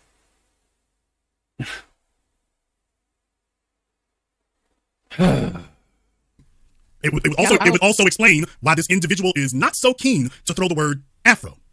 Yeah, you're reaching right there. Especially when I just told you that you can go back and pull up certain posts of mine. You can't pull it up here. Can I finish? Because I don't have to hide who I am. Everything that I've ever posted is still up. Even going back to when I first got on Facebook, when I first got on Instagram, when I first got on YouTube, it's still up. So when you talk about these things like I'm not aware of them, I know damn well what I posted. Who is your target audience? I don't have a target audience. So you do not. So black people are not your core target audience. That's not my target audience. Men are my target audience. All men. I don't give a damn what race you are. Okay. So I don't give a damn what race you are. Now your audience is men in general. Yes. Okay. Now when it comes to who actually tunes into my videos, who actually watches me, that's not up to me. But what I'm saying is my message that I deliver, my videos, the reasoning behind my videos, is men. I don't give a damn what race you are. If it resonates with you, then that's what I'm talking to. I'm not targeting women. Well, I mean, some videos I do, but overall, my target audience is not women. My target audience is men. And when I first got on the phone call, I told you why.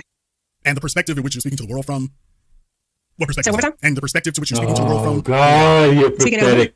Just as a woman. I'm speaking as a woman who has deep insight into other women. All women? I'm speaking from a place. I said other women. Yes. Where's your area of expertise and perspective? You can never say all in any regard. Actually, but what I'm saying, You're trying to box her in as black women. You can't do that, and that's pathetic, man. It's pathetic. It's pathetic. It's your job to include race into your advice for black men. It's not her job. She don't run another channel where she's talking about white supremacy, institutional and systemic racism. You do. It's your job to actually target your message to black men, to descendants of American slave men. And your message that you seem to be targeting is, hey, big booty, struggling ass black women, don't let them struggle ass men be your prize. Still try to look for me so I can trick off for you and take you to Nordstrom's and possibly pay for your fucking Lexus. Oh, God. So you know all women? No, ma'am, you can speak about all. You can actually speak about all in specific. You can actually speak about all in the general regard. You certainly can. All people, for example, like to be breathing as opposed to not. All people like to be eating as opposed to not. So actually, you can. But I don't play semantics because you'll go way off in the woods. You're speaking about. What I'm saying is that what you're saying is you are not trying to speak from the perspective of a specific group of women. No, what I'm speaking as a woman, I'm speaking about me having experience dealing with other women because simply I am a woman. Now, once again, like I told you, I was raised around men. I have brothers. I've had a dad. So I have seen certain situations. I have seen the trials and tribulations they have gone through. I have cousins. I have uncles. I have seen these things. I've been raised around these things. And a lot of things that men go through, they do not have to go through. It's a very simple solution that a lot of men overcomplicate. So when you ask me, what is my basis for doing these videos? That's it. It's very simple. I get a lot of comments that ask me, well, why are you doing this for us? Why are you giving us this information, this and that? And it's not some crazy convoluted explanation. It's simply because I want to help. Like, it's the same now as it was in 2015 when I started. Do you think that black women in America need the same advice that other women do? In other countries? Okay, let me try this again. Oh, God. And do you think that black men need advice from a boule motherfucker who thinks that rich motherfuckers have more morality than us petty thieving, violent criminality individuals who don't have the same amount of money as them? Do you think that we should be hearing advice from motherfuckers like you? Get the fuck out of here. Do you think that black women in America need the exact same advice and there's a one-size-fits-all where black women are concerned? The same advice you give everybody else applies to black women in America? Oh, no, there's always nuances. Okay, I didn't say nuances, ma'am. Do you think that black women need to be given the same advice that everybody else gets? No, that's what I'm saying. Do you think that the advice that applies to white women, Latinas, Asian women, or any others applies to black women in America? No. I would say in certain regards. Can I finish? I wouldn't classify white women in that question, or in the answer, I should say. However, I would classify in certain instances Latino women. Because there's certain similarities. So yes, I would in certain instances include them. You think there are similarities between, quote, Latinas? So you're talking about white Latinas? Yes. So you think there are similarities between white Latinas and black women? No, not white Latinas. I'm sorry. No, I'm not talking about white Latinas. No, I'm excluding them. I consider white Latinas white. So no, I'm not talking about that. When I said I would exclude white women, when I said that I would exclude, there is no difference. And you supposedly leading a conversation on leading narratives in race should have a framework where race is actually defined out. A white Latina is a white woman. If you go to a Latin country and you see a white person, that's a white person. That isn't a brown person. That's a white person. The fuck? Doesn't matter that they speak another European language called Spanish. If they're white, they're white. If they're considered white in their home country, which they are still white when they come over to America. White women, I'm referring to them as well. What's the difference between white Latinos and Afro-Latinos? You're all Latinos, you're the same ethnicity. The race is different. Same ethnicity. You speak Spanish. You have a Spanish background. You have European colonized culture. It's not an ethnicity. It's a culture. Areas there. You're the same ethnicity, right? No. We can't help where we're from. So yes, ethnicity is the same. No, ethnicity is not the same. Ethnicity is your packaged cultural identifier within a small group of people. That's your ethnicity. So that would be a tribe of indigenous people in Brazil, or sort of like Southerners, or people from a specific sect from like Jackson, Ohio, or something like that, who have a small sect of individuals, or the Amish. That would be a separate ethnicity because it's packaged with not just their religion, not just their language, not just their culture, not solely their geographical identity or geographical location, but it's all that over time, persisting over time, right? That's ethnicity. Latino, Latina, that is a pseudo-cultural identifier. That's what it is. You're just playing around with your food at this point. And she's not your food, but you now have a small little foothold, and you're trying your best to make the biggest fucking impact you possibly can. Same, but what I'm talking about is the culture difference. I'm talking about the racial difference. Exactly. You do understand that specifically it is culture that defines ethnicity, right? Did you know that? Yes, no. I'm talking about race, not ethnicity. Okay, Afro-Latinos have a different culture than white Latinos. So once again, no, they don't. Oh, no, they don't. What they have is a collection of oppression that creates archetypes within their subculture. So all Cubans share a Cuban culture. All white, all black, all brown, all moreno, all indio, all rubia, all the small little subsets of racial categories that they probably have in Cuba, they all have a Cuban culture.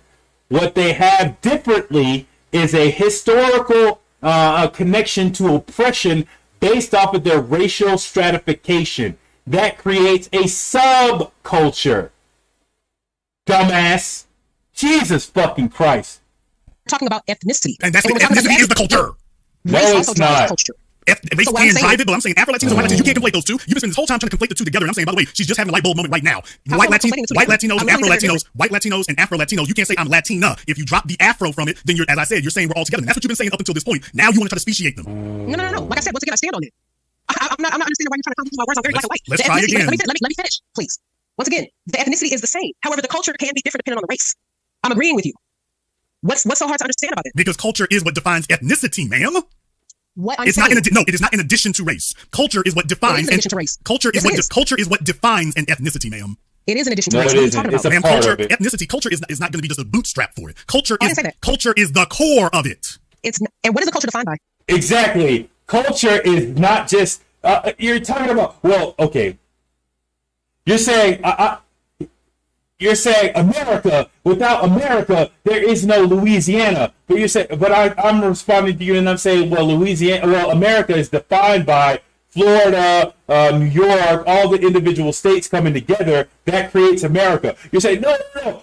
America needs to be there first, and then all the states come after. No, culture is everything. Culture is everything, right? And when you have a defined culture that has been there, persisted over time, that is defined as an ethnicity.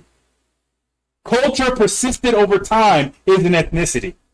So, because culture is your religion, your language, your food, your historical norms, you know what I'm saying? Some of your dances, all of that is your culture.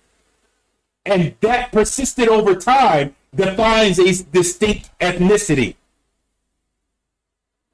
Stupid motherfucker. Culture comes from the root word, basically from the root understanding of cult, which is practice, which is what you do. Oh, God. She's getting a real education in this. Somebody didn't tell her that. I'm not the guy to ask these Can I questions finish? of. I've made whole films and I've been doing this probably longer than she's been alive. I'm And not the guy that's to do fine. So answer my question then. If you've been doing it that long, so what I'm saying is, what's a big portion of what defines culture?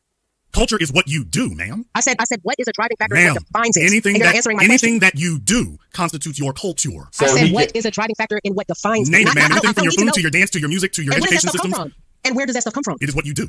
So where does it come from? It's not like you just woke up one day and said, yep, this is what I Exactly. am. Yep, I like that. No, it's something that defines it. It comes from the people that historically you've been born around. But what I'm saying is, I feel like If you can't say what it is yourself, I'm not going to help you.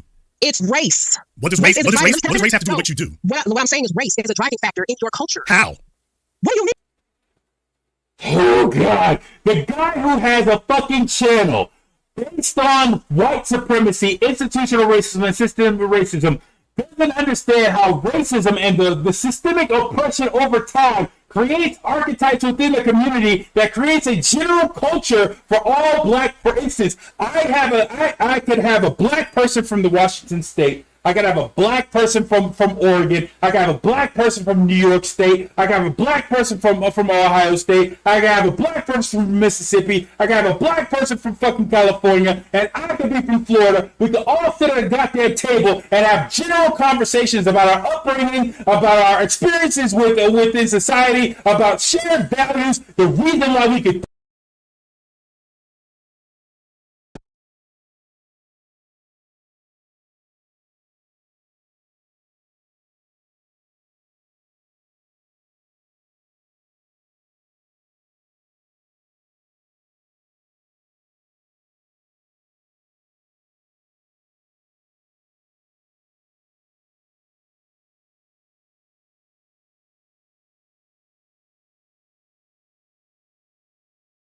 Oh my God. Okay. You're the one who made the I feel statement. like You made the statement. You can't explain what your statement means. You said it drives it. I'm asking you Can I how. finish? You do a really great job of over talking when you ask me a question. What I'm saying is that I feel like that we're speaking two different languages, but then at the same time, I feel like we're speaking the same language. Because I feel like that a lot of things that you say and I say are the same thing, but we're saying it different ways. That's what I feel like. And that's totally fine. We don't have to agree. We can't agree. It doesn't matter. But what I'm saying at the end of the day, I would like to know, and this is the main reason why I called in, and we still haven't even got to it. I want to know, what is your prime core issue with me and my content? And we still haven't even gotten on that. I did mention that. I explained that several times. Your What is it? your videos are very, very vague. They are not practical. They are just basically speaking off the top of your head in impractical, illogical statements. They're not grounded in facts. They're not grounded in behavior. They're grounded in a general principle. Now, your general principles, I think, are fine, which is the principles that you're espousing. The problem comes when you attempt to lay out a roadmap. Your roadmaps are illogical, impractical, not based in any type of physical, concrete reality whatsoever, which is why it crumbled and fell apart like crackers as soon as it was hit with any type of question. It isn't When did it something, fall apart? your principles are not something anyone can live by because you can't define how they would actually execute them. That's the And problem. how did it fall apart again? I'm trying to see where it fell When apart. you were, for example, when you were asked about the struggling men. Yeah, and I explained it. As, ma'am, yes, you tried. No, you tried to explain it. What you did was, ma'am, you could go play this interview back, and you literally babbled for 30 minutes. Oh, I'm the one that babbled? Yes, ma'am, you literally babbled. Sir, you made more nuances to the situation than I did. It's very black and white. I told you spelled, that. I spelled out specifically who the people are, what the income brackets are, what the income brackets quantify and imply, exactly what you're going to have to live under. I was specific about it. You're the one who said the age group is 16 to 50, which is I about did as not say 16 to 50. which is about as unspecific as a person can possibly be. And actually, I didn't. I never said 16. What I said is I was talking to women, not you, not any other man. So it doesn't apply to you. And I told you specifically who I was speaking to. What's the misunderstanding? I said who you were specifically speaking to. You never did. I literally told you I was speaking to a certain age of women, and not men in that specific video. Right. I used to talk to men. I wasn't talking to you in that video. No, you So weren't. why are- You weren't really talking to anyone except a vague. These men, you women, unspecified, should be considering these men who are struggling, unspecified. But I wasn't speaking to you. You weren't why is speaking this- to why is anybody this- if it applies to why- everyone. Why is this video? Why is this specific video? Let's just talk about this specific video because we haven't even really talked about any of my other videos. So let's just talk about this specific one. Why does this one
All right, it looks like we're going to switch back over to the default. That's fine. Let's go ahead and switch back over to the default and keep it rolling. Let's back up a second. Resonate with you. But what I'm saying is that we can't help where we're from. So yes, the ethnicity is the same. But what I'm talking about is the culture difference. I'm talking about the racial difference. There's a huge difference. You do understand that specifically it is culture that defines an ethnicity, right? Did you know That's what that? I'm saying, yes. I'm talking about race, not ethnicity. Okay, Afro-Latinos, The race is different. Afro-Latinos have a different culture than white Latinos. So once again, we're talking about ethnicity. And that's when the we're talking about ethnicity is the culture. Race also drives culture. Race So what I'm can saying- drive it, but I'm saying Afro-Latinos and white Latinos, you can't conflate those two. You've been spending this whole time trying to conflate the two together. And I'm saying, by the way, she's just having a light bulb moment right now. How White am I conflating the two Latinos and different? I'm literally Afro-Latinos, white Latinos and Afro-Latinos, you can't say I'm Latina. If you drop the Afro from it, then you're, as I said, you're saying we're all together. And that's what you've been saying up until this point. Now you want to try to speciate them. No. Like I said, once again, I stand on it. I'm not understanding why you're trying to confuse my words. I'm very black and white. Let's The try ethnicity- again. Let me finish, please. Once again, Amante a ti mismo o nadie más lo haré con amor. Oh, she already defined it. Okay, cool. the ethnicity is the same. However, the culture can be different depending on the race. I'm agreeing with you. What's so hard to understand about it? Because culture is what defines ethnicity, ma'am. What I'm It's saying, not it is not in addition to race. Culture is what defines in addition to race. Culture is Yes, it what is. culture is what defines an ethnicity, ma'am. it is in addition to race. What are you talking about? Ma'am, culture, Wow. ethnicity, culture is not going to be just a bootstrap for it. Culture Wow. is culture is the core of it. It's Wow. not, and what is the culture defined by? Culture comes from the root word based on the root understanding of cult, which is practice, which is what you do. What, She's getting a real okay, education in this. No. Somebody didn't talk about that. I'm not the guy to ask these Can I questions finish? of. I made whole films and I've been doing this Can I- probably longer than she's been alive. I'm And not the guy that's to do fine. So answer my question then. If you've been doing it that long, so what I'm saying is, what's a big portion of what defines culture? Culture is what you do, ma'am. I said, what is a driving factor in Ma'am, what defines it? anything and you're not answering my anything question. that you do constitutes your culture. No. I said, what is a driving factor in what defines Name it? it, ma'am. I Anything don't from your need to food know. to your dance to your music to your And where does that education stuff come systems. from? And where does that stuff come from? It is what you do. So where does it come from? It's not like you just woke up one day and said, yep, this is who I am. Yep, I like that. No, it's something that Exactly. defines it. It It's a comes driving from factor. it comes from the people that historically you've been born around. But what I'm saying is, No. okay, I feel like there was. If you can't say what it is yourself, I'm not going to help you. it's race. What does race is have to driving- do with what you do? What I'm saying is race is a driving factor in your culture. How? What do you mean? Oh my, okay. You don't want to make a I feel statement. like You made a I feel statement. You like- can't explain what your statement I feel means. You said it drives it. I'm asking you Can I how. finish? You do a really great job of over talking when you ask me a question. What I'm saying is that I feel like that we're speaking two different languages, but then at the same time, I feel like we're speaking the same language. Because I feel like that a lot of things that you say and I say are the same thing, but we're saying it different ways. That's what I feel like. And that's totally fine. We don't have to agree. We can't agree. It doesn't matter. But what I'm saying at the end of the day, I would like to know, and this is the main reason why I call it, and we still haven't even got to it. I want to know, what is your prime core issue with me and my content? And we still haven't even He gotten wants there. to I did fuck. mention that. I explained that several times. What Your is con- it? your- He wants to fuck, and if he can't fuck you, he wants to fuck other bitches on your level, and you are redirecting those bitches back to normal guys who have better character and probably better fuck game than him, and so he has a problem with that. That's his main problem, in my opinion. That's his main problem, Alexa. That's his main problem, Olivia. That's his main problem. He wants to fuck bitches on your level. He wants to trick off on bitches on your level. And you fucking that up for him, and that's the reason why he wants to call you out.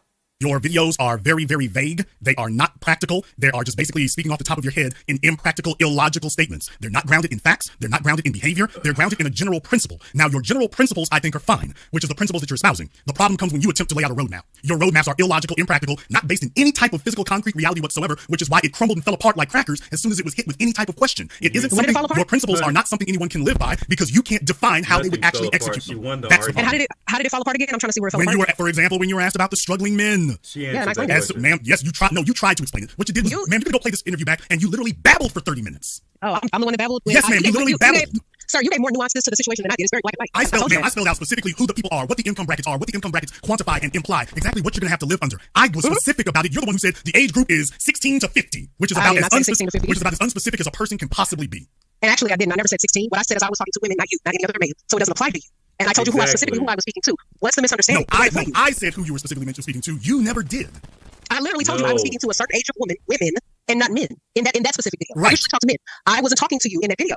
No, you weren't really talking to anyone except these men, you women. Where did 16 come from? Because she damn sure didn't say that. She said anything. She said women 50 and younger. That's what she said. So do you believe that 16-year-old women, 16-year-old girls are women? There, Jason Black.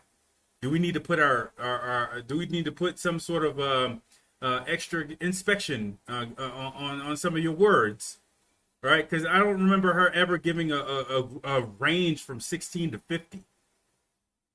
Unspecified should be considering these men who are struggling. Unspecified.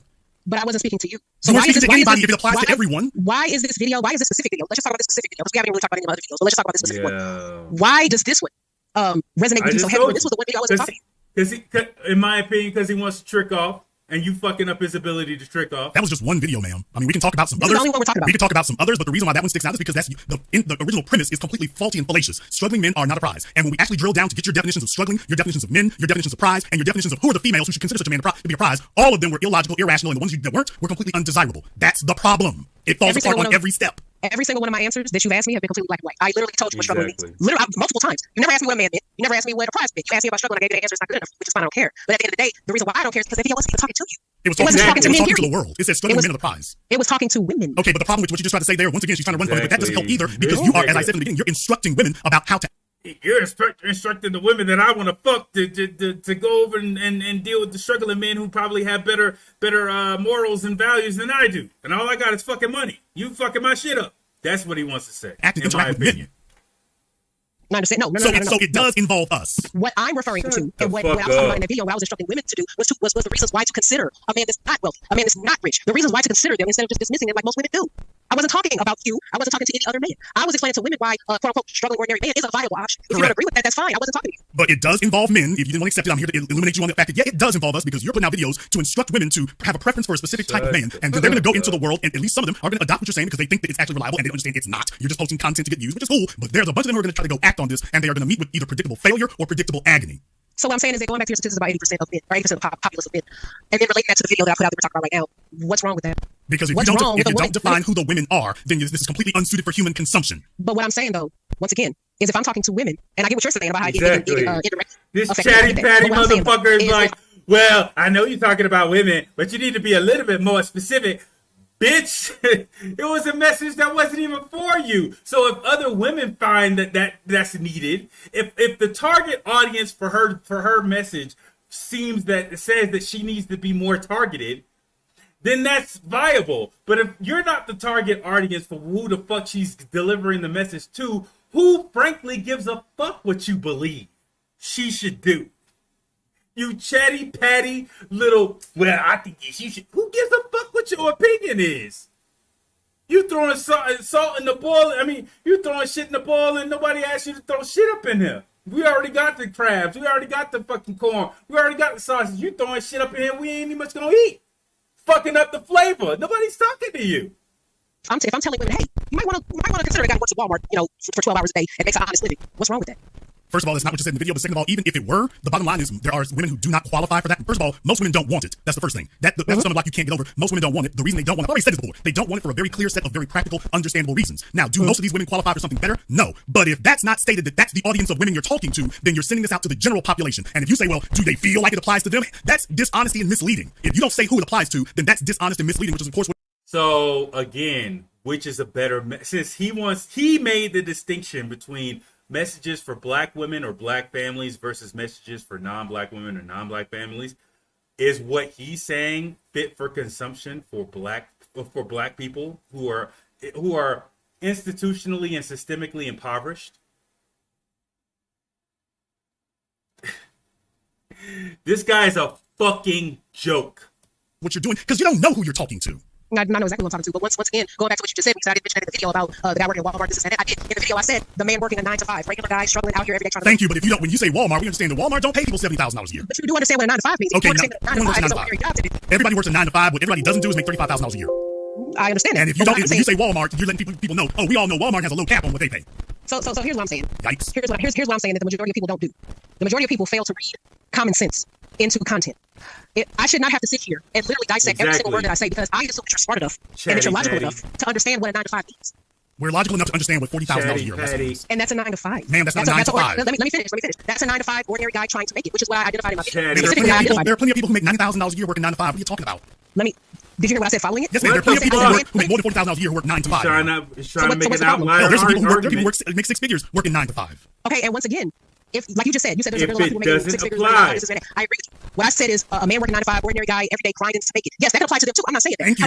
However, what I said and what I said when I got on this phone, and even in the video, I said I'm comparing a man that works a 9 to 5, average guy, like I said, grinding to make it, versus a wealthy man. Those are the two groups of people that I was comparing. So once again, as I said, what's the problem in steering a woman to go for a regular guy every day out here grinding to make it, working a 9 to 5 that works at the Walmart, corporate, whatever you want to call it? What's wrong with me saying, hey, you might want to go for that option? That's not that bad. I explained what that was already. And there's a reason why your video was outrageously vague, like they all are. You're giving a general set of very vague principles without giving the specifics that let a woman know whether or not she wants to sign on for your very vague interpretation of quote struggling and prize. If you told her that struggle is going to be 9 years and that prize is $40,000 a year or less, once that's spelled out, let's see how many people still want to agree with you. Who am I to define that? Ma'am, you're the person making the video. That's who you are. No. You just said if I would have said this bracket, this, that, struggling is subjective. Who am I to tell somebody else what struggling means? That's what it means for You're the person making the video. Can I finish? You're making the video, so by definition, you're deciding it. You're deciding what struggling is. You made the damn video. Let me finish, please. What I'm saying is that struggling is a subjective word, which is why I never put parameters in the video. I never put parameters in the video. And that's why I did that for it didn't resonate with you. That's fine. Ma'am, it's non-descriptive, undecipherable. Without knowing what struggle means and what prize means, the video is useless. So if it's useless, right? And this is what females making videos online do. They put out useless battle content. Okay, that's fine. If it's absolutely useless, you don't find any value in it. It's like a slide video. Not for you. Why we're sitting here talking about it now? That's the very first video you asked me about when I called in. Care, apparently. I care about people taking it seriously. Yes, I care about that. No. You just call it useless. So if it's useless, why don't we talk about it? Because I'll say this again, ma'am, you're not listening very well. There are people who are actually taking this drivel seriously, even though it's incoherent babble. Yeah, and it's there are people fucking up trying to his take it ability to trick off. There's only one thing that people did clearly understand. Find you a dude that's struggling. Now, that idea got through very clearly. Okay, so once again, content, period, across the board is subjective. It's people look at your content and say that you are your public enemy number one. Just based off of the conversation we're having now. Public number two. Let me. No, I'm not number one yet. I'm striving. I'm doing my best. We'll go with that. So let's say number 2. All right. It's some people that will look at your content. Just like I said, this is what I'm thinking based off of our conversation tonight and based off of what I saw from the video before I called in. So there's people that would identify you as public enemy number 2, public enemy number 2, and that's fine because there's other people that will look at you like a hero, and that's fine too. And there's other people that are in the middle like, oh, I don't really feel one way or another about whatever the hell. I don't really care. That's the beautiful thing about content because it's going to resonate with who it resonates with. It's not going to resonate with everybody. It doesn't need to. It's gonna reach who it's intended to reach. Meaning it's gonna reach who resonates with it. But it's gonna confuse everyone it reaches. That's the problem. It didn't confuse everyone because, like I said, once again, you can't use words like everyone at all in any context. When the video literally has no context to it except find you a man who's struggling, and then she comes up and says, "No, that's not what I meant." Yeah, that's confusion. And that's your opinion as a man. I wasn't speaking to.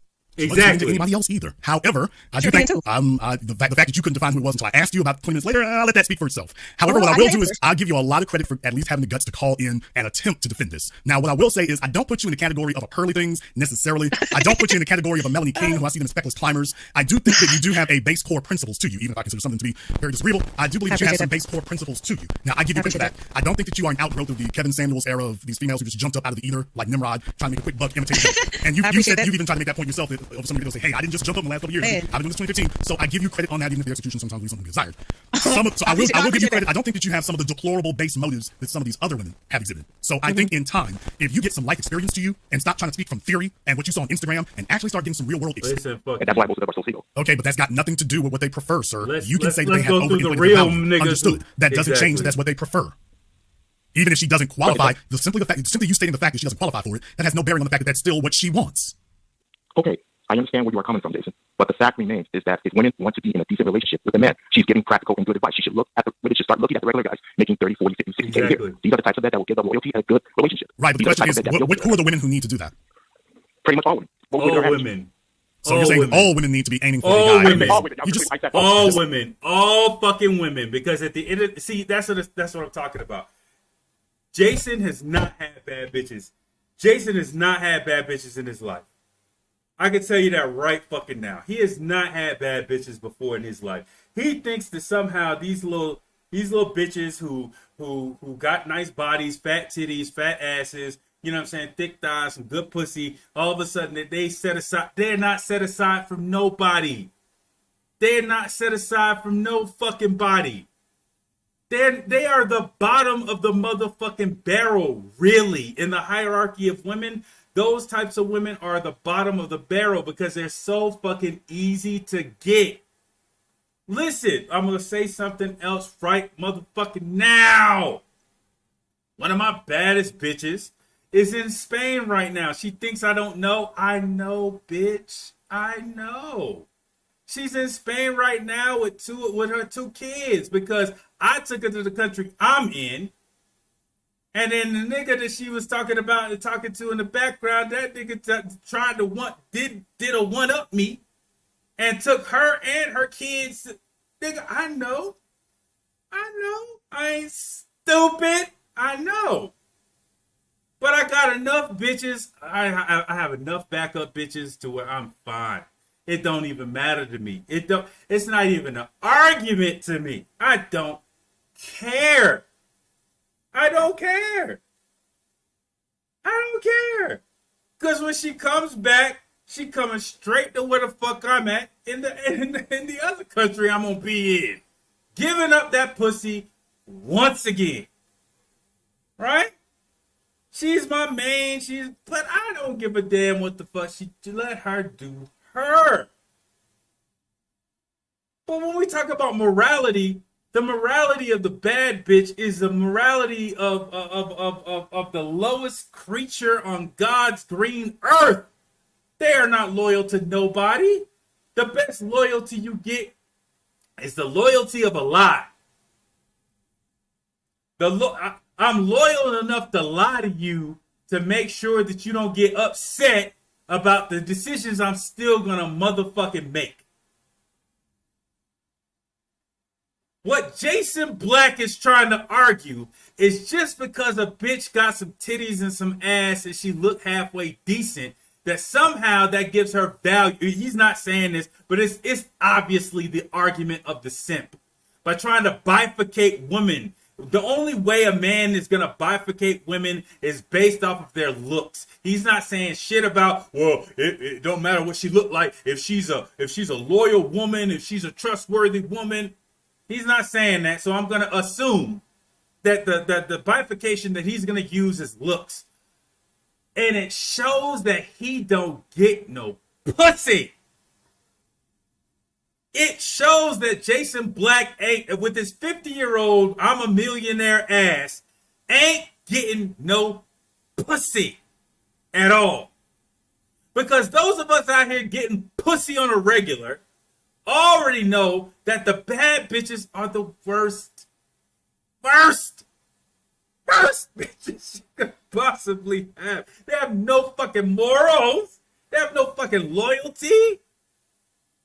They spoiled as shit. And not only that, but you can fuck around. I'm maybe telling a little bit too much about my realtor chick. But you can fuck around and have a bitch that's head to toe bad. I'm talking about she looks good with no makeup. There's a chick I know. She's bad as fuck. I'm telling you, you could probably spot the curves on her body from at least 3 blocks away. And that is not a fucking exaggeration. She is a bad bitch. Head to toe. Fine as fuck. But she's lazy as fuck in the bed. She will lie there and not do jack diddly shit. You know why? And she's a little bit older, maybe I think she's like 34, 35. She will lie her ass there and just like a fucking dead fish. You know why? Because she's so goddamn fine, she knows that the guy is going to put in the work the majority of the goddamn time. So at her 34-year-old ass, she don't know how to ride. She don't know how to do jack diddly shit other than lay there and lay on top. And that's all she knows how to fucking do. But she fine as fuck. That's all she know how to do, though. We already had the conversation. She tried. And when she tried, it was just the same fish flopping experience as the first time. And we're friends to this day. And I don't want to have sex with her no more. But somehow, this little simp-ass motherfucker thinks that fine women somehow have intrinsic value. How are you bifurcating these women? I think it's based off of looks, sir. And if it's based off of looks, you are the simpiest simp in simp land. Because fine women are the bottom of the goddamn barrel. They're the easiest. Listen, I know you don't believe that. I know because you still possibly tricking off, in my opinion. You're still possibly tricking off on these chicks. Taking them to Nordstrom's and paying Lexus payments. But with men who know, who've already broken into the realm of 8s, 9s, and 10s, you realize that those bitches are really the bottom of the goddamn barrel.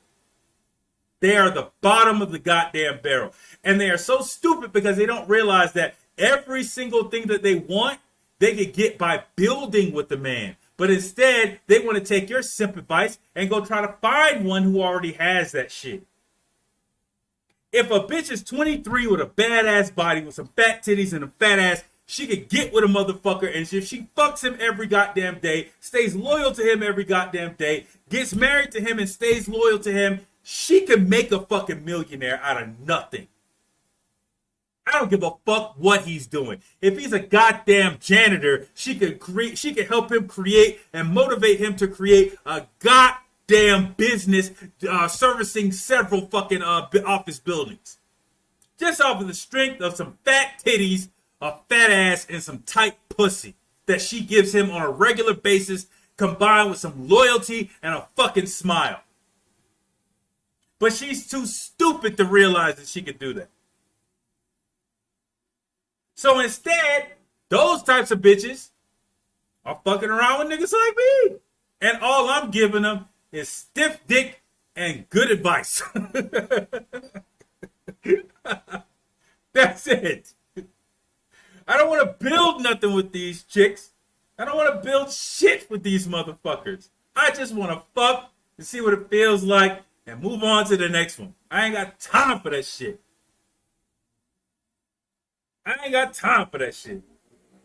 So when you got Olivia out here trying to give them, those types of women, some good fucking advice, let them have some good fucking advice. It's always, see, that's what I'm saying, simp logic. I know it's always going to be bitches out here doing the same shit, playing the same game, doing the same little shit. Who cares? That's fine. It's always. But for the ones who want to listen to something, to some good advice, let them listen to some good advice. Let them listen to some good advice. And the good advice is to take your ass with a younger man and y'all build something together. That's the best thing for you to fucking do. That is the absolute best advice you could possibly do. Yeah, he may be struggling right now, but if you put that pussy on him, little girl, it's not little girl. Technically, she would be a little girl to me. You know what I'm saying? Because I'm old enough to be a 20-year-old's father. But if you put that little pussy on him, y'all go ahead and get married at 20 and 21. You put that little pussy on him. You go ahead and do that every fucking day. You go ahead and cook his meals and do whatever you need to do. You will make a man who is loyal to you over time. You will do that. Absolutely you will.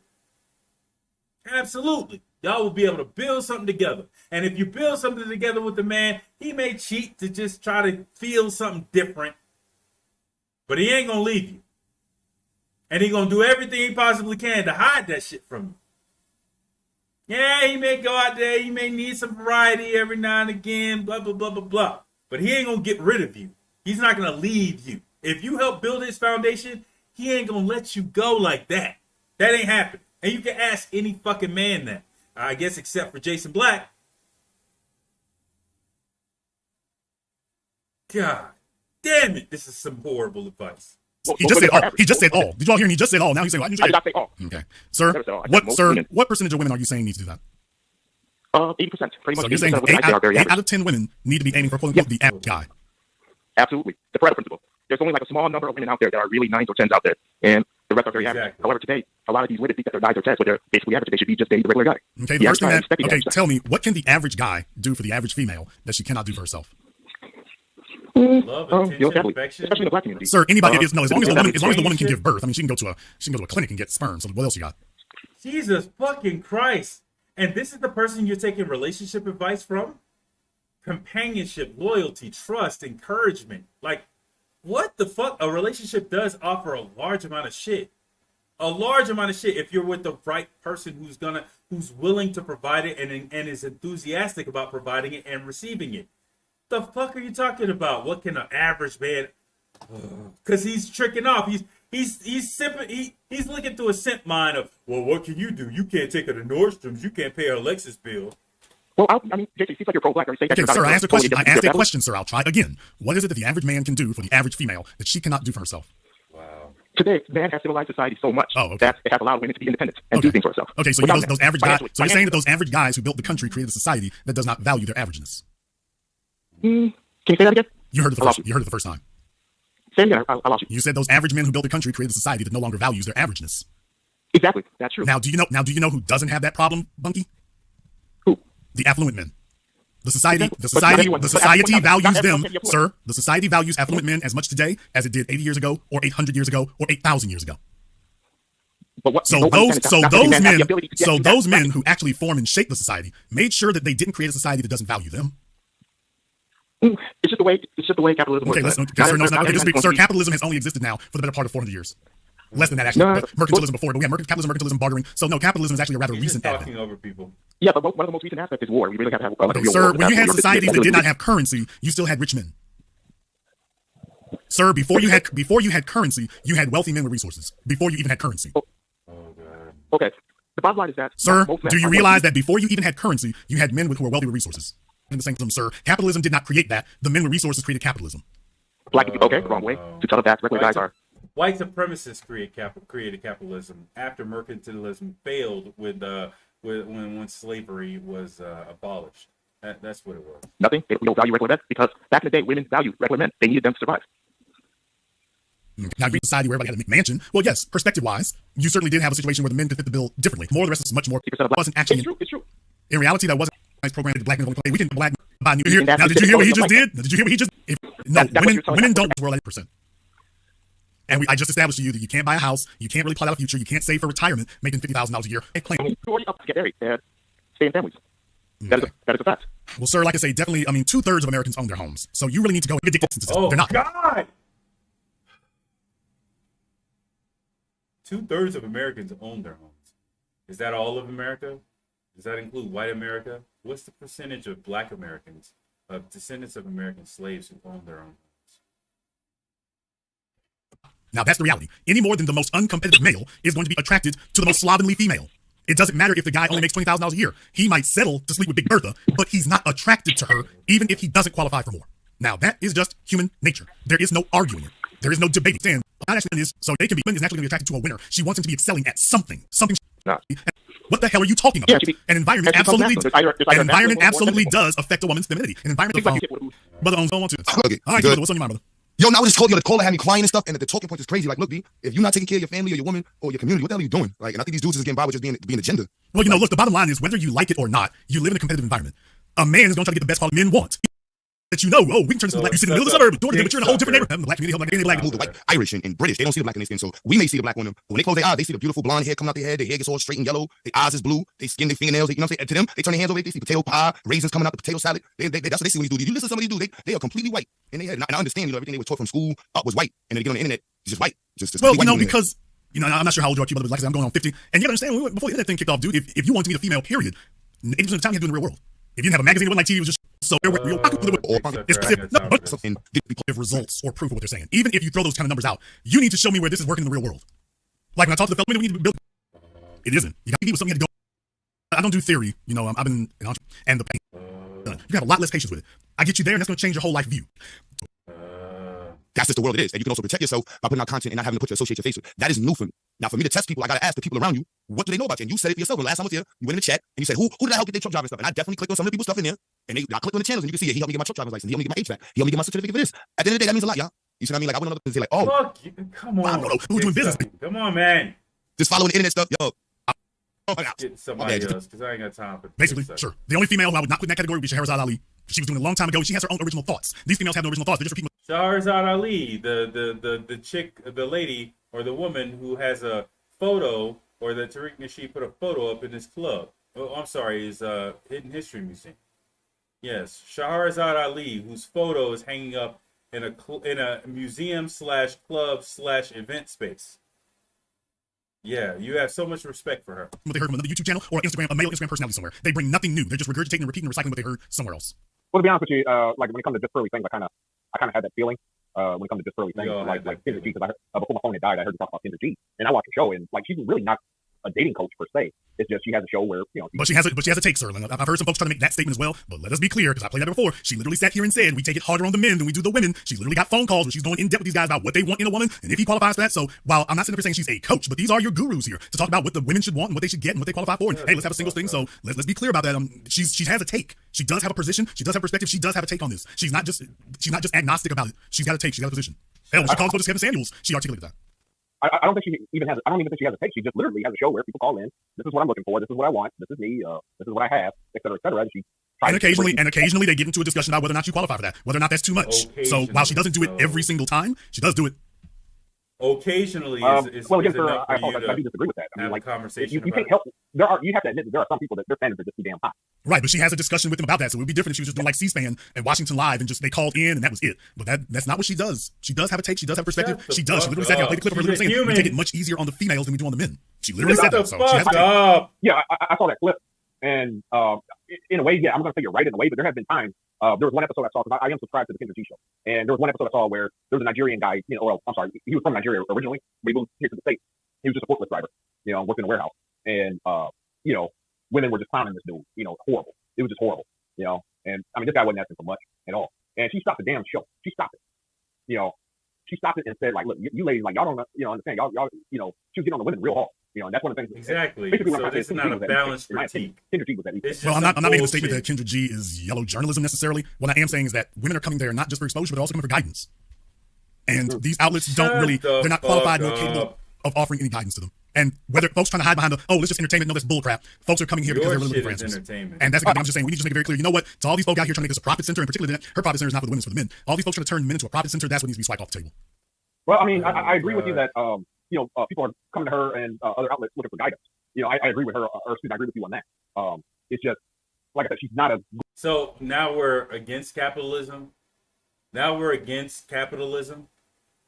You were just dick-sucking capitalism and using it to explain your points of view, and yet still when these women decide to provide a service and provide a price for that service in the open market, and men either pay for that service directly or indirectly with their attention through YouTube or directly through their compensation or purchases of items, somehow capitalism is now wrong. Shut the fuck up, man. Guru, or to my knowledge anyway. I'm not too familiar with her other than she has a radio show, and I'm subscribed to her channel. But she's not a dating guru. She's not telling you what to do with dating or anything. She's asking you what are you looking for in a man, and what do you bring to the table, kind of thing. And that's all I'm saying about her. Well, no, I mean she's not as deep off in the woods as the others are necessarily. No, I'm not saying that, but no, they do have those discussions. That's why women call her. Women don't just call her up for nothing. They do have those discussions. Is she as far off in the woods as pearly things necessarily? No. My problem is if she's gonna have a forum, she needs to talk to the women only, but she also needs to talk about what she knows. And the bottom line is when you talk to her, she doesn't really know a whole lot. So what I'm saying is we create an environment where the blind are leading the blind. They're leading the blind in circles now, and all it's doing is making the women at best more confused and at worst more bitter because they're not actually getting what they came for, which are real answers. Kendra G needs to be co-hosting with a man who knows what he's talking about. I mean, well, I can't. I'm not going to say co-hosting with a man is bad or anything. Like I said, you have a valid point there. That might actually, spice up her show a little bit. It's always good to have a male perspective. Again, he's basically a black, or I don't even know if he's black. He's a Karen. He's sitting over here criticizing YouTube channels on shit that he has no power or control over. And based off his limited one-person opinion, he feels as though people should start instituting changes to their channel or content based off of his opinion. Fuck your opinion. Like, fuck your opinion. Who said your opinion was actually important? You're now trying to do staffing changes to Kendra G's platform? Like, what the fuck? How about we start with knowing your first and last name? How about we start with seeing your fucking face? Because once we do that, I guarantee you, black women are going to look at you and like, I don't want to fuck with him. And every black man is going to realize, oh, okay, that's the reason why he's saying what he's saying. Because he's an ugly motherfucker who can't get no bitches. I'm not, what I'm trying to say is it's like, I'm not saying that's exactly what she needs. Let's face it, she started, I want to say she started her channel. Don't quote me on this because I'm not sure. But I believe she started her channel trying to, help women, really. Okay, well, like I say, she's got a perspective and a take on that now. So right now she got to deal with where it's at. Brother, I do got to ask you here, what is the deal with the beard, bro? Just, can I interest you in a pair of clippers? Where are we going? Where are we going with this? Why are you Why are you making conscious comments on another man's opinion? Again, there's something that doesn't smell heterosexual about your statements and about your actions. What about another man's appearance do you feel as though is appropriate for you to state directly to another man? I don't give a fuck if that dude looks crazier than a motherfucker. That's his style. He probably fucking bitches with that just like he got it on. Who cares? It don't matter to me. It wouldn't matter to any heterosexual male how another male's appearance is. And no male would comment on that shit. There's something that doesn't smell heterosexual about your comments. You a rabbi or what we got going on? No, sir. I'm not a rabbi. I spent a lot of time in the Middle East. In my opinion. Obviously. Definitely. I cannot argue with that at all. He brought the Middle East back here. Here's what he did. So I can't argue with him. He said he loved it so much he couldn't stay. He did the best he could to bring it with him. So clearly you have. What the fuck? Well, don't worry, it's heating up. I'm going to shave it off as it's heating up. It's starting to heat up now. Yeah, brother, it's been hot for a minute here. I don't leave it. I think he's going to leave it just the way it is. He's going to get trimmed a little bit, but he's going to leave the rest of it the way it is. So I ain't mad at you. Thank you very much for giving us a call here. Yeah, y'all, boy, can you imagine when them clippers try to go to work there? Yeah, boy, it's going to sound like a man over a dead cat. Don't try to turn it into a joke. Call him Miracle 504. You're on live. The business. What's your name? Where you coming from? It really don't matter what the fuck I'm coming from. What matters is why didn't you really answer what people asked you? That's what matters to me. That's what I want to talk about. Okay. What is your name? It don't even fucking matter. All I'm saying is that you dismiss the brother. Real fucking greasy like that. Real fucking right, bro. I don't care about what the fuck you're talking about. What you did was bogus as fuck, and what you're not gonna do is get that $600 up. You're not gonna split it with, bro. You're not gonna do it. What you want to do is get that $600 to a broad because you a simp ass nigga. I'd like to give it to you. Exactly. I'd like to give it to you so we can. Let's slow this down. See if we can get you a decent pair of shoes and replace that Section 8 voucher. So you look at him. So yes, in your case, I would like to see if we can. I can see if we can get it to you so we can get your Section 8 voucher replaced or have a good substitute for it at least. We can do that. So, by the way, she's just mad without a reason, angry without. Olivia, you can help her. I took down her phone number, by the way. I took down her phone number just in case. So, Olivia, if you want to help that one out, that little bulldog broad out, you can help her. She needs a lot more help than $600 worth, but yeah. That's what happens when a female's personal life ain't never together. Mm-hmm. Dox her like you did me. We'll have two people suing your stupid ass. Her personal life ain't never been right. And she is up on a Friday night mad as hell about it. Call from area code 832. You're on live with the business. What's your name? Where you calling from? Man, area code 832. You're on live. Okay, nigga, turn off your speakers. What are you doing? Okay. Somebody's crackhead uncle is calling up with the speakers on. You know that fat nigga with the house shoes? Yeah, see, when he's making these jokes about people outside of his class. He's making these jokes about the majority of his audience who are not millionaires like he claims to be. Right? So just keep in mind, with these little jokes, he's making jokes about his own audience, and you don't know whether or not this is a full fucking white man or not. Wait, let me get back to the phone. I did tonight's program here so I can say this in no uncertain terms. I set the tone for things here years ago. I've been way ahead of the curve. So if you want to know the guy who's blown up the internet the last couple of weeks here, he's way ahead of the curve again. Let me go ahead and explain to you what that is. Right now, what I need is for all, ALL, all of you so-called female gurus, program hosts, everything else, you need to find a competent man to be under. You all are handing out your feelings and it's worthless. You're spreading around confusion like peanut butter on the floor. You are not actually giving anything useful. You are giving your feelings. This isn't the time for us to have people out here hand-holding. The female masculinity guru, dating coach, or coach era needs to be over. You ladies don't have any game. You are trying to do your best copycat imitation of more game. Who said that they're trying to give out game? Women have their game together. Trust me. Women have their game together and they all know how to run it, and ain't nobody hesitating in these fucking streets when women run their game. They don't hesitate. They run their game. They're good at game. You're just recklessly spouting off shit that you don't really believe.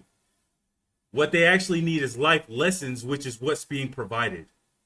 Competent men. You're just saying, well, let me remember those things because that worked for them, so let me see if I can build an audience myself so I can make some money. But all you're really doing is making a mess because these are real people coming to you. These are real women coming to you. They're hoping for And what's your advice? Fine. If you're ugly and fat, yeah, you could get a man who's struggling. But if you're not, come to a rich nigga for me to possibly trick off on. Is that your message?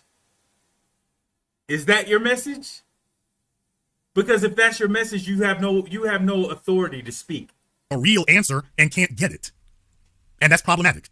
They're hoping to get a real answer and can't actually get one. They'll listen to your drivel and your babble, and then when they hang up the phone or get off the internet or stop listening to your course, they are just as destitute and lost as they were before they showed up. And that's the problem. A bunch of clueless chicks are sitting up here making a profit center, but they're not helping anyone. And for the men who tune in, it's not like the men are getting nothing. It's not like the men are getting anything out of this. The men are just as lost as the women are. Correct that. Because the fella's not being told where their deficiencies are, because otherwise calling up Kendra G on her singles line is an exercise in futility if you're a deficient male. And you think calling out deficiencies absent calling out the source of institutional racism and systemic racism, specifically as it relates to descendants of American slaves who are a part of your audience, ignoring that is okay? You literally called out somebody based off of that. You called out her ethnicity, which we don't know yours. We can't parse your ethnicity as you stay hidden. Your audience is definitely descendants of American slaves, and yet and still your advice on the business is completely devoid of any sort of notion of institutional or systemic racism and their impact on family formation. And yet and still you feel as though you can talk about this subject? Fuck out of here. You drive the garbage truck, you got 3 kids by 3 different women. You're 70 pounds overweight. You smell like bologna. And you're calling her up talking about you want to be on the singles line. And you need to be on the bread line. And if that conversation's not going to be had and this is just an exercise in futility, why are we doing this? Call him area code 504. Ma'am, do you have something better to do with your time on a Friday night or something than just keep calling me? Have you thought this bad attitude is the reason you're on the phone calling random men at midnight? Has that occurred to you? Has that occurred to you at all? Did it cross that pea brain of yours for even a moment that this is where your life ended up at? 200 pounds with 2 kids by 2 or 3 different men. Did you ever think that your life would end up here, ma'am? Now that sounds like a big throat cleaner right there. Well, Are you done? Are you done? Are you done? That's it. Right. Sound like a flat tire scraping his way down the road. This is terrible. You know, if you had a man, and you still want to give $600 to abroad, ma'am, I'll give $600 to you. I'll give $600 to you so we can supplement your food stamps. You sounded desperate as hell. That's what you sounded like. I'm desperate to get you off food stamps. Yes, I'm desperate to get you off food stamps. Not desperate for me to get off the phone. You can't do a goddamn thing for me. Yes, I can. $600 for Jenny Craig. $600 for Jenny Craig. But you cannot. Yes, I can. Sir, I will supplement $600 to Weight Watchers. That shit that you talk, you cannot do a motherfucking thing for me. I can get you a $600 gift certificate to Jenny Craig. Sir, see, this type of interaction. See, how you do anything is how you do everything.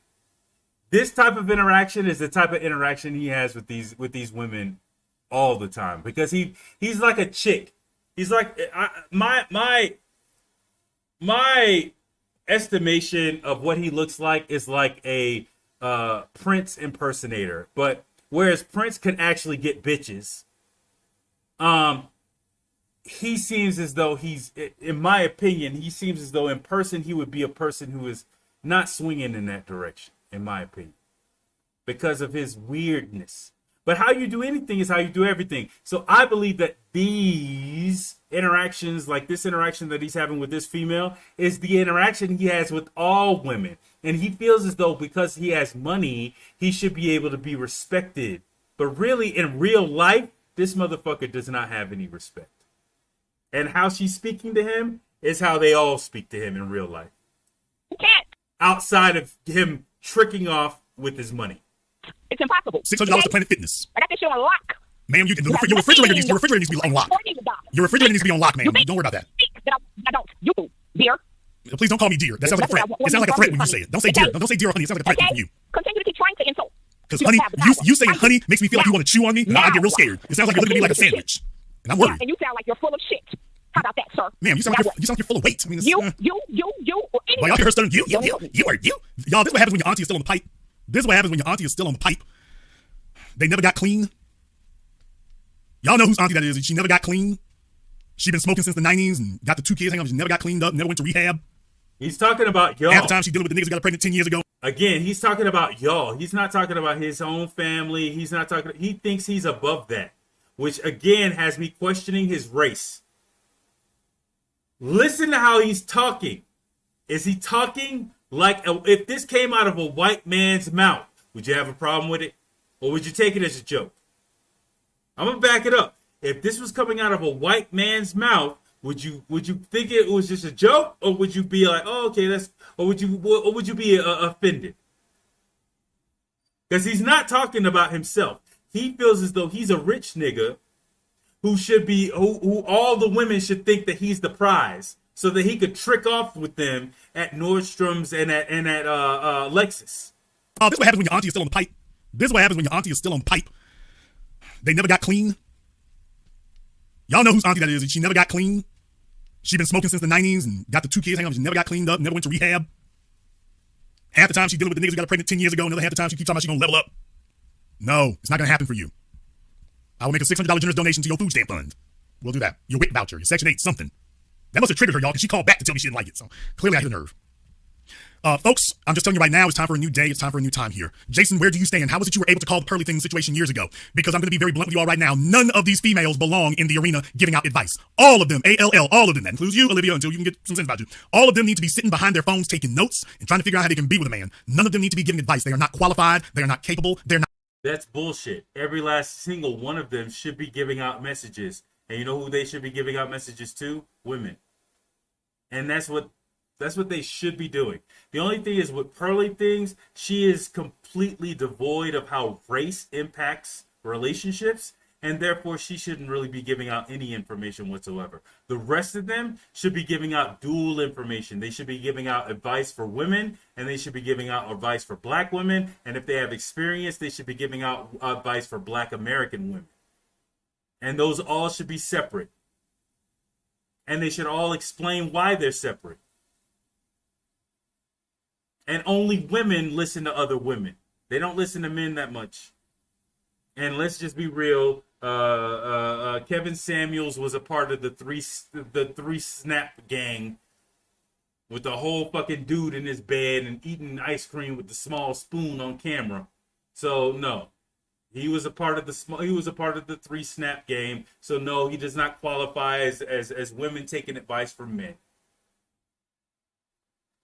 This is wholly incorrect. Not able. They don't have any game. They have no results. You take a look at their situation. They're like trying to trade places with them. All they're doing is sitting around circulating bad advice and bad information. According I need to for all of these female masculinity, femininity coaches, I need for all of y'all to just sit down, close your accounts. You don't have anything to offer. You are polluting the environment. You're just causing confusion on a massive scale. You don't have anything to offer.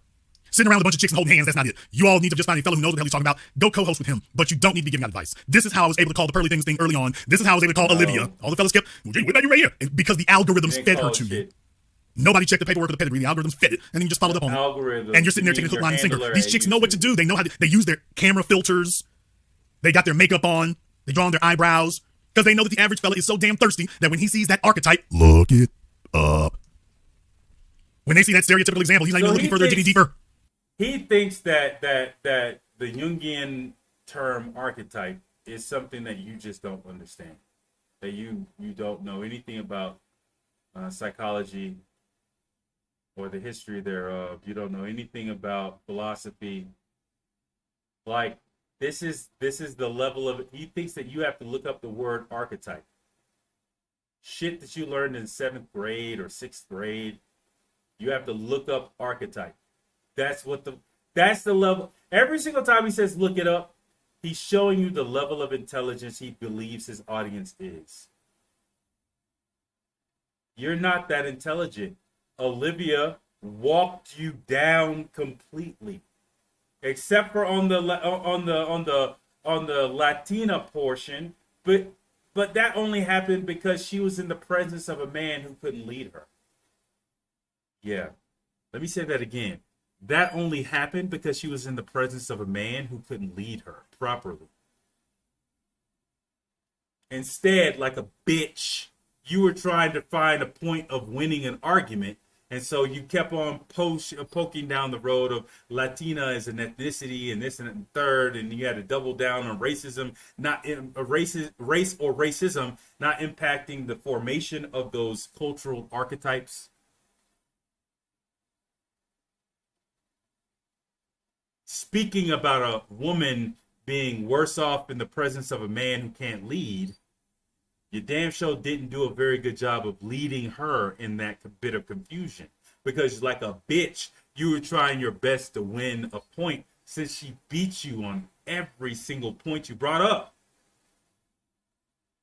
And only your little weirdo, I think, bot-generated fans in the chat are the only ones who wanted to defend you. There's a huge amount of people who saw that and saw it exactly fit for what it was. You lost, motherfucker. You lost that debate entirely. So I don't know what the fuck you're talking about. These chicks got it down to a science now. Everybody knows how to do it because they know the fellas are sitting here willing to take a hook, line, and sinker. That's the problem. And fellas, let's be very, very clear. You are the target audience, not the cap, Olivia. The men are the target audience. No, the message is targeted, or that message was targeted toward women. And men, even in the manosphere, if they see an art or see something or message being broadcast that's just for women or for women, typically we're hearing it in the background. Even if does it pass the daughter test is the question that we're asking. That's it. If it does, I ain't gonna get into. I'm talking about a man such as myself. I ain't getting involved in that. Okay, cool. My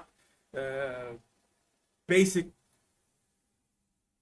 more or less, it's basically hitting the points that I would tell my daughter. Okay, cool. But you, like a chatty patty, like a what's her name? Well, who's that? Like a Medea impersonator, just had to jump your little ass into the middle of the conversation. Like, for real. Like, it's pathetic what you just did. Her whole channel is 90% videos talking to men. Let me go ahead and show that so she can sit up here and say, I'm making it up as I go along here. Nothing but love for you, Olivia, but I got to show the truth about that. Her whole channel is turned off. Her whole channel is men. I just want to see her face again. That's it. When you ask about it, it goes left. He just wanted to see but the whole channel is men. Again.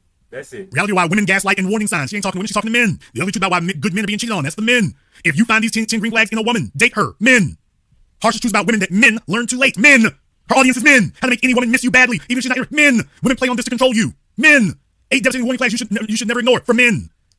When he checks out of the relationship, for men, she'll never ghost you again. How to dominate her mind. Sex is required. You are required to sex your man. Men are done. Speak to the king in him. The problem with 99% of people. You talking about men. Hoe phase. Her hoe phase will ruin you. Who is you? Other women? Her hoe phase will ruin other women? I don't think so. Wait.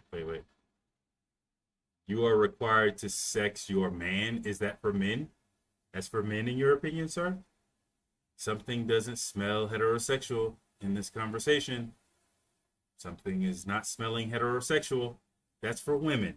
The problem with 99% of people. You talking about men. Hoe phase. Her hoe phase will ruin you. Who is you? Other women? Her hoe phase will ruin other women? I don't think so. Qualify her first. Men. Does a man really have authority in a relationship? Okay, I can keep this up all day. This is a channel aimed at men. Who cares? So the question is whether or not her content is incorrect or correct. And you had, out of all this content that's for men that you think is incorrect, the best thing that you could find is a 2-minute video. So if all of this stuff is geared toward men and everything that she's saying is incorrect, click on one of the videos and let's see if everybody agrees or disagrees with what she's saying. Oh, you can't do that because if you did click on the video, there's a high risk that all the men in here with discerning brains are probably going to agree with what she's saying. So you had to pick out one little small shit that gets aspirational dumbass men on your side, because they're like, yeah, when I get rich, I want all the bitches to come at me. When I eventually get rich, I want all the bitches to come for me. I don't want them to keep on staying and struggling, man. I don't want to go to Walmart and see that fat booty bitch with the nice titties and nice ass with a regular guy that she's loyal to with 2 kids. And they may be struggling, but they have a beautiful life that they're struggling to actually make some stuff together. I want to see that bitch with me, fucking and doing nothing.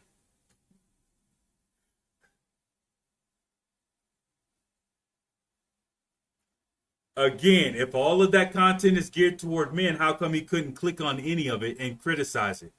The reason why he couldn't is he's probably already did so, in my opinion, in the background, and found out that the information that he put up there, the information that